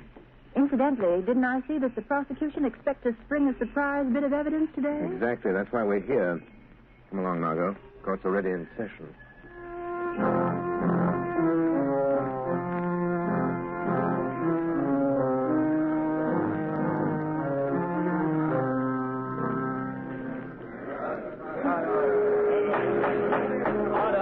Order in the court. One more such outburst on the part of the spectators at this trial, and I shall order the courtroom cleared. Proceed, Mr. Defense Attorney. Your Honor, I have stated the case for my client. I have shown that by his record, it would have been impossible for him to act as the prosecution claims he has acted. And I have yet to see any proof that Senator Durham has committed any crime. I will now call Senator Durham himself to the stand to deny these lies in person. Senator Durham to the stand. Here I am. You swear to tell the truth, the whole truth, and nothing but the truth, so help you God? I do. Proceed with the examination. Senator, you have heard the prosecution's accusations that you did at some time during last December accept a bribe from the late Mario Rinaldi. Yes. What is your answer? I never accepted a bribe from anyone. My answer is that the whole thing is a pack of lies. Order in the court. Your witness. Senator Durham, do you deny that on the 16th of December last, you received a visit from the late Mario Rinaldi in your room at the Maximilian Hotel? Why, no. He came to see me, and Confine yourself to specific answers. Gentlemen of the jury, the defense has made much of the senator's long and seemingly illustrious career of public service. They would have you believe that, like Caesar's wife, the defendant, Senator Durham, is above suspicion. They've paraded witnesses to the stand who've told you of his philanthropies, of his unselfish devotion to public service, of his blameless personal life in the past. That we do not contest, refute, nor deny. But unfortunately for Senator Durham, he is not being tried for his past. We, the prosecution, need but one more bit of evidence to complete our case. We have that evidence. Order in the court. I beg leave to show the jury a soundtrack motion picture of a meeting between the defendant and the late Mario Rinaldi, whose bribe of $50,000 paid to the defendant is the basis upon which this case was brought to trial. Order in the court. Has this motion picture a direct bearing on this case, Mr. Prosecutor? It has, Your Honor. Has the counsel for the defense any objection to the introduction of this type of evidence without due notice? Senator Durham has nothing whatever to fear from the introduction of any authentic motion picture record of any meeting of Mario Rinaldi and himself, even though the picture was made without the senator's knowledge. Very well. The projection equipment is in the courtroom. Will you order the shades drawn and the lights extinguished? Court attendants will please draw the shades. Again, I caution the spectators against any outbursts of any kind. Furthermore, no one will be allowed to leave the court until the introduction of this evidence is complete. You may proceed, Mr. Prosecutor. With the court's permission, we will place the screen in full view of the jury. Your Honor. Counsel for the defense has a question.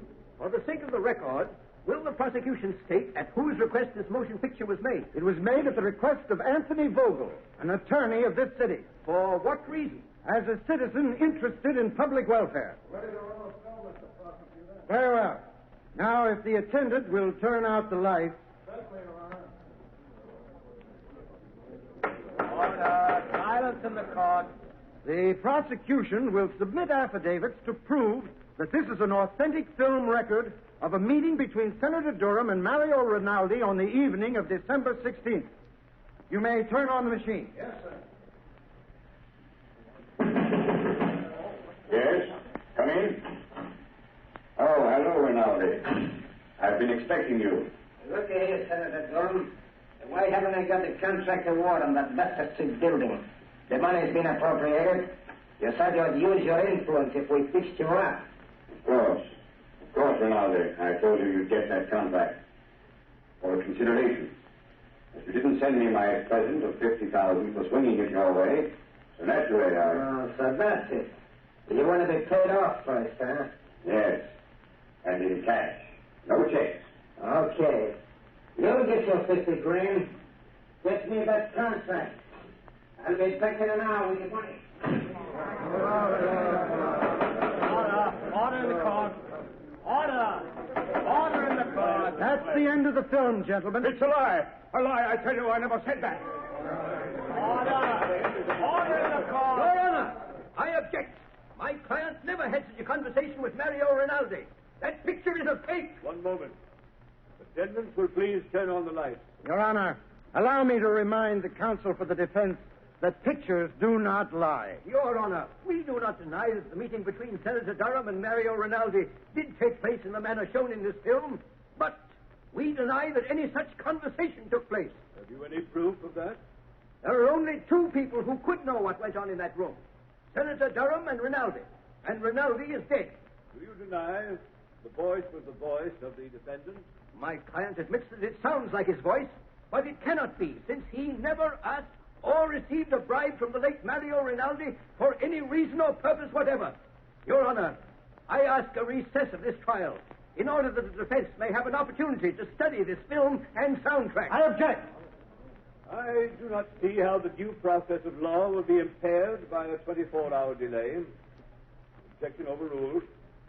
Court's adjourned until 10 o'clock tomorrow morning.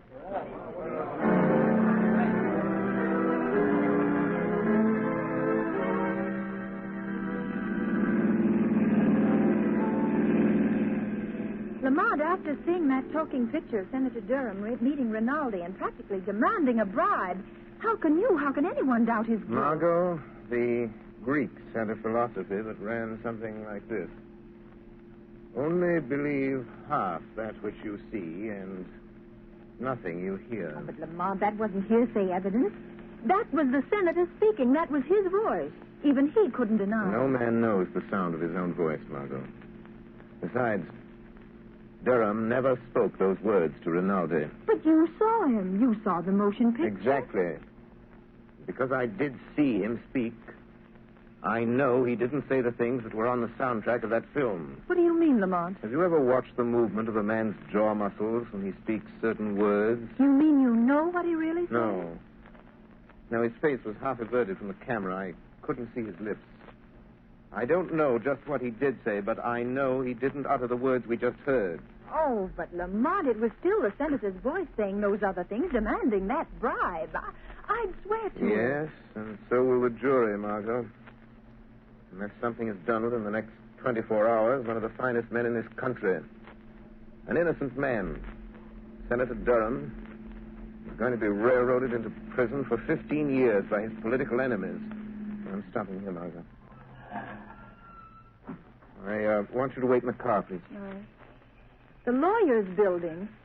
What are you going to do here, Lamont? I'm going up to the 25th floor, Margot.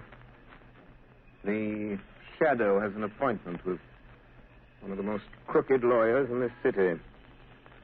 Anthony Vogel was so interested in the public welfare that he went to the trouble of having a sound camera planted in Senator Durham's hotel suite the night of December 16th.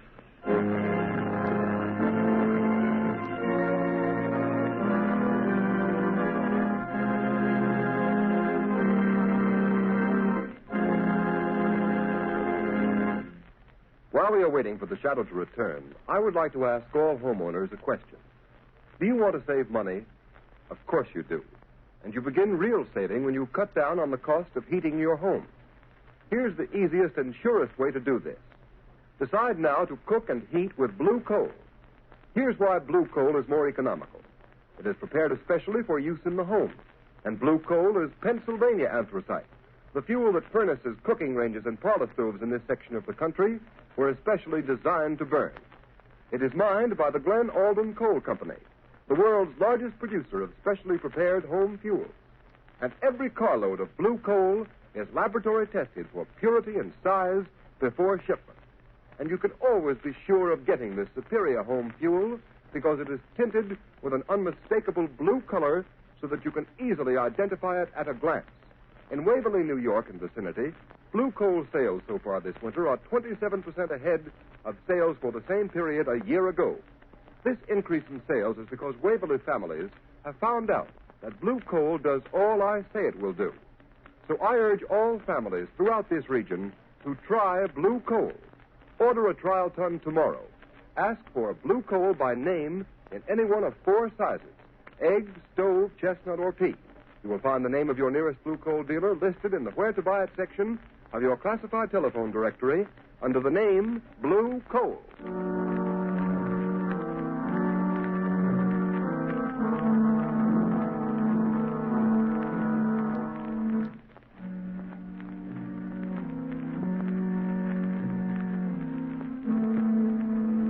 That's swell, Mr. Vogel. You certainly put it over. That sound picture sure turned the trick. Yes, but I'm still worried, Travers. Well, there ain't nothing to be worried about. Senator Durham's as good as on his way to the pen right now. Well, I won't feel happy until he is. When are you going to get me a wrestling bout, boss? A wrestling bout? Yeah, it's about time I was getting in the ring again. And, well, I could stand the extra dough. Forget you're a wrestler, Travers. You'll make more money in this racket as my bodyguard. Any calls while I was down at court? Yeah, Wilson phoned a couple of minutes ago. Why didn't you say so? Well, you didn't ask me. What did he want? I wanted to talk to you. Hey, what do you suppose he wants? Dough? I've paid him all he's going to get. Say, maybe he's read in the afternoon papers what we're really using that soundtrack for. If he gets white-livered and talks... Well, maybe we should fix him so he can't talk, huh, boss? What do you mean? Well, he could fall out of that 15-story apartment of his, accidental-like. He'd only have to fall once. It might be a good plan. Okay, you want me to go over there now and take care of it, boss? No, there's no sense doing anything about him until we have to. But at the first sign of anybody getting wise to what we're doing, then we'll arrange a neat little accident for friend Wilson. Well, now let's take a look at that Wesley murder case. One case at a time, Mr. Vogel. What was that? Suppose we review the evidence of the case against Senator Durham. What sort of devil's trick is this? Who are you? I am the Shadow, Vogel. But I can't see you. Nevertheless, Vogel, I am here, in the shadows. Gee, what? Somebody's talking and nobody's here. Shut up, Travers. I'll handle this. Oh. So you're the Shadow, eh? You come here to play your hypnotic tricks on me. What do you know about Senator Durham's business? I know everything about it. I've been listening to your interesting conversation about this Mr. Wilson. He seems to play an important part in your case against Senator Durham. Listen, Shadow, I've heard plenty about you. I don't want to fight you. How much do you want to keep out of this? Always the fixer. How much, Shadow? There isn't enough money in the world to cover up what you're trying to do, Vogel. Who is this man? Wilson. What part did he play in this scheme of yours? Oh, so you don't know. You're just trying to find out, are you, Shadow? Travers, lock the door. Okay, boss. That's locked. Melodrama won't help you, Vogel. Boss, if I could only see this guy, I could... Come on, Travers. We don't need to see him. What do you mean, Come over here. Give me your hand. Well, okay, but it don't make much sense. You'll see. All right. Stand up with me against this wall. Now, stretch out your arms. Can you touch the side wall on that side? Yeah, I can touch it. Good. I can touch it on my side. Now, walk slowly to the other end of the room and don't let your fingers leave the wall. Oh, I get it. Then the Shadow can't get past us, huh? You're quick. Now, walk forward slowly. Slow, you fool. Okay. Well, I don't feel nothing. We're almost to the end of the room, boss. Maybe he got away. No, he couldn't go through the door. It's locked. The window is locked, too. Hey, boss, I felt something. Huh? I got him. I got hold of him, boss. I can't see him, but I got him. I got the Shadow around the throat. He's a man after all. Gee, Strong. Good. Kill him, Travers. Maybe he can. He's choking me. Give me your gat, boss. I'll shoot him. You don't need a gun. It'll make too much noise. He's weakening, boss. Kill him, Travers. Give him your famous stranglehold. If he doesn't let go, he'll kill me. Yes, Shadow. This is where you die. Finish him off, Travers. I've got to hurry and take care of Wilson before he gets a chance to talk. I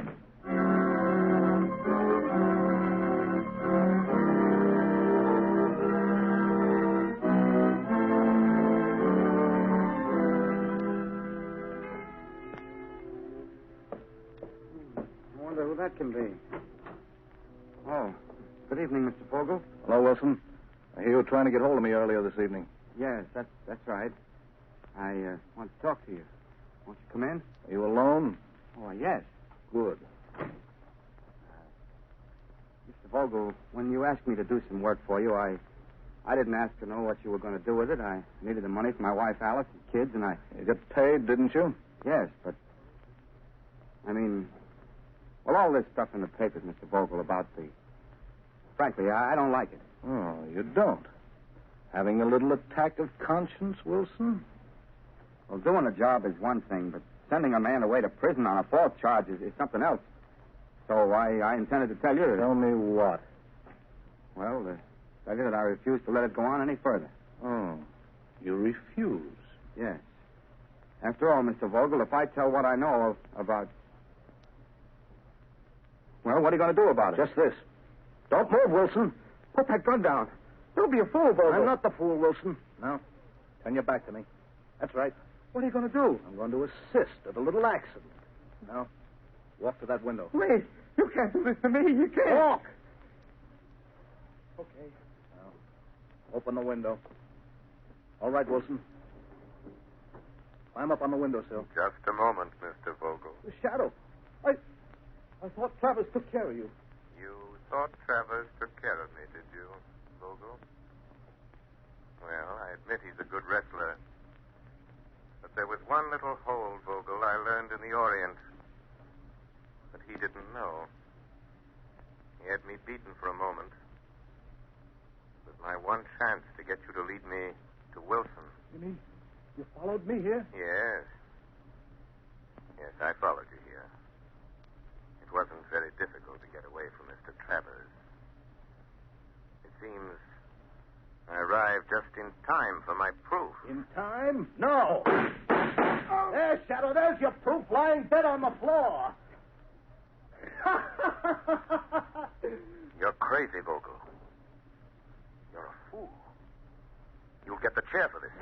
I'm not as crazy as you think. So I'm a fool, am I, Shadow? Now, you're the fool for coming here. You're the fool the police will find locked in this room with Wilson's dead body. They'll find you. I'll see that they do. And here's the gun you killed him with. Why don't you try the window, Shadow? It's only 15 stones to the floor. Shadow. Shadow. Wilson.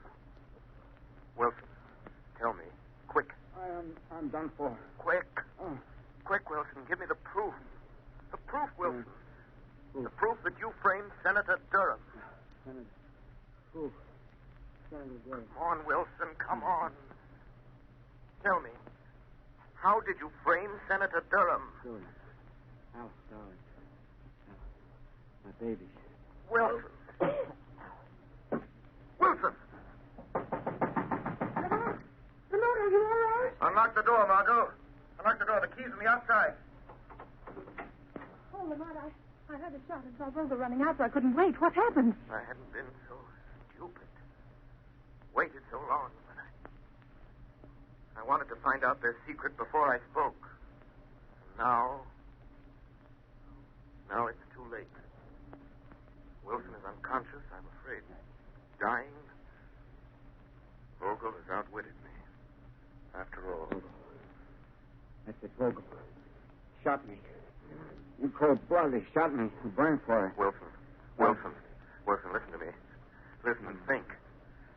Think. Tell me. How did you frame Senator Durham? Tell me that, Wilson. Tell me that, and I'll see that Vogel pays for doing this to you. Senator Durham, now I remember. I'll show you. Help me into the next room. I'll show you. I will help you. Easy now. Yeah. Easy. I'll get on the other side. Now, look. It's a recording studio. Yeah, that's right. It's my hobby. I'm an actor, impersonator by profession. An impersonator? Yes. Help me with that chair by the turntable. I impersonate people. I've imitated Senator Durham's voice dozens of times. Quick. Hand me the microphone. Turn on the switch. There, I can't hold out much longer. Here's the microphone. Just drop that needle on the wax record. Turn the switch. This is you, Wilson, speaking. I've just been shot by Anthony Vogel. He hired me to...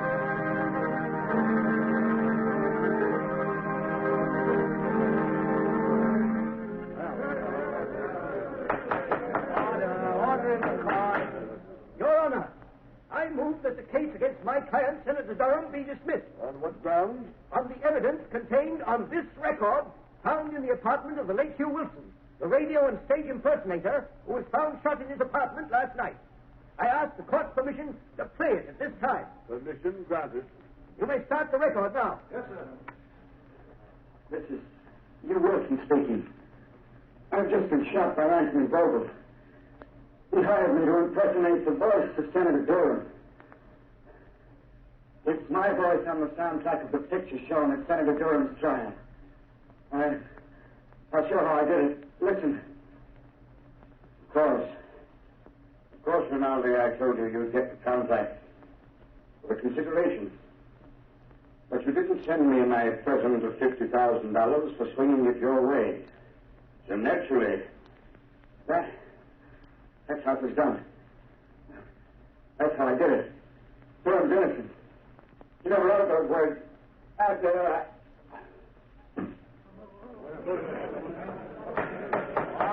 Order in the court. Why, this is amazing, incredible. Your Honor, there is one more voice on the record at the end. Listen. The voice you have heard is that of Hugh Wilson, murdered by Anthony Vogel. He is the man who sought to frame Senator Durham. But Vogel failed. Just as in the end all crime must fail. And all criminals pay the penalty of death. Order in the court.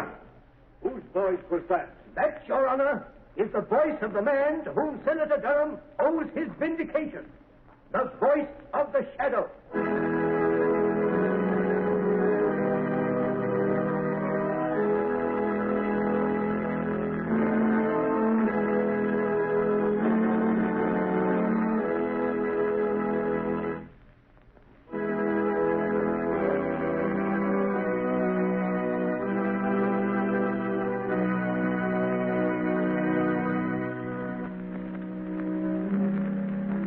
You have just heard a dramatized version of one of the many copyrighted stories which appear in the Shadow magazine. All the characters and all the places named are fictitious. Any similarity to persons living or dead is purely coincidental.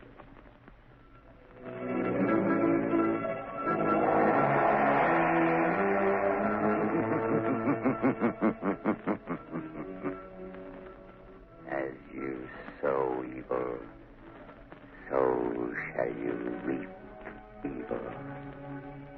Crime does not pay. The shadow knows.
Thank you for listening. Please like and subscribe.